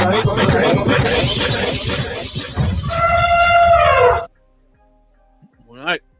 Hey, I'm gonna say this real quick. The whole point, my point that I was making, and I was walking this stuff back down, is because I'm repeating what people. I use what people say to support my points that I'm making. She said the whole point of the whole thing of me walking this down is she's with that man because she's attracted to that man, first and foremost, of everything. No matter what narrative she gives and what she says outside of this, clearly that's what it is. Every man knows what it is. All you niggas acting like I just did some. I let the first one slide. They shot two shots talking about looks and all these other things, and then they did it in tandem. So if you want to do it in tandem, now we can get to my shit, my expertise. So don't come to me like I just snapped and went off. I didn't. That's not what I did. I hate when y'all do this lame man shit and y'all act like I'm just snapping or I'm just going off. We was having the conversation, and my main fucking point is that Love is with this nigga clearly, a nigga that's got 3 baby mamas that makes less money than her because she finds him highly desirable. And the fact of the matter that she admitted to her first fucking thing coming up here was, "Ooh, he's cute." That's what she said. Okay, that's just proof of what I'm saying. You can't go from that and be in a relationship with somebody to a nigga you clearly taking care of, and then be on some shit like, "Oh, his looks don't matter." That's all I'm saying, bro. So if y'all want to fucking be emotional in the fucking chat and make it seem like I'm just went off or whatever, or it's bullshit. But then too, I know a lot of y'all trolls and a lot of y'all hoes ugly as hell anyway. That's why I got motherfucking baby fucking pictures. Y'all got baby pictures as your avatars. Most of y'all don't show your real face, and y'all fucking man and whatever. And now, what's funny is I think he's referencing trolls. I mean, we were trolling the fuck out of him. But he's so sensitive. I didn't like the response here. I mean, I didn't like anything he said, but he was so quick to be triggered. And all Osa said in this instance, he didn't see it a couple of minutes before, was, you're just like I'm an example that women will date pookies. You're an example that women will date men they're not attracted to. And so that's what prompted all of this, and all of this response from him. So let's continue. He was talking about me with the baby picture. Yeah, he was. Yeah, he was very upset. DB, we were dragging him like he deserved. You know, he kept coming. So he claims that they threw the first shots. But if you come in and you say, you dating Osa is dating down because you always said you didn't like that type of black man or whatever, that's you throwing the first shot. So obviously he's doing that, and then he gets mad when they finally go back at him. So yes, he was talking about you. I didn't know that he had 3 baby mamas. I think he was married to his last wife, but I will take that. I will apologize. I thought dude was making it up.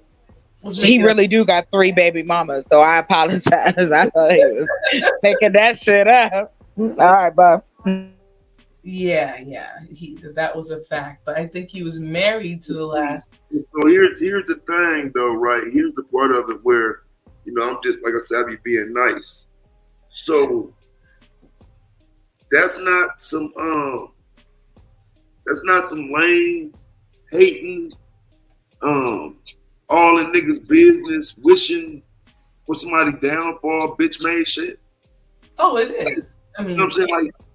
I just think it's wild, you know what I'm saying? Like the same niggas have positioned themselves in the past years that you would root for men in their relationships. The old conversations were these men defending niggas with white bitches and all type of shit, saying leave men alone in their relationships. So it's odd for me to see the same men now challenging a black relationship when if that was a dirty ass white bitch up there and Taz came in home to start dragging her, he'd be the first one to say, why can't he be with that white bitch? Mm-hmm. But just watch. I'm gonna specifically do it. And just everybody that's listening, watch who defends the white bitch. Just watch. I'm gonna do it on one of these channels of him shows when he up there. The opportunity will present itself, and watch he be the one to pop out and say it should be okay to date whoever you want to date, brother. Don't date police. Watch. You know, I think they're locked into talking points. So regardless, I think that would be somebody would come. He's there to be on bullshit. So he's gonna go against you no matter what your position is for real. And the problem is he can't handle it when you get the best of him. You know what I'm saying? Once you see enough of him in action, you'll realize he liked the shit. He had fun with the smoke, but he just can't take the L's. Yeah, he makes that very clear. He goes a little bit more off the rails here. So let's continue. Everybody else in the hell anyway. Thank you, Gunny J. Wells, for the $20 super chat. Salute Gunny. Fantastic as a loser, corny and goofy vibes. I hope Osa and Love make it. He embarrassed himself big time. Thank you, Gunny, with the $20 super chat. Gunny. But T. Lee makes some fantastic. Wasn't going. Brother. Hold on. Strange. Fantastic peaked in high school. Please shut that clown shit up. Put him in the fucking bedroom. Get him out of here. Come on. They try to time Mr. Fantastic out, but Mr. Fantastic got a lot of support, man. We'll wait till you get back up here. But right now, you have for 20 minutes. Yeah, he's the leader of the news. Mr. Fantastic will be back at 10 o'clock. 11. Eastern time, y'all. 11 o'clock Eastern. What's up, Lauren? What's up, Lauren Mac? What's up, HQ? What's up, Trigger Mike? What's up, Trigger Mike? What up? Hey, y'all. Hey. Q, what's popping? Congratulations. Okay. In a world where not many of us find love, you find it where you can find it. And don't listen to the naysayers of how it's found. I mean, I get on a panel and people are telling me if she got lashes, if she got fake hair, if she got fingernails, they don't want to go over there and talk to her. You had the balls enough to go over there and talk to her when she was talking ratchet or reckless or whatever you thought. She was talking like that. You had the balls to go over there. With all the fake hair and them nails. A lot of men don't have enough balls to go over there. Okay. So the whole point is you never know what you're gonna find till you walk over there. That's facts. It probably had nothing to do with looks. It had nothing to do with talent. You just wanted to know what she was about. Whether she was on bullshit or she wasn't on bullshit. Right. So when you got the courage enough to walk over there and then find something, even though you're not expecting to find something, she ratchet. She talking crazy. When you got the balls enough to walk over there and find something, you keep hold of it. Don't let nobody tear it down. Don't let nobody tell it's not true. Because most people ain't gonna find what you find. Most of these people on here ain't never gonna find love because they're too caught up in their head to find that. Yeah, amen. But when you got the balls and you got the courage to walk out there and say, I want to spend my life with another human being, I want to connect with another human being, don't let nobody tear that down, ever. Whether it's 6 months, whether it's a year, whether it's 2 years, it don't matter. It's a successful relationship when it starts out and you want to go from there. Yeah, thank you. Yeah, we received that. Yeah, we know we just getting started. We're not acting like, you know what I'm saying? We know this ain't no time for real. So, but we appreciate that. We appreciate that good energy and that the positive. Oh, yeah, and one thing. HQ, one question. Wait, HQ was popping. Did you speak to me? Oh, I'm sorry. Hi, panel. Hi, Am. I'm sorry. And don't text me talking about, hey, nigga, you catch me when you catch me, nigga. I don't read these texts. Goddamn hurt my feelings. Hey, one question before you finish. I got a question. Okay. You're saying a woman in a room who's being loud and boisterous. Why does that take balls to do? It would seem like it would be foolish to approach because that's not what you want in your house. But it would seem foolish to approach that. It doesn't seem ballsy because men are largely looking for a peaceful home, a peaceful presence from a woman. Okay, so why? Well, you would have to ask also why did he go over there and talk to Love when he thought she was loud and boisterous and she was like that on the panel? He went over there and he decided that he wanted to find out whether that was a real facade. And I get on a panel one day and gentlemen are saying, don't talk to a woman who got lashes, don't talk to a woman who got fake hair, don't talk to a woman who got fake fingernails. And I was like, you don't even know what that woman is like till you go over there and you talk to her. She may be presenting a facade that day. She might have on fake hair that day only. She might have fake lashes on that day. You never know until you go over there and talk to her. Also went over there and talked to her. She might have been ratchet that day. You never know until you go over there and talk to that person and you say, well, we want peace. You don't know whether that person is going to give you peace until you have a conversation with that person. They can have a facade. Every person has a facade until you get to know that person. Whether she got nails, hair, he got his pants hanging down his ass, he got on a white beater. You never know until you walk over there and talk to that person and say, oh, okay, well, I'm going to actually talk to this person because it may not be what I think in my mind. That's what I'm saying. Yeah, you get it. You sharp, HQ. Yeah, you sharp. Today. Okay. Today. I think, hold on, y'all. 1 second. Her bracelet. Mr. Fantastic now has $250 worth of credit. Okay, I'm sorry. Now let me just no, you still got time and then Trigger go. Okay. Did they say 200? Wait a minute, goddamn. I learned how to say goddamn for my country friends. Did I do it right, Mr. Fantastic? Close. Wait, hold on. Yes. Wait. Yes. So what that means? Somebody $250 to keep him on? Yes, they put $250 on his books. Yeah, see that, I mean, and that's impressive for him. Shout out to him. But them niggas getting pimped out here, fam. And that's what I'm talking about. So, because for real, now listen, fam, when I was over there the other day, I sent the super chat and told dudes, you know, it's my first time checking your shit out. Like, you got it popping over here, gang, good shit. And bitch ass niggas in the chat start saying I'm clout chasing and look at Taz trying to be seen and blah, blah, blah.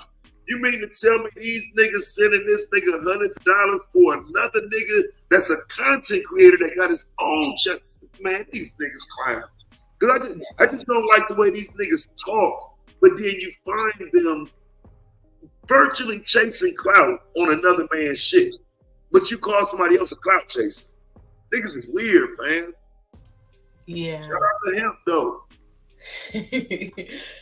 Yeah, it's a little the payment structure is a little confusing. We won't touch on it here today, but yes. I think maybe they get some residuals or some fees at the end, but yes, it does play out.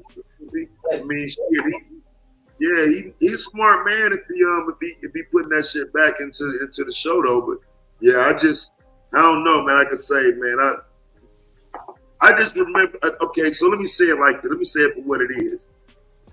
Fantastic came into YouTube on my platform, talking shit about how he don't need nobody, how he'll never need nobody, how he gonna build his own platform. That's why I'm saying what I'm saying about him specifically. Can't really say nothing about nobody, but him specifically, he went his bitch ass to the manosphere from there, right? And tried to build with him. So with them niggas. So some of the other videos I have of this nigga is crying because I always went to manosphere platforms, outshined them niggas, outperformed them, made more money, and I got the video of that bitch ass nigga crying, saying we need to keep Taz from over here because he eats off the manosphere, right? So now he's in another space with another group of niggas. I'm just saying, fam, I don't understand why that man would have been on fatty shit playing with me, bro. Right? Because that's who he is. He's the contrarian that goes space to space to space. Can't really benefit on his own, can't really carry his own show. So he got to be on somebody else's shit. You're somebody else's sidekick. You always have tried to be that. And it's sad. Yeah. These beefs are really crazy, you know? And it's not a beef. I won already. Oh, I won that shit. Bah. Taz. You make me laugh, Yeah, I just want you to know that. You went and joined the manosphere, man, and tried to, like, telling you, like, one of these days, I might play the videos of that shit, man. That nigga tried to get all these niggas against me, man. Wow. I just want to know this. Why is it then if... Who's the woman speaking? That ain't Mella? Who? I'm sorry, who? Me? Yeah, who is that? This Chocolate. Oh, god damn, okay. I didn't you remember. All right. What's up, Chocolate? How you doing? Hey, what's up? All I was gonna say is I don't get why, if the manosphere is for improvement of men, then would you like I'm not understanding the connection of let me hate on this situation when y'all talk about like ain't that what y'all about? Giving a brother a chance, and you know they need to look at the average man and da da da da da. Here you go. They said they want to put my picture on the big screen. Put my picture on the big screen. You want me to change to the picture of me by myself, or what you mean? I was like 3-4 years old. That's me and my son. You know what I'm saying? Like what you mean? Like I don't mind being seen, dog. Like that ain't the And question. see, that's the other thing too. I don't like how a person look values what they're saying and what they're not saying. You see No, what I'm I'm saying? It's not you, Taz. Not you. I'm saying earlier. That motherfucker said he got a wrong comment, dog. I thought you was finna roast me, dog. Nah. Yeah, he's being thirsty. I'm sorry, I didn't know that. Sorry, Layla. Start talking shit to me, dog. Nah, I ain't. Don't take my shit down quick now. Like that ain't like, yo. Do you want to let them roast you? I mean, Lyric is being a little. Nah, I thought that's what it was gonna be, man. That comment right there just fucked me up. Like, nah, dog. Ain't nobody. I'm ugly in the motherfucker, man. And every woman on the planet, dog. Like, don't look at me, dog. Like, for real. So back to the point, man. What was we on? I don't Let's get back to the Bandit. Bandit.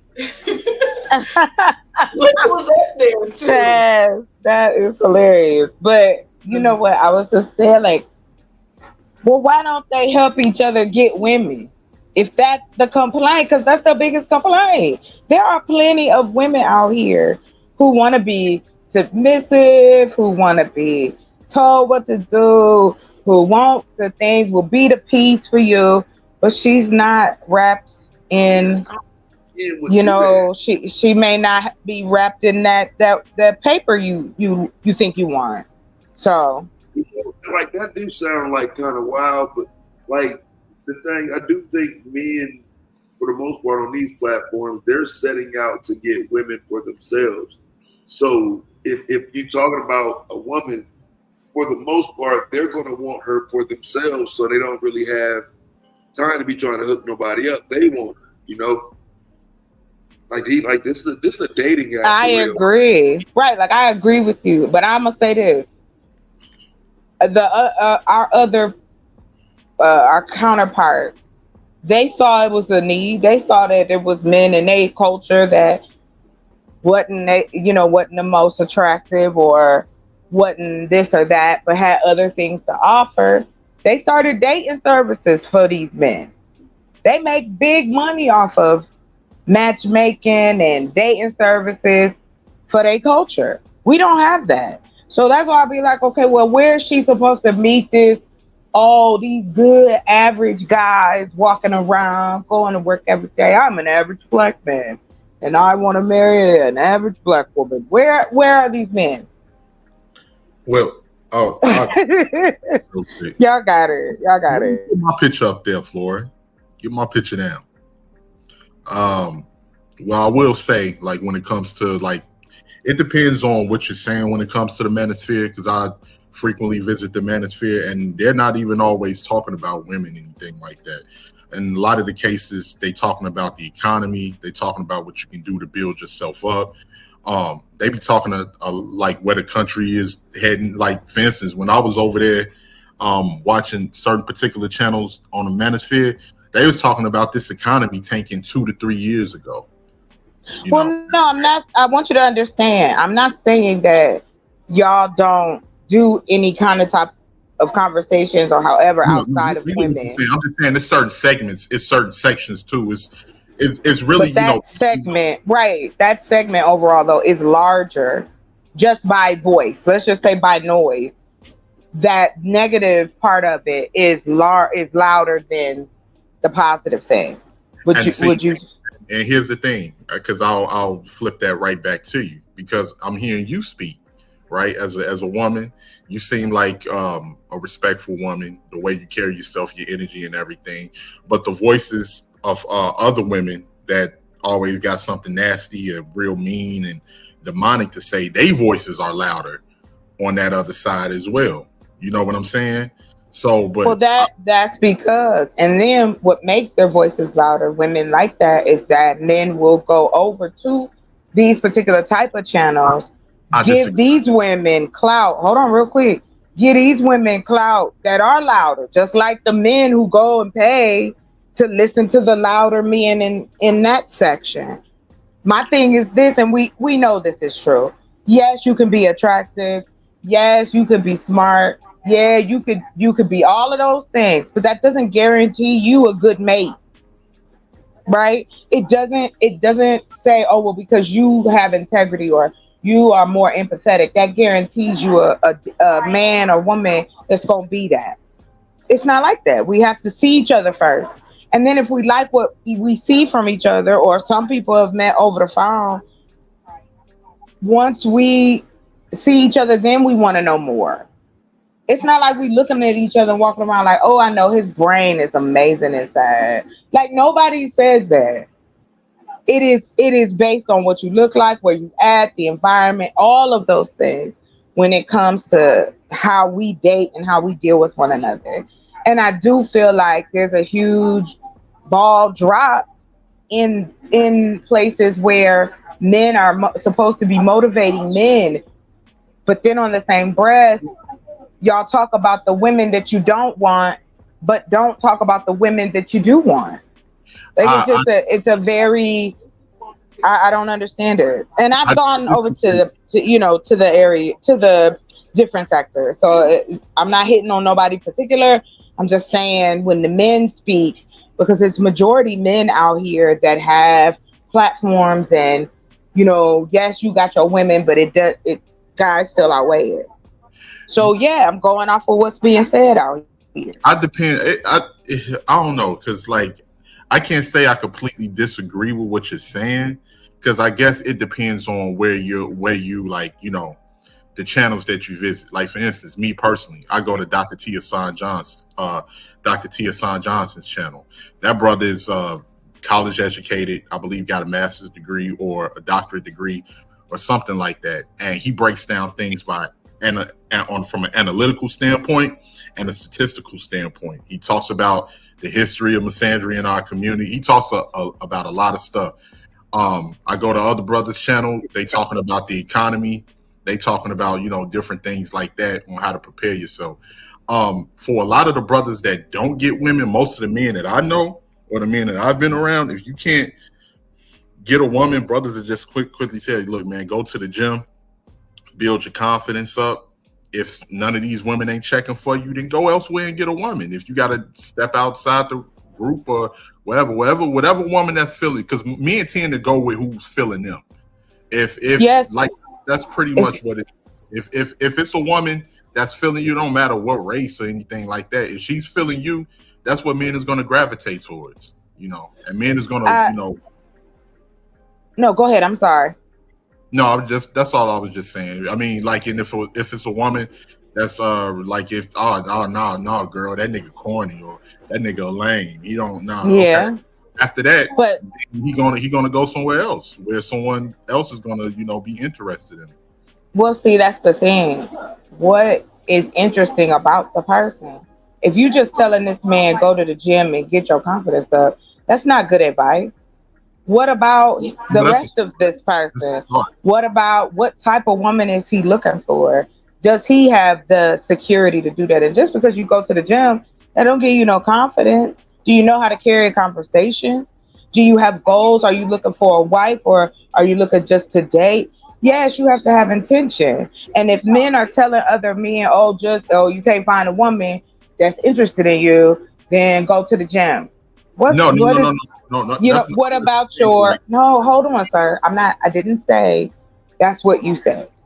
What I'm saying is, on the paraphrasing of it, is that I'm helping you to improve. So if there's improvement and everything you talked about, that is fantastic. But I still don't hear about what's your communication like when it comes to women? How do you even see a woman? Those things are important. All of us understand, those of us who read and research, study, and like the shit that some people say born, whatever. We have a psychological playbook with this. When you are attracted to someone, you want to find out about them. You find out your basics, or you find out about them through someone else, whatever the scenario may be. Where do we get that going? Like how men in this space talk to women, for me, in my opinion, is deplorable. I would never be talked to like that. Well, the thing, and that's the funny thing, because on the flip side, the way I've heard a lot of women speak in these spaces are extremely deplorable as well. But we're not doing, sir, I'm not doing a back and forth. I'm just talking about, we were talking about what the manosphere is offering other men. If women are the issue, shouldn't y'all be studying and learning and trying to learn how to communicate instead of trying to just go with the easy mark or the person who's showing you the most attention? They may not have good intentions for you as well. And then the relationship be bad because you haven't really done no work. Because she like, yeah, I'm gonna marry you 5 minutes. I'm interested. Now she ain't shit. She mean to you. And now I'm just doing what y'all do. So now she like, okay, well, I don't want you no more. Like, you can have any scenario, but I don't hear where those type of conversations for men about, hey, sir, you're gonna have to express your feelings to this woman. This is another human being. Do you even know how to articulate how you feel about this person? Most men do. Most men. All right. Most men do. Like, see, and that's the thing, because you know, we having a good dialogue, and I respect you, Miss Chocolate, because I like, you know, your energy and everything like that. But for the most point, it's a lot of people, like, even from what you were saying, like, have y'all did this research? Do you know how to communicate with women? Men are not children. A lot of men, we know how to communicate with women. Some of these men grew up with nothing but women. But sir, hold on, hear me out though. That is not it. Mm-hmm. I am strictly speaking to the lane of relationships. Not your mama, not your sister, not your cousin. Relationships. Because those conversations should always be way different than your friends and family. Do you agree with that? I get what you're saying. And that's what I'm saying. It you know, it's not just, because you know 5 women, now you can speak on women's issues. You speak on what you want. I don't care nothing about that. What I'm saying is, do you think through men, especially black men, do you guys even think you can get to that place where you come to that moment where you like, wait a minute, what about me that's not attracting women? What about me? Can I look in the mirror and say I'm a bad motherfucker regardless of what women or men say about me, right? Ain't that what we told to do? So it's just like, that's what I mean. Like, I don't know, being out here in this space for this. Yeah. Real quick. So let me ask you something real quick. Let's say, like you said, okay, let's say that man, you say it's something about him that may not be attractive to women. Let's say he's a nerd. He's a chess player. He's into all of this other stuff. And he can't seem to find women that are into those same things. Maybe they don't find those things interesting. Maybe they have a short attention span. Maybe they just think that is, you know, something that they'll never be interested in.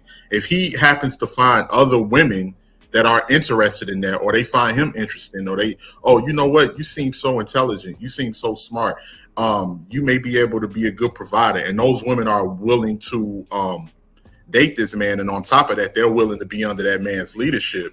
Is he wrong for choosing that woman? Because I've seen the reverse on what you're saying. I've seen men try to be what the women want them to be in order to attract women, and it don't turn out well. Because again, they're not doing it for themselves. They're doing it for the woman. I said, are men really allowing other men to get to that level of understanding of who they are? Like, y'all think out here because we play, this the internet. And you said we ain't children, but that's a lie, because how we act out here. No. Well, we are, but hold on, it's not an argument. What I'm saying is there are segments of the group of men out here, just like you said, okay, but I'm talking about the men. We know already there's a side for the women. My thing is, for black men in this space, and from my opinion and what I've heard, listened to, is the fact that I don't hear y'all really helping one another. Y'all look at what we just finished watching. This man is talking about how she looked, how he looked. What are you upset about? What is the anger for? Clicks and views? But some people don't see it that way. we seem to forget that people won't listen to what you say up here. And like I said, I feel like I don't even understand why they talk about relationships, because y'all don't want to see nobody in a positive relationship. You want to turn them down. You want to say that ain't it. She ugly. Well, how he look? How she look? What's that matter? For you personally, fine. You want to talk about people? We do it all the time. I'm cool with that. But when we have these conversations on these panels, and you say to me that, well, I'm not putting men down and saying black men ain't smart. I ain't sitting up here talking about black men don't know nothing, or they can't understand, or any of that. But hold on, sir. I'm just saying these are the things from that area, that segment. This is the shit that's coming out, and it comes out even in rational conversations. And I appreciate the respect, as I respect all of y'all up here, and I respect your opinion. I'm just saying, where's the true, like, if this is what we need to fix the community, the nuclear family, all this, I don't see where y'all helping other men do that. That's all. And y'all got it. I'll just put it this way. For the most part, like, I try to give advice to younger men. I tell them, work on their finances, build yourself up, make sure that you keep your health intact, go to the gym and everything like that. If they can't find a particular woman, because here's the thing, a lot of men don't actively go searching for these women.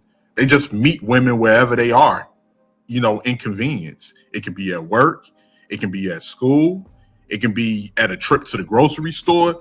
Men are not actively searching like how they try to say, oh, you chasing after these women. No, wherever that I'm doing my business at, I might just happen to run into these women. And if a woman's energy is good and they are able, and they seem to be a okay type of person, most men are going to date that woman or speak to that woman or whatever. It don't matter what group. But here's the thing with the family, like, I'm definitely all for the nuclear family. But if you have people that don't really want to make that work, then what can you do about that? The only thing you can do is, make sure that your family is taken care of and make sure But that's what I mean, sir. But is that more on the women's side or on the men's side? No. Throw that away. Who cares? We ain't got no numbers.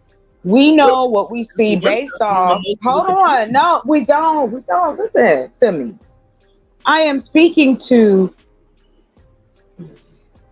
How should I put this? If you're in a relationship with someone and you're trying to get to know them, there are certain things that a person should ask, man or woman, because y'all's discernment is just as shitty as ours. Because you'll tell us to vet, but you can only vet so much. People lie. And then once you get the feeling, some people think, oh, the tingling is the butterflies and I'm excited to be with you, when it's telling you no, run or get away. So I'm just saying, like, to have those type of conversations takes a lot of emotional energy. They talk about emotional intelligence. All of those things require for self-reflection. That's all. And that's what I mean by it. Because again, I think that just like how us and our generation, how do we know things are changing? We start to see, whether it's on television or a computer, a newspaper, a book, whatever the situation is out on the street, whatever. You learn about what's going on in the world. We don't see enough positivity to then snub our nose at somebody trying to be in a relationship when we don't talk about positive relationships. And another thing to what you're saying, right? That's true. We get a lot of our information from what's going on in the news, from what we see, which is the problem, because a lot of that stuff is biased and it's meant to cause a dissension. Everybody has bias though, sir. Everybody. There's not a racially biased. A lot of it is racially biased, which is why we have the negative. Oh, I agree. Of how we view ourselves right now with people. But what I'm saying is that a lot of the times it's going to take, if you're dealing with people, let's just say, like you said with the men, I'm going to add the women to that as well. Just like how you say it's men that can't get that's not in relationships, or they don't know how to communicate with women. There's a lot of women that don't know how to communicate with men, or unfortunately, they've been sleeping with multiple partners, and nothing never came into fruition. Sir, that does nothing to do with your sexual prowess. Does nothing to do with it now. Wait, let me finish. If you've been sleeping with multiple partners, now I'm just saying that's just one element to it, and you can't communicate with men, or you've been attracted to the wrong type of man, and that's just what you're attracted with, or maybe you just don't want to do the work to change who you are, or maybe you find what's more suitable and safe to be in a relationship with. Maybe you find that to be too boring, and maybe you can't be in a relationship like that, and you need excitement, and you may need that excitement from the wrong quality type of person that keep doing you dirty. It's nothing that you can do that I can do to help that. And then if you got a scapegoat where you can blame men 24/7, then that's what you're going to use. Because one thing I can say about a lot of men, if a man, here's the thing, if it's an incel and a person that just can't get women and he's blaming that, most men is not going to be around that type of dude. Most dudes is not going to come around men that are of some type of substance, that are not like that. So, but on the flip side of that, a lot of women will co-sign that woman and lie to her and not tell her that maybe she's the problem on why she can't find a certain type of man that she's looking for. Because I done heard it all in these spaces. I done heard it all. I done heard we divesting, black men ain't shit. They don't provide, which I know is a lie. But let's just go with that. Black men ain't shit. Black men don't provide. They're dusty and all of that. Okay, cool. Now go. It's other groups of men out there for you to go to. The problem is they don't have those options, and they don't want to be honest about it. And that's why you hear all of this complaining. And I don't know what's going on in that space from the video. But I'll say this though. I get what you're saying, but I'm asking you about your species. Men, why is it why when we have certain types of conversations? I'm a woman. I know women. I don't need no man to tell me how women act. Okay. I'm just going to keep it 100. I know that we do certain things, traits, the whole thing. I'm a woman. I know. And from different ages. I've been through it. I know. Right? Like a lot of, I think that, huh? Is that the men's fault why they have those characteristics and traits like that?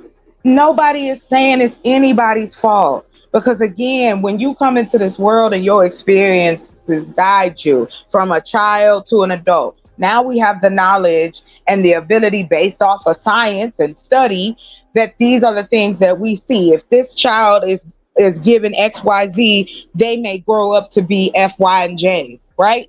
So that's what I'm saying. We know this. So why do we pretend like we don't know? We know how this works. So I grew up in several different environments. That also curved my ability to find a place of my own, because I always felt like we was moving. My father was in the military, so we was always moving.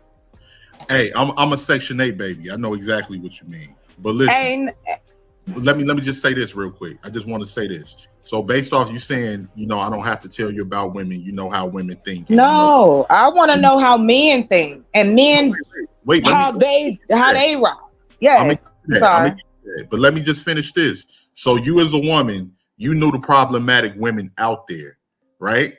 You know the self-destructive women that's out there. I'm gonna tell you this. What do you expect a man to do with that? Hold on. I expect a man, just like y'all say we need to choose better, so do you. If she is exhibiting, hold on, stop. Listen, I don't want to argue this. If you, just like I was telling, I have raised a young black man. Okay. So in that, I've had conversations about women, the type of women, sex, the whole nine. I done had all of those conversations. And I will say the same thing. Be with someone that appreciates you for you. That means she's not looking at you as just a provider. She's not looking at you as just some dick on the side.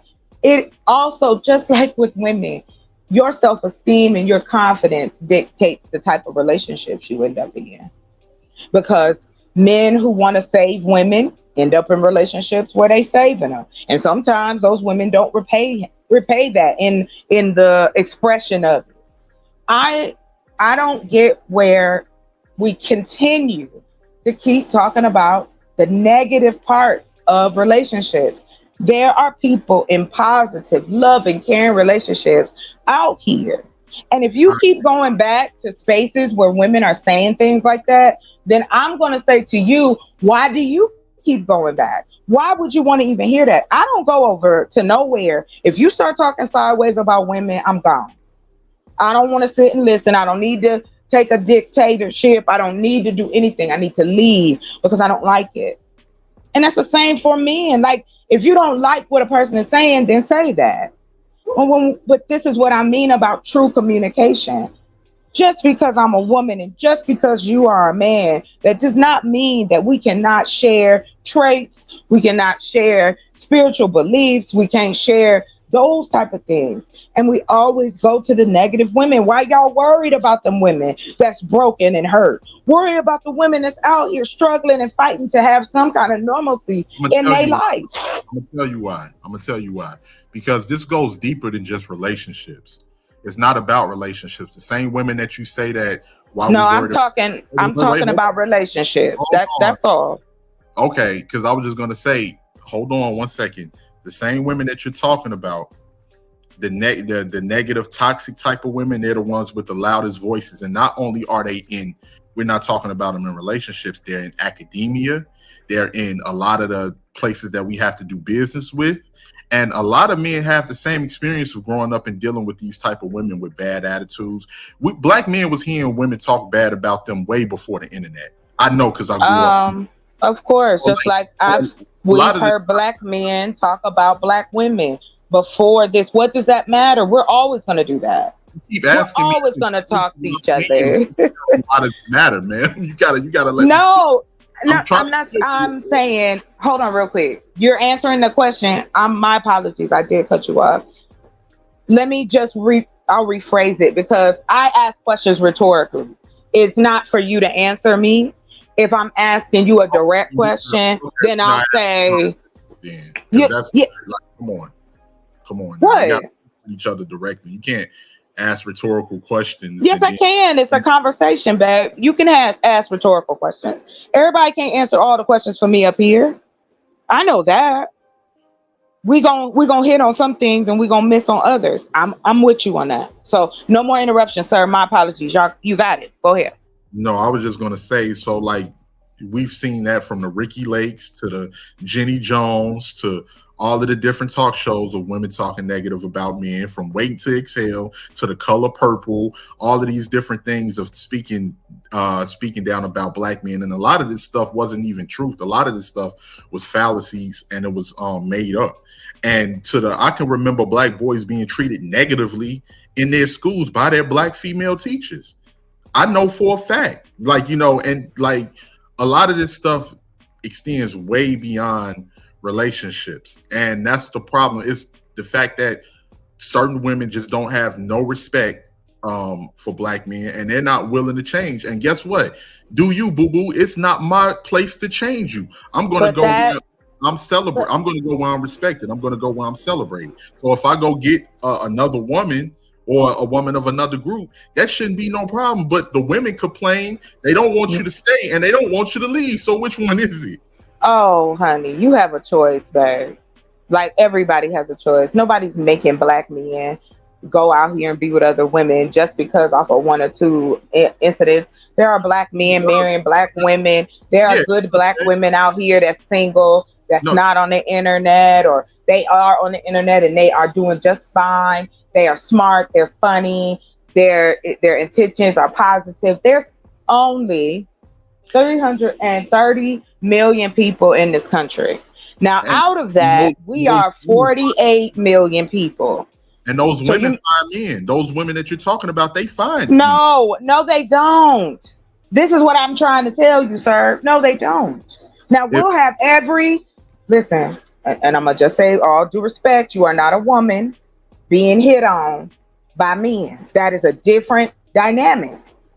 That is also something. Now, if we live in a society that on one hand, we telling women, you know, do X, Y, Z, and then on the other side, it's do X, Y. Quit telling people what to do. Just offer what is happening and the advice and the choices that are available. I would tell a black man right now, if you're looking for somebody worth any salt, if you are really looking for somebody that like what you like, that's into what you into, this is the fucking information age. You can find people. They have meetup groups. They have different programs. They got Life for Here. They got this thing in Phoenix where it's just black folks meeting up and kicking it. So I know that there are positive things out here that we could display, and we don't do the work to display that. We have to show it. If we don't show it, then how are people going to, or as y'all always talking about the young folks, how are they going to know or learn or see a healthy example if we don't show it? Shit, we don't even talk about it. That's all I'm saying, is that just as much as a woman wants a good, solid relationship and to feel safe with their partner, whatever men want to say, I do not care. Y'all need and want the same thing too. You want to feel like you trust this woman. You want to feel like if you decide to have kids, you want to know that this is going to be somebody that has characteristics. Find out what you want before you jump out here just you being with women, and then you get jaded. Most men are not doing that? Huh? You think most men are not doing that? No, I still think men just randomly fucking and randomly having children and randomly, being. Those are irresponsible. Here, you open. What? No, we cannot separate. It doesn't matter. There's a responsibility from every age. I know doctors who went to jail on for child support, honey. It doesn't matter. Those things really don't matter. What matters is the fact that, did you do the work? The same work we would do to find a car, find a house, find a place we want to live, doctors, whatever. It's the same intensity that men should put in. The same way you love your best hobby, that's how you should be into who you want in your life. I don't think men know that. How? Where? What men are you around? Oh, no. Hold on. We don't do that game. Because it doesn't matter how I've been around a lot of men. Generally, I'm talking about generally. And I'm telling you generally. My background is in teaching adults and children. I've been around a whole bunch of people. I've talked to people. But you're talking about, sir. Hear me out. It's every one of your friends. Yeah. But that's what I'm saying. Just because your friends, you know those type of people. It's just like me saying the same thing. I know dudes that's cool as hell, and I also know dudes that ain't shit. Like that. That's just a part of life. Same. And you know what? The dudes that I know that's good, that handle their business, they don't hang around with the dudes that ain't shit. Well, that's not true either, because we know sometimes that's the case. You know, whoever you hang around, it's still you. Your person. What do you want? Do men ask themselves that question instead of just taping it over and going, oh, well, I drive a car, I pay the bills, I kiss my kids goodnight, I don't cheat on my wife, but you were boring as hell, or you don't have a conversation, or you don't have no interest, or you just think that's it. Check this out. If I'm doing all of those priorities, if I'm taking care of the bills and I'm taking care of my child and I'm providing and I'm making sure that you're straight, if you leave me because you figure that I'm boring as hell, nobody said leaving. What if that makes you just like happy, yes. Wait. Yes. Hold up. If that makes you completely unhappy, if out of the checklist, out of 10 items, if I check off 7 of those 10 and those 3 is what makes you unhappy, then by all means it's a you problem. You going about your business. Hopefully, right? Exactly. Sounds like too. It sounds like that it's a lot of women that haven't done the work and they're unhappy with. Okay, we know that though, babe. We know that is the case. Who is helping them? Who's helping them? I say that on the women's side too. Supposed to be married women and other women that are involved in long-term relationships that are helping these women. Why? Why do you have to be in a long-term relationship to help somebody? Somebody that has experience, somebody that knows the ins and outs of being in relationships that had ups and downs, because no relationship is perfect. Or maybe Okay, I get you. Why isn't it that we can't just do the work ourselves? Do you know? And what? Okay, good. I'm glad you asked. I want a man that's family oriented, meaning that he cares about his family, he's close to his family, and he understands that that's important to him. Reason B, that's important to me. My family's important to me. So of course I want a man that his family is going to be important to him. So we'll have the same, we're going to be cohesive in that lane. That's just one thing.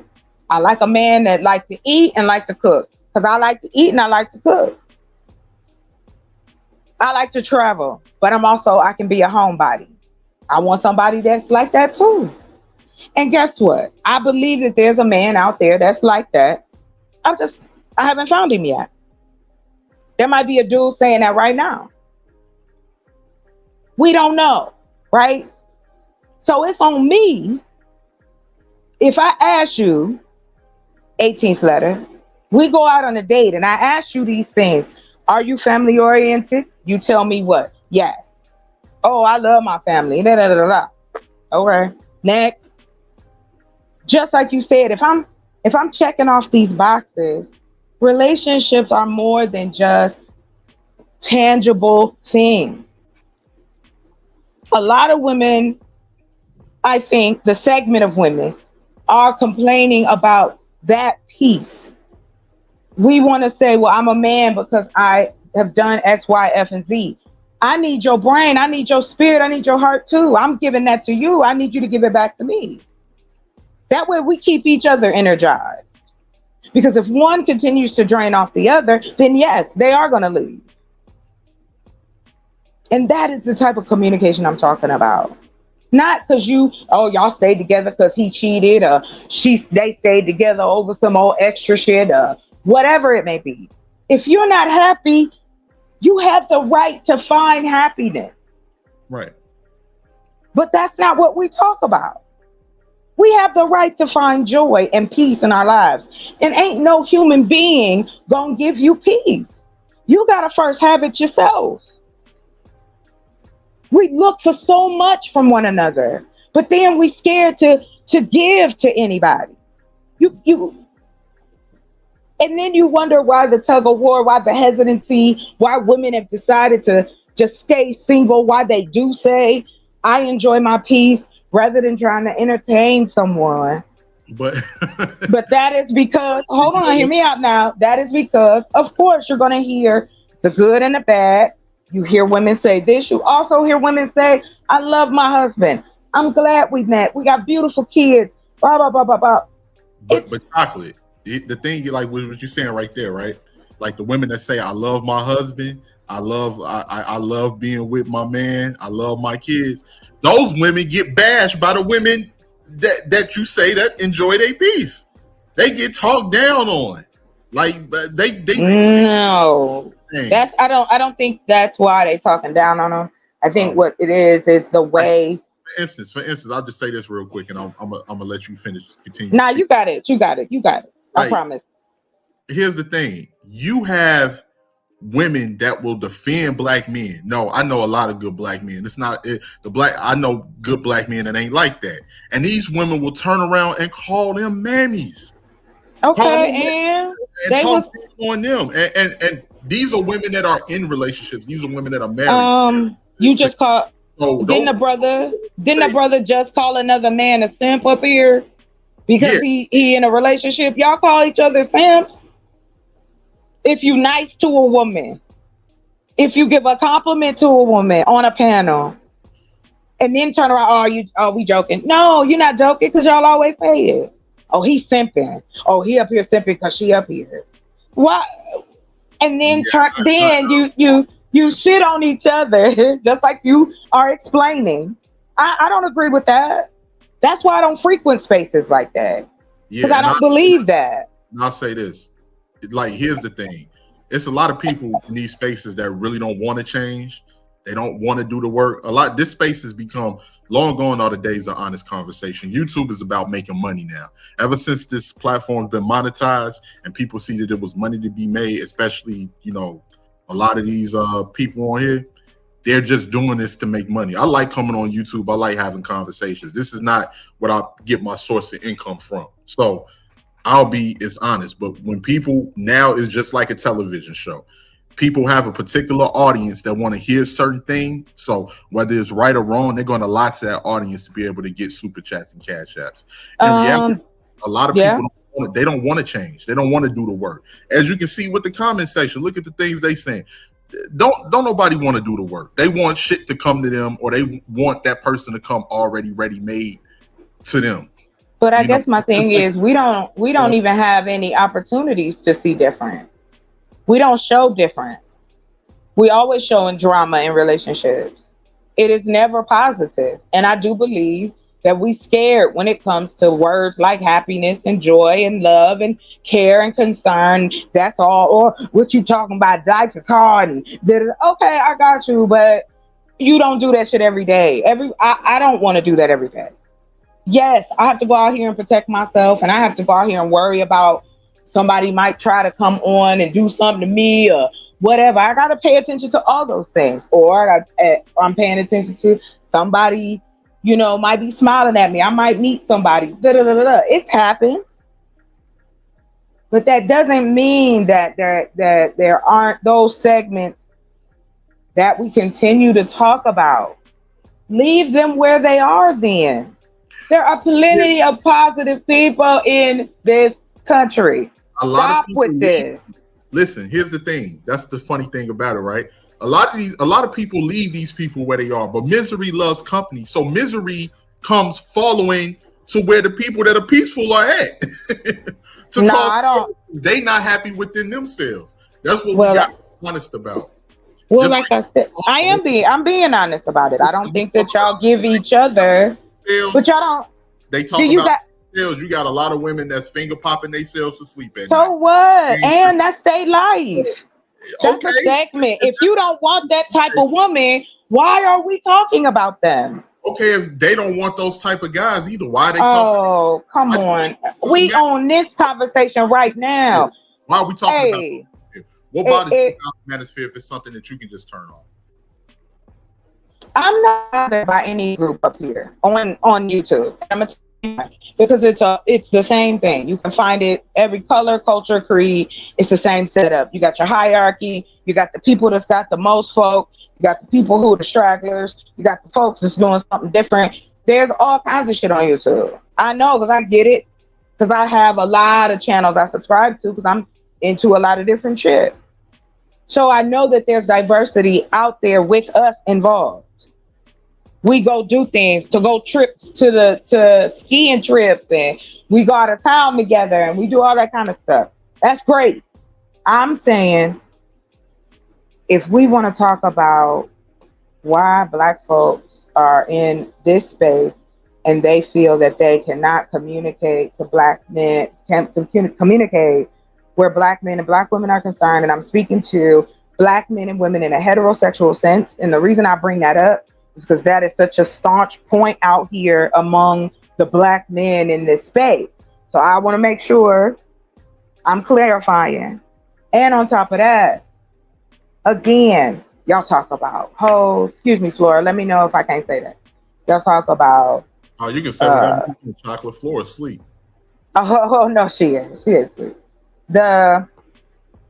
You talk about all these women. How many positive women you know?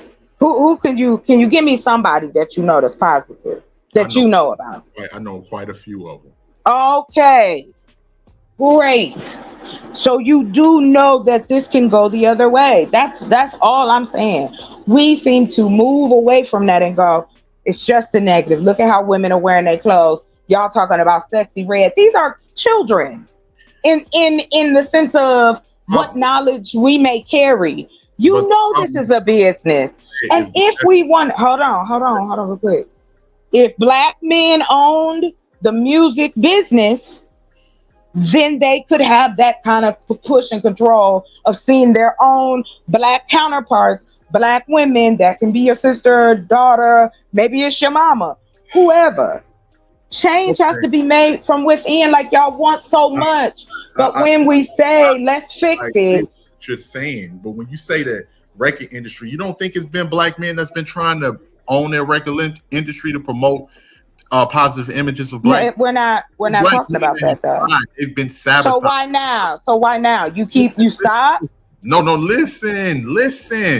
Because I've been letting you speak. Listen. When you're talking about other groups of men that has a monopoly on old money and building up their companies when black men didn't even have no fucking rights. Like, what does that have to do with where we are now? I'm talking about now. You have black men that are fighting from behind. Like a lot of us was born from behind. The shit that we got to deal with just to fight, just to get a little sliver of pie. For instance, Suge Knight, Jay Prince, Irv Gotti tried to create their own distribution company. They were stopped by the by the FBI. But I have nothing to do with that. That is them being within that part.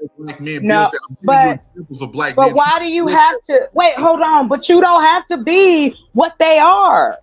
You can be just a black label doing people right and putting shit out right. It is 2024. You can put shit out anywhere. TikTok, Instagram, Snapchat, all of those things. So we can get the information out. You have the ability to do that. And that's what I'm saying. Like with this, what I thought I would see when I came out here looking for black folks on the YouTube, I'm like, damn, this is the first time we actually have a real voice. Not just as a group, but individually, where nobody is checking on us or coming to their house talking about, we heard what you said last night. No crazy shit like that. So why not now? Because we can put the message out there. You can put positive just as much as you can put negative out there. And personally, I follow positive. I don't know why a lot of people don't. A lot of people, I mean, Big Draw said it earlier, a lot of people gravitate towards negativity because the same people that complain are the same people that's attracted, that are attracted to the negative dysfunction. But I follow a lot of positive. This ain't just the only shit I watch on YouTube. I watch shit on cooking, on a lot of other shit, history, a lot of other shit. A lot of people. And the funny thing is, you can't really point out people's dysfunction because people are not honest. That ain't nobody gonna come up here and say, yeah, I'm fucked up. I'm mentally fucked up. Or I'm going through a lot of personal shit in life. And I just use this for a release to be able to blow off some steam and, talk down on people. Because people that are fucked up have the tendency to they need somebody to look down on and make themselves feel better about their lives. So that's what we're dealing with in a lot of these sections. And then you have people that look at that and say, okay, this is what y'all want. Hey, I might be financially fucked up in life. So let me just put out this channel and speak on these talking points to monetize this because I know that's what y'all want to hear. So that's the YouTube game for the most part. That is the YouTube game. When you gave when you talked about Sexy Red, the thing is, what Sexy Red represents and the image that she puts out there, I'm not saying it's her fault. She's being used. But for the most part, it is the images that people see. Just like when I was growing up as a black man, what did I see? I saw, not only in my neighborhood, but I saw people getting shot. I watched Boys in the Hood. I watched Menace to Society. I listened to a lot of that music. And what did that make me do? That made me be desensitized from black men dying because I saw that in my surroundings and I listened to that type of music. So the imagery that plays on a person's psyche and what a person think is good or what a person think is positive can have a massive effect, especially if you're talking about a household where the parents are not being attentive to the children and showing the children anything different.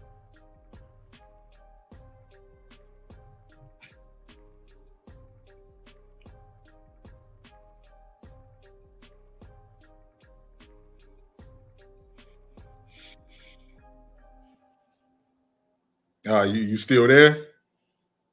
Or did you? Okay.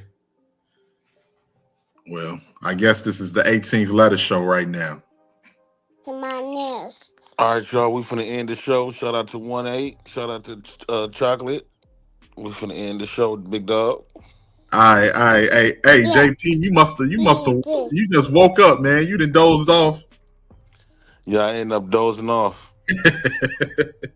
All right, man. Hey, shout out to you, JP. All right, man. Thanks, man. Shout out to you too, 1-8. Thanks for pulling up too, dog. You owe me. No problem, man. Anytime I can catch one of your show, bro, I'ma definitely come up here and show some love, man. Shout out to you. From the mill to the shop, baby. You know how From the mill to the shop, man. I love Chirac. Hey, you know I be doing them vlogs and stuff too. Oh yeah, definitely, man. You're gonna have to come down here one day. I'm gonna have to go up there. Do a little collab with you. I'm kind of scared to go to Chicago. I ain't gonna lie. I'm kind of scared to go to Milwaukee. Boy, Milwaukee ain't no different. That's what I'm saying. I'm scared to go to Milwaukee. I don't be going to Milwaukee. I thought you still lived in the mill. I live on the outskirts. Oh, okay. Boy, yeah, Milwaukee, boy. You know, that's like one of the first places I started going when I was doing trucking. I was going up there. Yeah. I was going what some of the places you used to stop at? Oh man, I can't remember them by name, man. But I'll be riding through some of those areas, and I'm like, damn, this look rough as hell. I think it looked like Chicago. Yeah, definitely. And there was a lot of people up there from the Chi. I remember eating at some restaurant called the Crazy Chicken or something like that out there. I forgot the areas. I forgot the names. But yeah, I just used to ride through there. I didn't get a chance to really stay.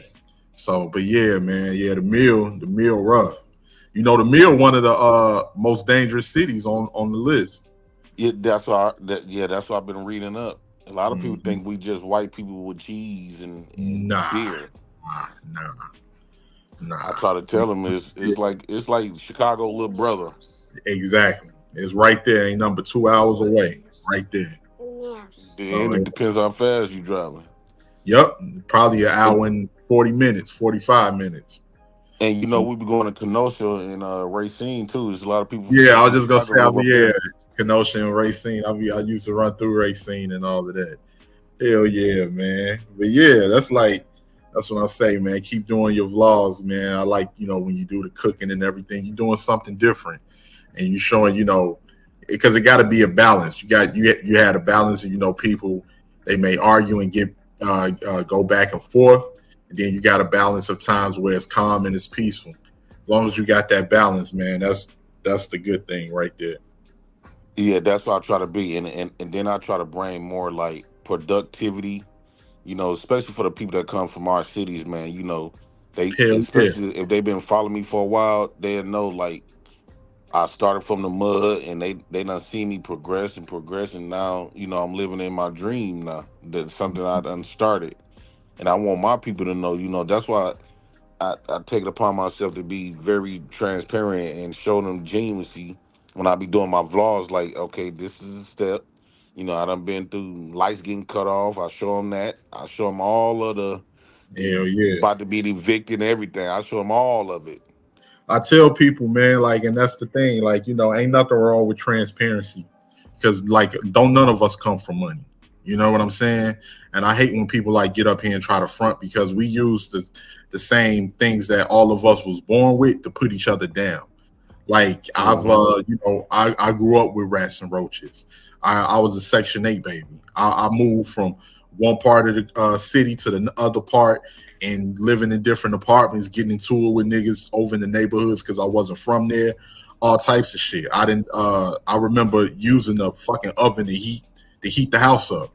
The house up, yeah. I remember having to heat cold water up in the microwave just to take a bird bath and shit. So I don't never look down on I don't never look down on my people, man. I don't never look down. But a lot of people are so used to personas on here, and people come on here to pretend to be what they're not in real life. That's what we see.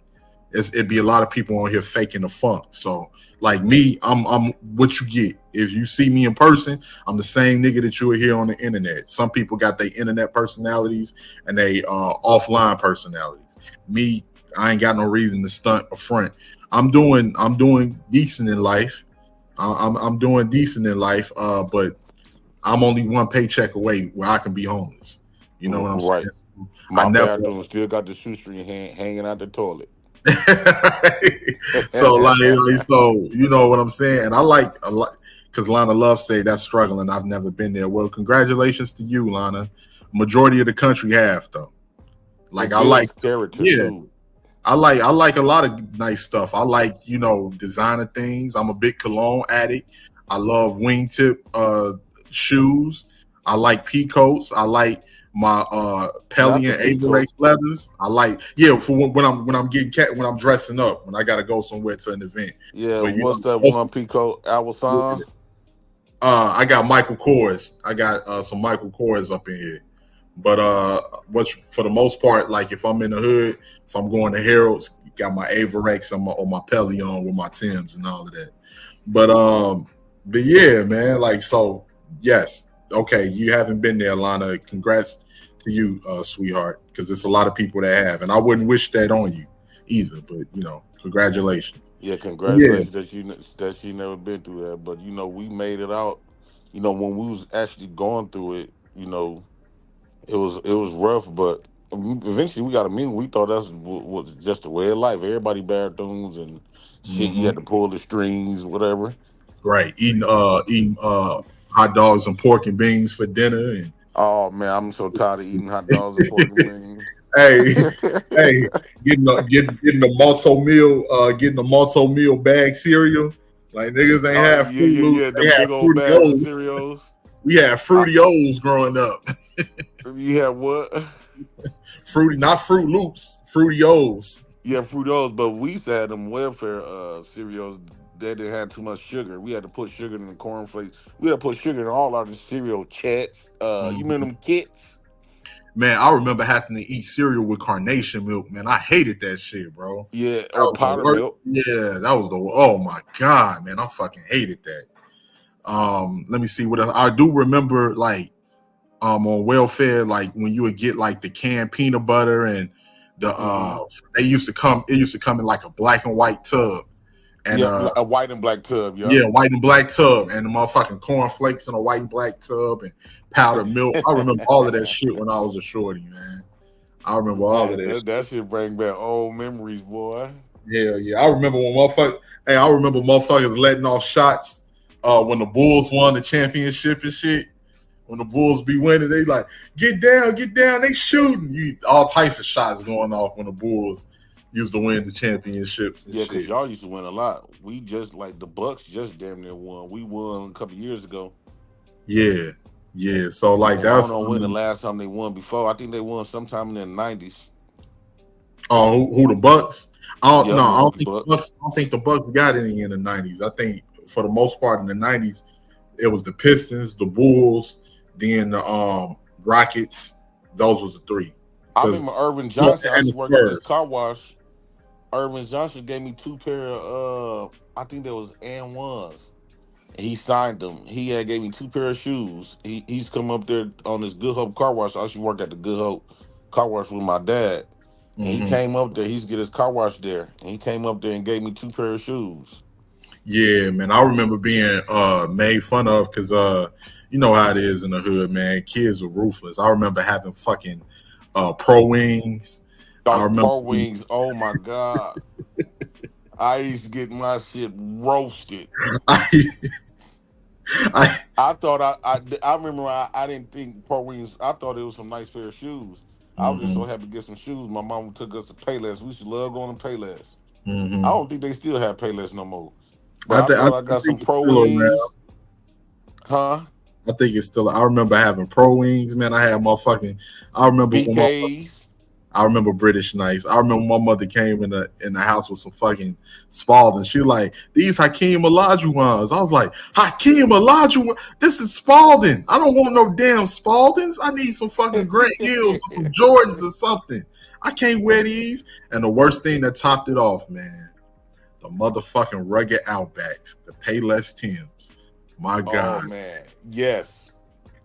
I got roasted in the classroom. Heavy ass boots. They was looking because I used to try to use my pants to cover the signs and shit.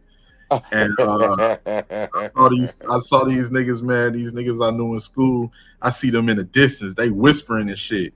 You know, whispering, whispering with that smirk on their face and shit. Yeah. Come on, hey, 18. Hey, them Tims you got on? I was like, yeah, they Tims. That motherfucker grabbed my pants leg and lift my pants. He like, man, them motherfucking rugged out back. Some ain't no damn Tims. Had the whole classroom laughing at me, bro. I felt this small. Check it out. We used to every time in school they knew who was getting first of the month checks. They were like, damn, this nigga come up clean. What's today? Today's the first of the month. Then your mama getting that welfare check, boy. Oh man. Hell so yeah. what we used to do was to wait to wear our new clothes. Hell yeah. My mama sent me with some fucking Rocker Man jeans before. I never, man, the whole fucking hallway was laughing at me, bro. Not Rockaware. They was called Rocker Man. They had the fists and everything. Like Rockaware jeans. They had the motherfucking fists, bro. Man, I must have tried to talk to this little shorty or whatever, bro. She started clowning my motherfucking jeans, bro. That whole motherfucking hallway was laughing at me. I'm like, I can't go back to school. I fake like I was. It's nothing worse than having on something generic when you got a crush. I was in the 7th grade. I faked like I started having heart problems just to go down to the nurse. So I got I know I had some of them days. You probably had some of them days where you be musty in class. You know, you be sitting at the desk. Like they were like, somebody stink. When they be asking the question, they know who it is. Somebody must. You know, you be trying to put your head down, smelling yourself, act like you just resting your head on the table. No, my mama used to do me bogus too, man. Like I ain't had it. I ain't had an issue with the deodorant, but and that's because really I used to use her deodorant. Because you know how they like women be having that dull powdery smell deodorant. Yeah, that good smell. I used to have to use her deodorant, but she used to do me so bogus with the fucking stepdaddy kitchen haircuts, bro. We used to get haircuts with no lining. I went to school looking like a damn goofy, bro. Looking like a damn goofy. I had no lining. Motherfuckers, niggas was calling me Onyx up at school. I was like, no, you definitely had it bad. I'll never forget that, man. They was calling me Onyx, Tupac.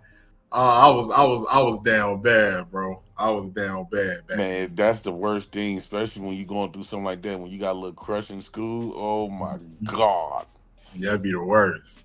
The worst. You coming in thinking you fly, and then like I used to sneak my brother's shoes, but I didn't want to walk around because I would sit at the desk with half of the shoe hanging out because they were too small. Mm-hmm. Them motherfuckers used to hurt so fucking bad, but I wasn't going to stop wearing them bitches. My brother get his shoes, he come to my school locker. All his shit got point, my whole toes busting out. Hey man, I remember the motherfucking. I remember when food stamps when those came in colors with the orange, green, the brown. I remember the white brown one was the $1. They go take us go get a honey bun. Like I ain't had shit, bro. So a nigga like I started resorting to stealing. I used to be stealing from the motherfucking stores, man. I was scared to be stealing like a motherfucker, bro. I used to be cuffing shit, put it in my back pocket. I remember I tried to steal with my guys and shit, and my guy ended up getting caught. Like we were stealing from the gas station. My guy ended up getting caught. Like the dude, my guy tried to snatch away. So he tried to get, you know, how you try to take your shirt off when somebody got your shirt to get out of there. Man, my guy tried to get out his shirt. That motherfucking Arab must have put him in a fucking headlock. My dude was in a headlock with his face over his shirt, trying to get out. We had to run. My cousin would come and tell you some stories like that with me, dog. I used to go to the mall and put on I sent him to do it first. He put on some new shoes in the mall, and then it was at JCPenney's. Oh wait, He'd put like on some shoes and put on some old shoes in the box. Yeah, as soon as he come out, the police got him. Then my aunt, I was on a bus, but you can still see them all. I see my auntie them going in the store because I had dip.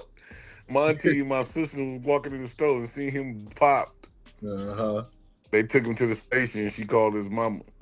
And you already know you was about to get your ass whooped that night. She tore his ass up. You already know it's been plenty of days where I done got ass whooped.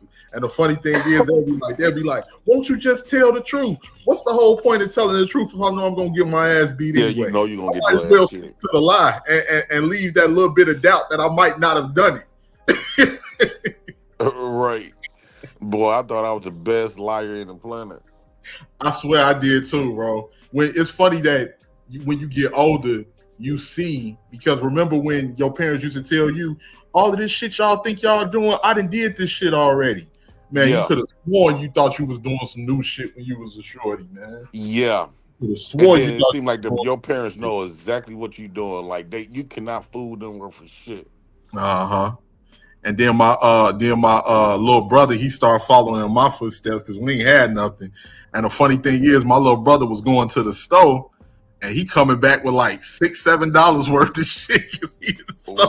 Shit. And it was a black. Now that was a lot of food. Yeah, he was stealing. He had candy, he had chips, and he was going back multiple times and getting it. And I never forget, right? It was this corner store owner by the name of Mr. Rick. Mr. Rick owned the corner store over on 79. Bro, I must have went in there and I hear Mr. Rick talking about somebody steady stealing. Now I was tearing off Mr. Rick too, but he wasn't talking about me. And it ended up being my little brother. And somebody told me, like, that's 18th little brother. He was like, that's your little brother? Look, he deliberately tries to steal. And then he just looked at me with that stare. And then he paused and he was like, deliberately.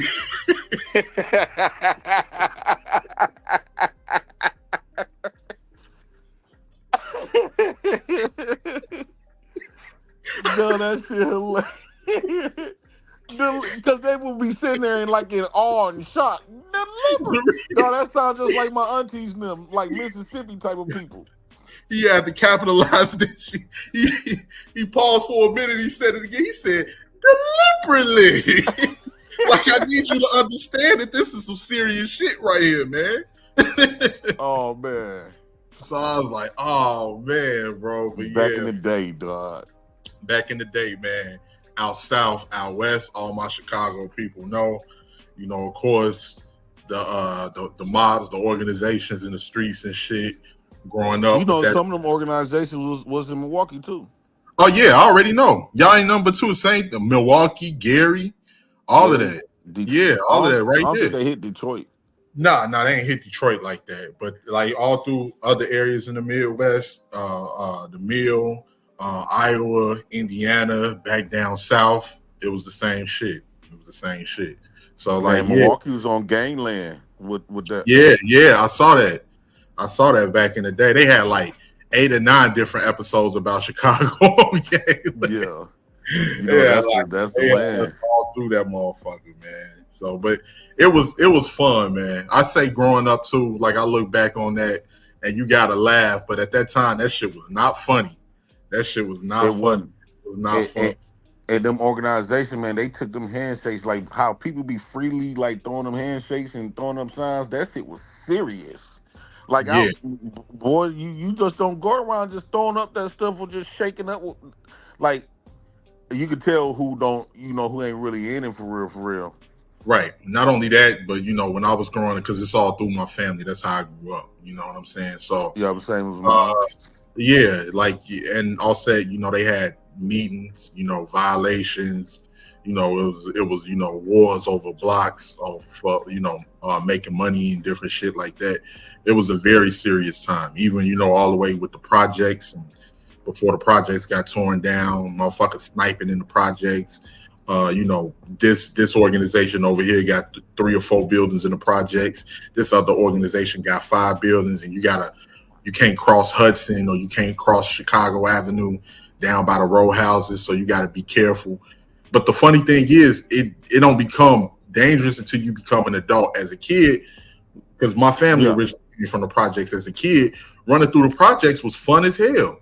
It's like the way our projects was, we all on the outside of it was concrete, and then they had the little cages that separated that from the in the breezeway, what they call it, the breezeways, where you look out the cage and you can see all the outside, and it wasn't no windows, it was just a cage to keep you from falling over, and you can see all from outside, and you saw who was at the playgrounds, you saw who was in front of the buildings, all of that shit, man.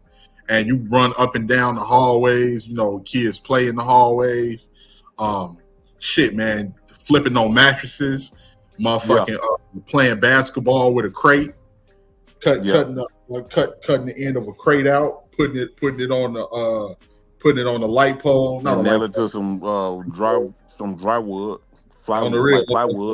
on some plywood, and hooping on that in the alley, motherfucking bootleg cable, all of that shit. I remember I came in one day, I told my mom, like, the cable off. My mother was like, yeah, I know. I was like, what the hell happened? What you mean? Motherfucking wrestling getting ready to come on. I gotta see it. Man, everybody knew some people that had some bootleg cable. Hell yeah. You remember Channel 72 and 73? Yeah. I think, let me see. What used to, if I remember, I think the box was Channel 70. No, box was Channel 8. The box was Channel 8, because I think it might have been 70.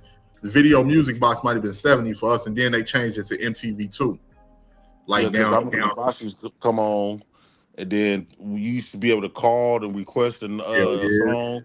I remember I remember my song I always used to request. It was 187. And that was Bone Thugs and Harmony, For the Love of Money. That was my shit when I was a shorty, man. Yeah, for the love of shit. For the love of money. That was my shit. You see them hopping out cars and shit, drinking and shit. To be honest, when it came to hip hop, that was the first fucking group that I literally wanted to be like. No, I take that back. Because as a shorty, I was watching NWA too. I still remember Straight Outta Compton. And I love Ice Cube, especially when Ice Cube came on and he had the Straight Outta Compton, crazy motherfucker named Ice Cube from a gang called Niggas with Attitude. And he had the curl and all of that shit. Yeah, we all used to get the movies. I remember watching that shit with and we was young niggas, man. I remember watching that shit with my cousin. My cousin, he like, bruh, these niggas hard.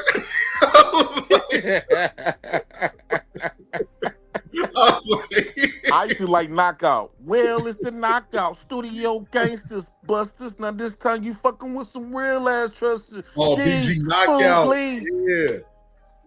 Boy, that shit was boy. Because if you do, then that blue cap, that's all that will be left. See, young niggas like me will break you off something. I remember all of that shit, man. And but yeah, Bone, like that was that was my first tape as a shorty. E99 Eternal. That was my first tape. That was my first tape as a shorty. Hey, I'm gonna show you the song when I used to go ride with my uncles and them, because my uncle and them used to be go banging and stuff. And they used to, you know, he got some select nephews that he knew he was gonna bring that was gonna get down, and me and my brother was one of them. And the song, I remember the song that he used to always play. Well, how it go? How it come on? Shorty, let's do this. Colors, yeah, colors. That shit, dog. I am a nightmare walking, psychopath talking. Hell yeah, man! I remember, motherfucking Colors. I remember watching that as a shorty. Remember watching the movies as a shorty? Yeah, man. I used to watch that, Menace to Society, Boys in the Hood, Juice, Above the Rim. What else?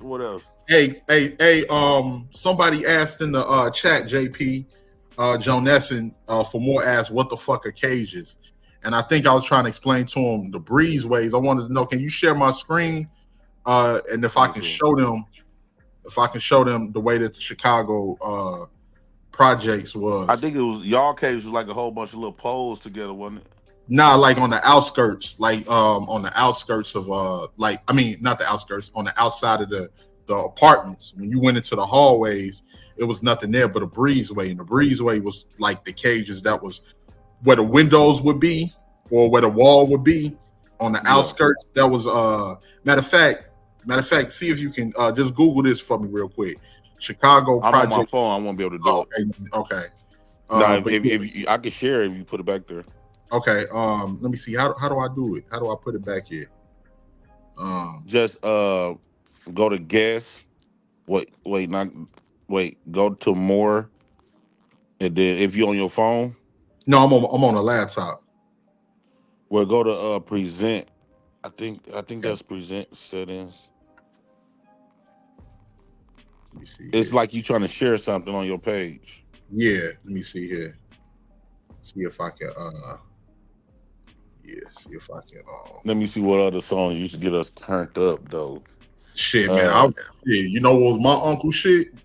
Motherfucking MCA going out like G's. Yeah, like I was just thinking of that. MCA. All of the old gangster shit, man. That I can't, and I don't know what it is. I don't know if that's a Midwest thing. I don't know if it's niggas up there in the mill to it. But this was like a game banger's car. A motherfucking 83 Cutlass. Yeah. A motherfucking anything from the 80s. A motherfucking Pontiac Grand Prix. Yeah. 88 Chevy Caprice. Yeah, or even older, them Bodyvilles, them old big body muscle cars. Oh yeah, the old big, on the real. But I remember the bubble Chevys and the box 88 Chevy Caprices. Every nigga that was hustling and banging in the hood had them. Motherfucking what else am I missing? A Regal. Can't forget the Regals. Yep, Regals. Can't forget the definitely Regals. So like Regals. You remember them Buick Rivieras with the diamond back? I remember niggas driving in Thunderbirds, Firebird. Yeah, man. I remember all of that shit, man, coming up. That shit. Remember they had the mag wheels on the Regals and the Rivieras. Yeah, I remember white wall rims with hunting spokes. I think that started coming out. That was like the newer. You talking about like the Daytons and stuff? I think so. That was yeah. That was like in the mid '90s. I remember niggas having them in the mid '90s. You remember them station? My mama died in one of those station wagons. They used to have like the wooden panel on the doors. You know how the wooden panels that be in the house, hell yeah. They had them on the doors and they had them like on the steering wheel. A little bit. Yeah. I remember all of that shit. Hell yeah. That shit, dog. Let me see. You know what's another song that my uncle used to play that I used to love? What's that? Maybe like because you know my uncles them. I don't think I should say it on here, but you know. I just know they're a member of a mob. They was a member of a mob. I know what you mean. I know exactly. And they was like niggas. What's that song like? Niggas didn't seen that song. Wait, niggas wrong. The gangsters don't live that long. Gangsters don't live that long. Scarface. Dead body. Niggas didn't seen that song. Yeah, hands of dead body. The gangsters don't live that long. Yeah, I remember that shit, man. Hey, we used to love that Chicago song though. I don't know why, old boy. What happened to him? Who was that? Put your left foot in front of your right foot and walk. Oh, you talking about D.A. Smart? What the fuck? You talking about D.A. Smart? Yeah, D.A. Smart. What happened to him? He's still alive? He's still around. Yeah, he's still around. I'm gonna send this to damn. How can I copy? Okay, yeah, I'm gonna copy this link and I'm gonna copy this link real quick. Hold on. And send it into the chat. Yeah, he's still around. Yeah, he's still here. But damn, we used to love that. My uncle and them loved it. We said that song. I still be bumping that song, though. We put that song on repeat. Yeah. Crucial Conflict. Yeah, you know my cousin Machado, he produced the Twister first album. Get out of here. My cousin Machado, I got cousins them that live in Chicago. Yeah, I'll put that image for anybody that wanted to know what the breezeways was. I'll put that image in the background. See if I can find another one real quick. Let me see how can I share it now.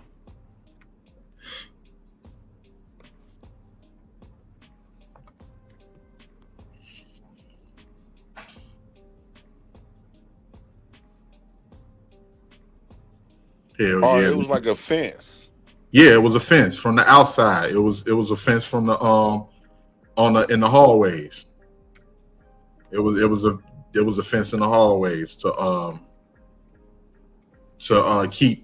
keep you from falling over the balcony onto the concrete. Or getting thrown off the balcony. Getting thrown off. Because it was actually that's my biggest worries. Like, that's why I hate going on top of the shit. Like, because I witnessed somebody got thrown off some shit like that before. Yeah, I never witnessed anything like that, but I do remember it was a boy. I can't remember his name, but it was a boy in Ida B. Wells projects on the low end. He wouldn't steal no candy for these other boys, and they threw him off of the building. They threw him off of the building. And the crazy thing is, my uncles and them was outside that day when that shit happened. Man, dog. It seemed like all this bad shit that happened, dog. It was like a big pause, but not like all that trauma shit. You it's like, I don't know. I done seen so much trauma shit. I be forgetting about a lot of different type of trauma stuff unless I'm talking about it. Yeah, man. Like I tell people, like, people, because like where Lana Love was saying, like, I'm so happy that she came up in the household that she did, because that's the household that I wish to have for my children. I wouldn't want my kids to live how I had to live growing up. Yeah, we didn't want to live that life, but we didn't think we lived a rough life, especially. No, we didn't. We didn't, because it was people that was worse off. It was people that was worse off than me. But I just hate it because, like, the funny thing is, it makes you grow up. And the funny thing is, you don't even realize you be regurgitating grown people shit until you get older. You like, man, I had no business knowing about motherfucking drugs, knowing about my uncle put this gun over here, or he that's where they stash they dope at over there. You don't even think about that when you a kid because you just growing up in it. Yeah. And another thing too, I tell people, people have to put themselves in other people's shoes. Because it's easy for a motherfucker to say what they do and what they won't do until you got to live like that. Until you done live. See, the thing is, we done grew up in it, so it's so much like this normal shit. What they consider to be normal is new to us, really. Right. But like the shit that we grew up in, like that was just a way of life. That was just a way of life. But the hood was bad to other people. But it was fun to us, like shit. You know what? You know why? Because a lot of the times too, the hood is not what people on the outside project this image for it to be. Yeah. Everybody in the hood ain't a fucking killer. Everybody in the hood ain't a evil person. Majority of people in the hood are just people that's trying to survive.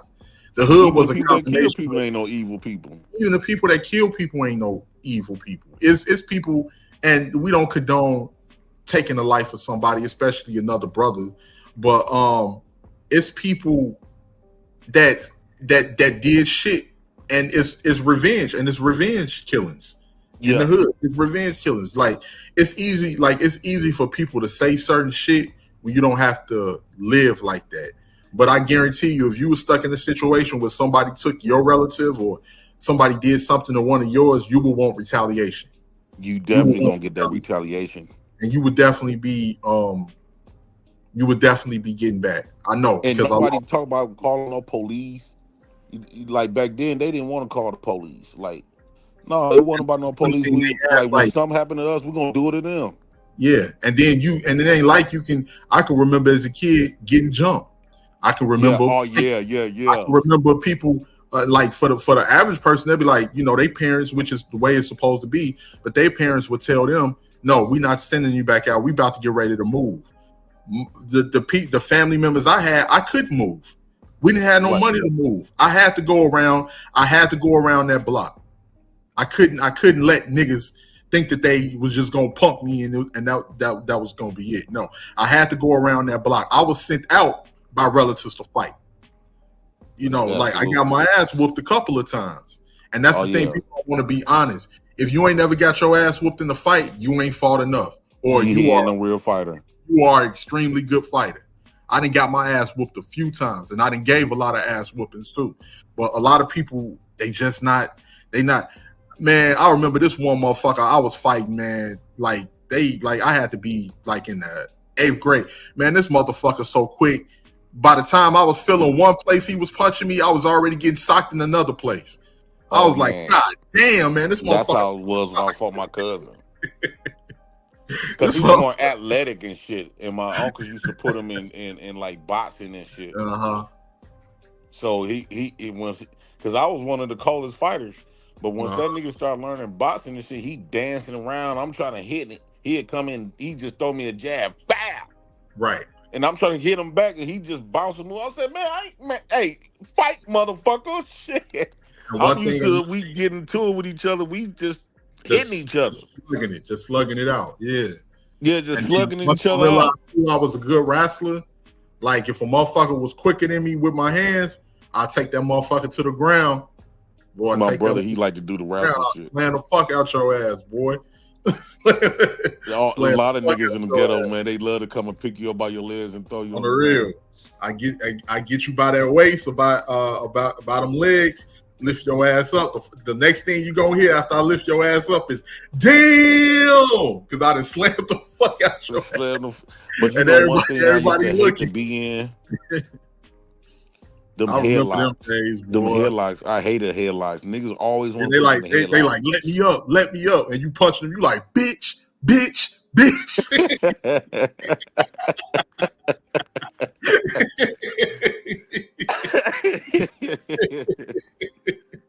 Damn, dog.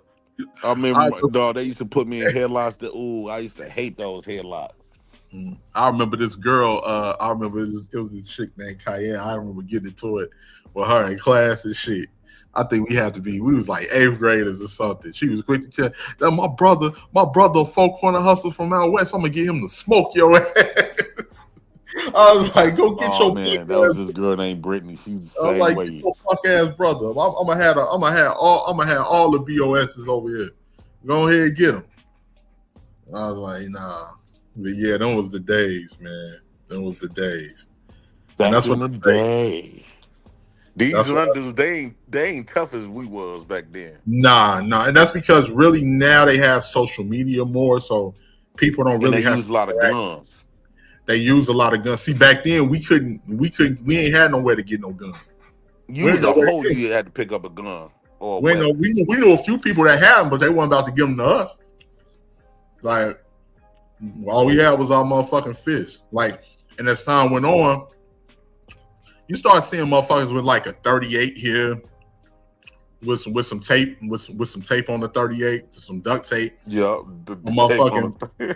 everybody had duct tape. This nigga got a 9 over here, isn't it? But it wasn't like all of the big guys. They the ones that had the guns, but they wasn't like passing them. They weren't passing them down to the little dudes or nothing like that. So, but then it's time where, because even like I got older and I started seeing more guns. Because I was out there, I started seeing more guns. But I could remember when I started seeing like these drill videos, and I remember looking at these. I was like, "Where the fuck they getting all of these bangers from?" I was like, you don't know how they be showing up. I was like, "How the fuck did they get them?" Motherfuckers be like, "Man, motherfuckers hitting trains, getting the bangers off of the trains. Motherfuckers going to Indiana." Getting they bangers from gun shows in Indiana. They finding ways to get them. I was like, damn, I ain't never seen no nigga 13, 14 years old with this type of artillery. But when you get older, should be like different. You can feel. I remember back in the day, like when you go to school or where it used to go down a lot at them parks. Everybody felt at the park. Down the park. Always feel the tension. You can feel the tension. Hell yeah. You can feel motherfuckers you was gonna run into. You had to be ready when you ran into them. You know what I'm saying? That's why we used to walk around with like beaters. We used to walk around I remember somebody we was like 2 blocks over on another block. Hey, this nigga was not playing either, man. It was this nigga I knew named Roy. He was not playing, right? So some niggas came over there. And I guess it was, some niggas he had got into it with I think that might have been from his girlfriend or some shit like that. And them niggas came over there. It was like, where this nigga at? We don't even see this nigga, man. We out there like they like, where this nigga at, man? We just hear this nigga scream, I'm right here, motherfucker. They turned around. He said, that nigga took his shirt off. He said, nigga, let's go. On the G, I ain't no punk, bitch. Let's go.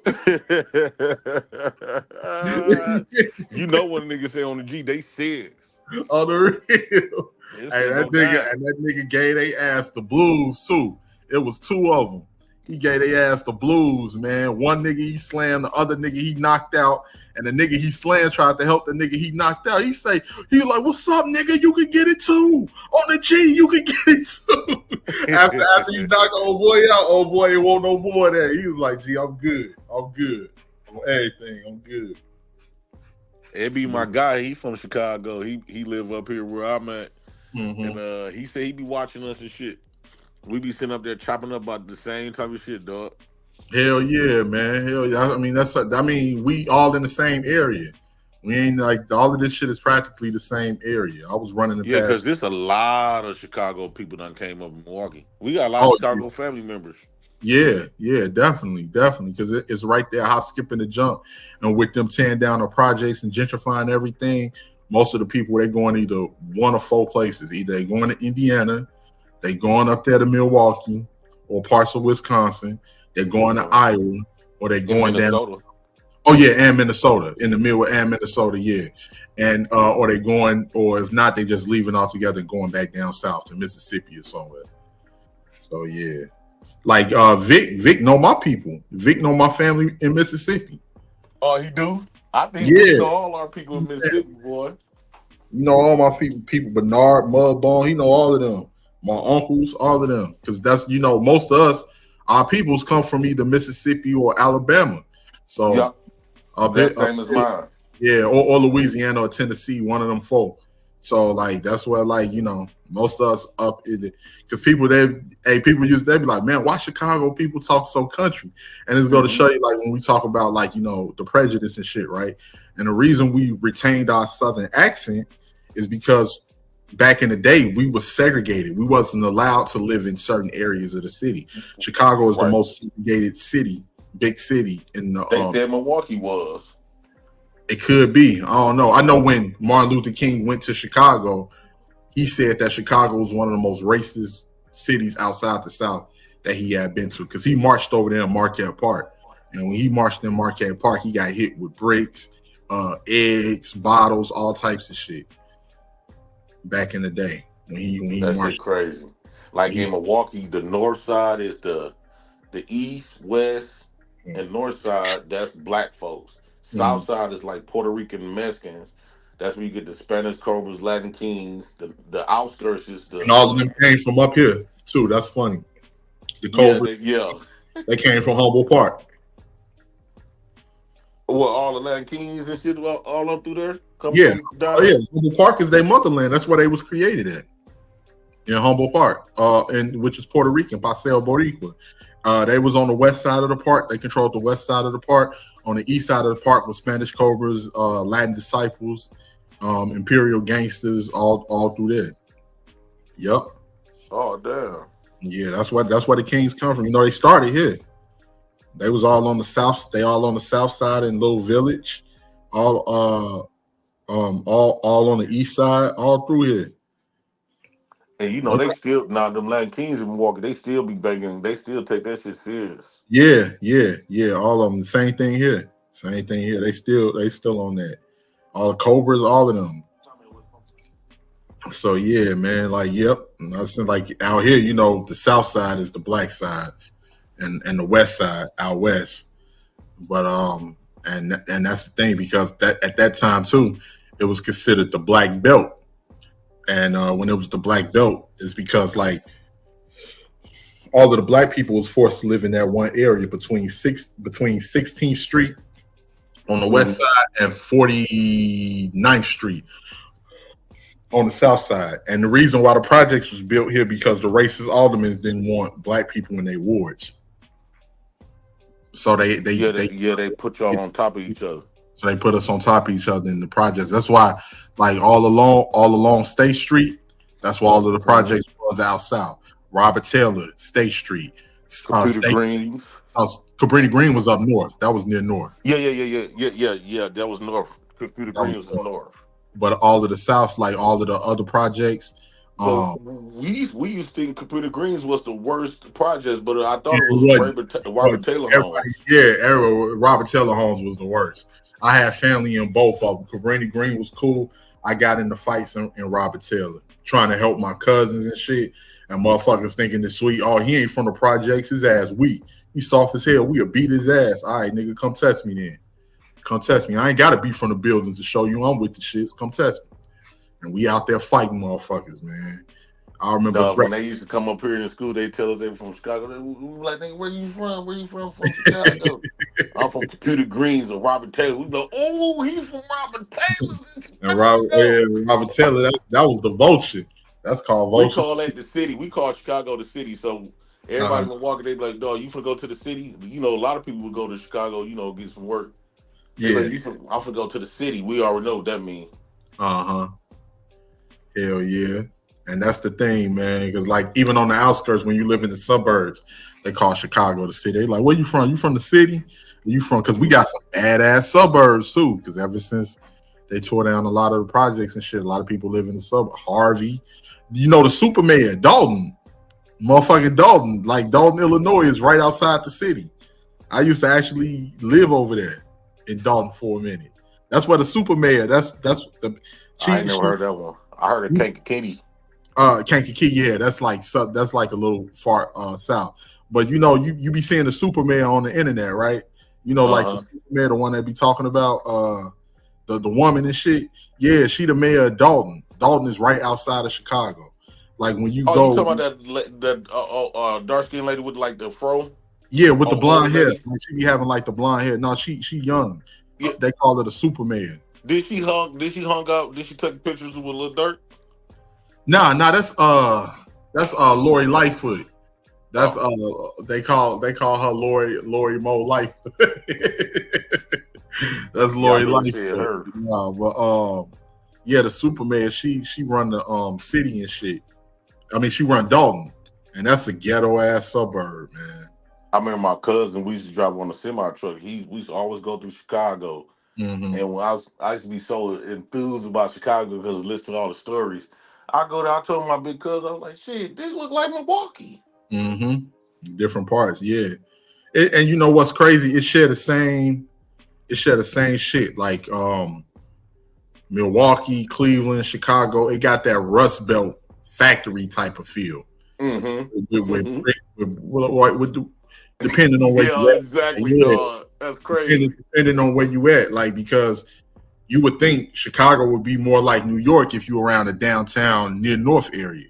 But when you get into the south side or you know the west side, then you start seeing more of the brick buildings, the rail yards, the old factories, the abandoned factories, just like in different parts of Milwaukee and just like over in Cleveland.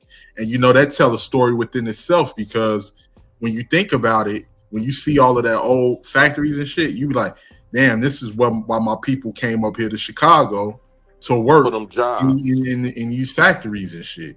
You got them factories, GM Motors. Yup. Gary Steel factories and all types of shit. You like, damn. And it's crazy because it's like you won't think about it unless you know that history, but it was like, damn, just looking at this is telling the story within itself. Because now all of this shit, all of those jobs are gone and they've been sent overseas, you know, decades ago. And that's the funny thing because people when people say black people were lazy, black people can't be lazy. We was the fucking labor force before this. We was the ones that was doing all the work.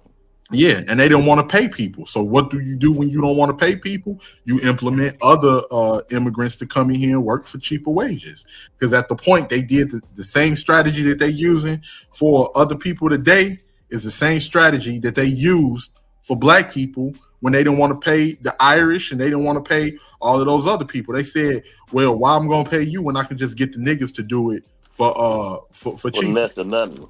They coming from down south. They trying to leave Jim Crow. I could just pay them. Which, of course, pissed them off, and it was already racial tension there. And now they doing the same thing because now they have to pay us a wage, a livable wage, and they don't want to do that. So now they're trying to bring in other people that they can take advantage of their desperation and pay them cheap. So. But I don't like how the way Chicago people dress. What, man? Hey, how you gonna hate on the way we dress, bro? we some I sharp think Milwaukee motherfuckers, got the best bro. swag in dressing, dog. Huh? I think Milwaukee. See, I don't really dress like the Milwaukee niggas, but I do think they got the best swag when it comes to dressing. Out of the Midwest, I got to give it to the shop, man. I got to give it to everything. Man, they be wearing some stuff like, why is you like? It's this new jogging suit. It's like it's a whole bunch of circles on a jogging suit. Oh yeah, you know what? I'm gonna take that back. I'm talking about old school Chicago. Now these young cats, no. But like for instance, 150 hats. I know you might have seen a couple of them up there in Milwaukee. Those the hats with the watch on it in the middle. Yeah. And they got the brim is made out of snake skin, and it's made that's the shot all day. That's and then the ones with the we had the hats with the fur. It's the baseball. It's a fitted cap, but it's like for the winter time. Mm-hmm. It got the fur ears. Yeah, put it up, tied up. Yeah. I do remember Milwaukee niggas wearing them. I've seen a couple of Milwaukee niggas with them. Yeah, man. But yeah, the way we dress, bro, I really like we definitely got style. But yeah, like shit, I gotta even give it up to all of the Macs and the Pimps, man, doing the players ball. When they had a players ball here in the shop, and everybody they bring out their fur coats and all types of shit. Bishop Don Magic. Now you know the Pimps was Milwaukee. No, the Pimps was the shop, boy. What you talking about? Pimpin' Ken, okay, y'all had Pimp. We got Don Bishop Magic Wine. It was true. Bishop Don Magic Wine. We got that's all Milwaukee niggas fixated on is pimping chicks. How Bishop Don Magic Wine said, green for the money, gold for the honey. The whole turn. Church. That's shot. That's the shot right there. Church. Nigga, that's Chicago all day. Hell yeah. If you look at that video, The Corner by Common, that'll show you like that's The Corner, Kanye West and Common. That's Chicago all day. All day. So yeah. Man, I had a few Chicago chicks. I mean, one time I was on a Greyhound, I had met this chick from Chicago. And this was like in 2009 or 2010. I was going to Texas. He was so fucking smooth, dog. Like I'm talking to her on the ground. Like, man, this girl is smooth as fuck. Mm-hmm. I liked her so bad that I just met her on the Greyhound. Mm-hmm. I done popped a few chicks on the Greyhound though. Yeah, man. Yeah, like, and that's one thing too I can say too. I definitely like. It's funny when you run past Chicago, they were like, where you from? I'm from the Hundreds. Oh, you from? I'm from out west. Well, shit, you come to the Hundreds to come holler at me, and I ain't fucking out west. I ain't fucking with out west over there. You can come over here to the Holy City. I don't know them niggas out there. I ain't that's how Milwaukee is. You better not go to no nigga hood trying to find a fuck a bitch. They gonna get your ass.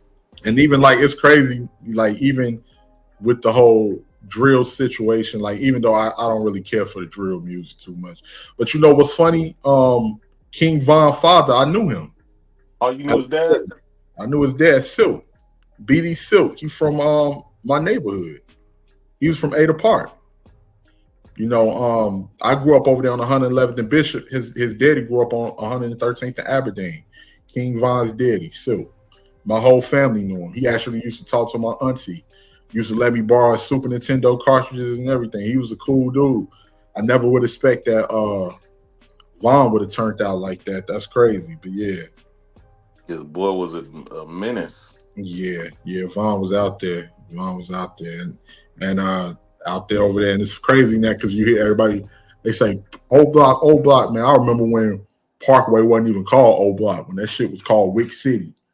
Wild, insane, crazy. That's what everybody referred to as the Wick. We ain't call it O Block, but this new generation with Shorty get murked, they start calling it O Block. Yeah, I heard about that new update of the name. You know what went down. Yeah, like I barely like even speaking on that type of stuff. What be going on, like when it comes to them bodies and things. But that's not because it's such a small segment. It's not majority of people. Like I tell people, because people be like, "Oh, Chicago." I'm like, a city of 3 million people.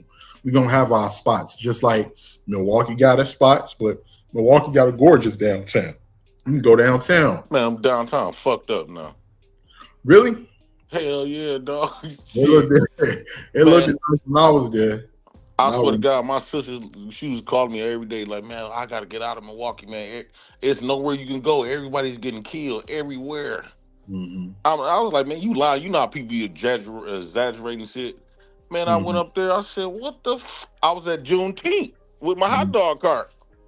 Oh, damn. Nigga, they was popping. I swear to God, it's on video. They was shooting right in front of the cops. And I remember the Kill Boys. These motherfuckers stole a car and pulling up on side of the police, swerving. Police kept fucking going. They didn't. I guess they got so tired because they know if they get behind them, it's going to be a chase. Now it's going to be an accident and motherfuckers going to end up dying. Right. So they be trying to test the police and shit. I'm like, dog, these niggas is crazy as fuck, dog. Mm-hmm. That's one thing I hated that came out. Driving all crazy and stealing them Kill Boys. Oh yeah, them Kill Boys a motherfucker, man. Man, they killing people in them cars. Mm-hmm. And they be the ones that get away. Right. Like how they smack. I'm talking about every time you go in the city in Milwaukee, dog, cars flipped over, cars done ran into some buildings. Mm-hmm. I'm like, man, that's why I told you earlier. I don't go to Milwaukee, dog. Mm-hmm. Because I can just picture one of my kids get hit by a car. You know what I'm saying? Right. I'll be thinking about that type of stuff. Be getting me kind of annoyed. Yeah, it's been all types of shit going on, man. That's why I like, because I don't live in the hood no more myself. I live on the outskirts in the suburbs, in a decent suburb. But like my grandmother always told me, my great grandmama did told me to be aware is to be alive. So yeah, make sure that I'm always aware, man. Man, it don't even infatuate me like that no more. When I be talking my shit, that'd be the old Jay Prince for president. When I was young, you know what I'm saying, I was growing up in there, I didn't think nothing of it. But it seems like when you move out from those surroundings and you be out there in a more peaceful environment, you get accustomed to that, then you go back, you look back like at Chicago or Milwaukee, you be like, man, I was living in a dangerous, you don't realize how much danger that you lived in, that you was in. Yeah, and I think part of it because you knew the niggas that was doing the dangerous shit, and then on top of it, you wasn't a prime target. You know what I'm saying? So, like in a lot of cases, well, in some cases you are, especially if you got smoked with somebody. But when you get older, you older. Like me, I'm about to be 36 in a week. Like you just like this shit ain't going. What I look like, man? If I jump out here, or whether like I'm trying to, establish a family or have me a family in the future and shit, I like to go do, because I'm well versatile. I don't just like, like for instance, the shit that we talking about, I can go and I can blend in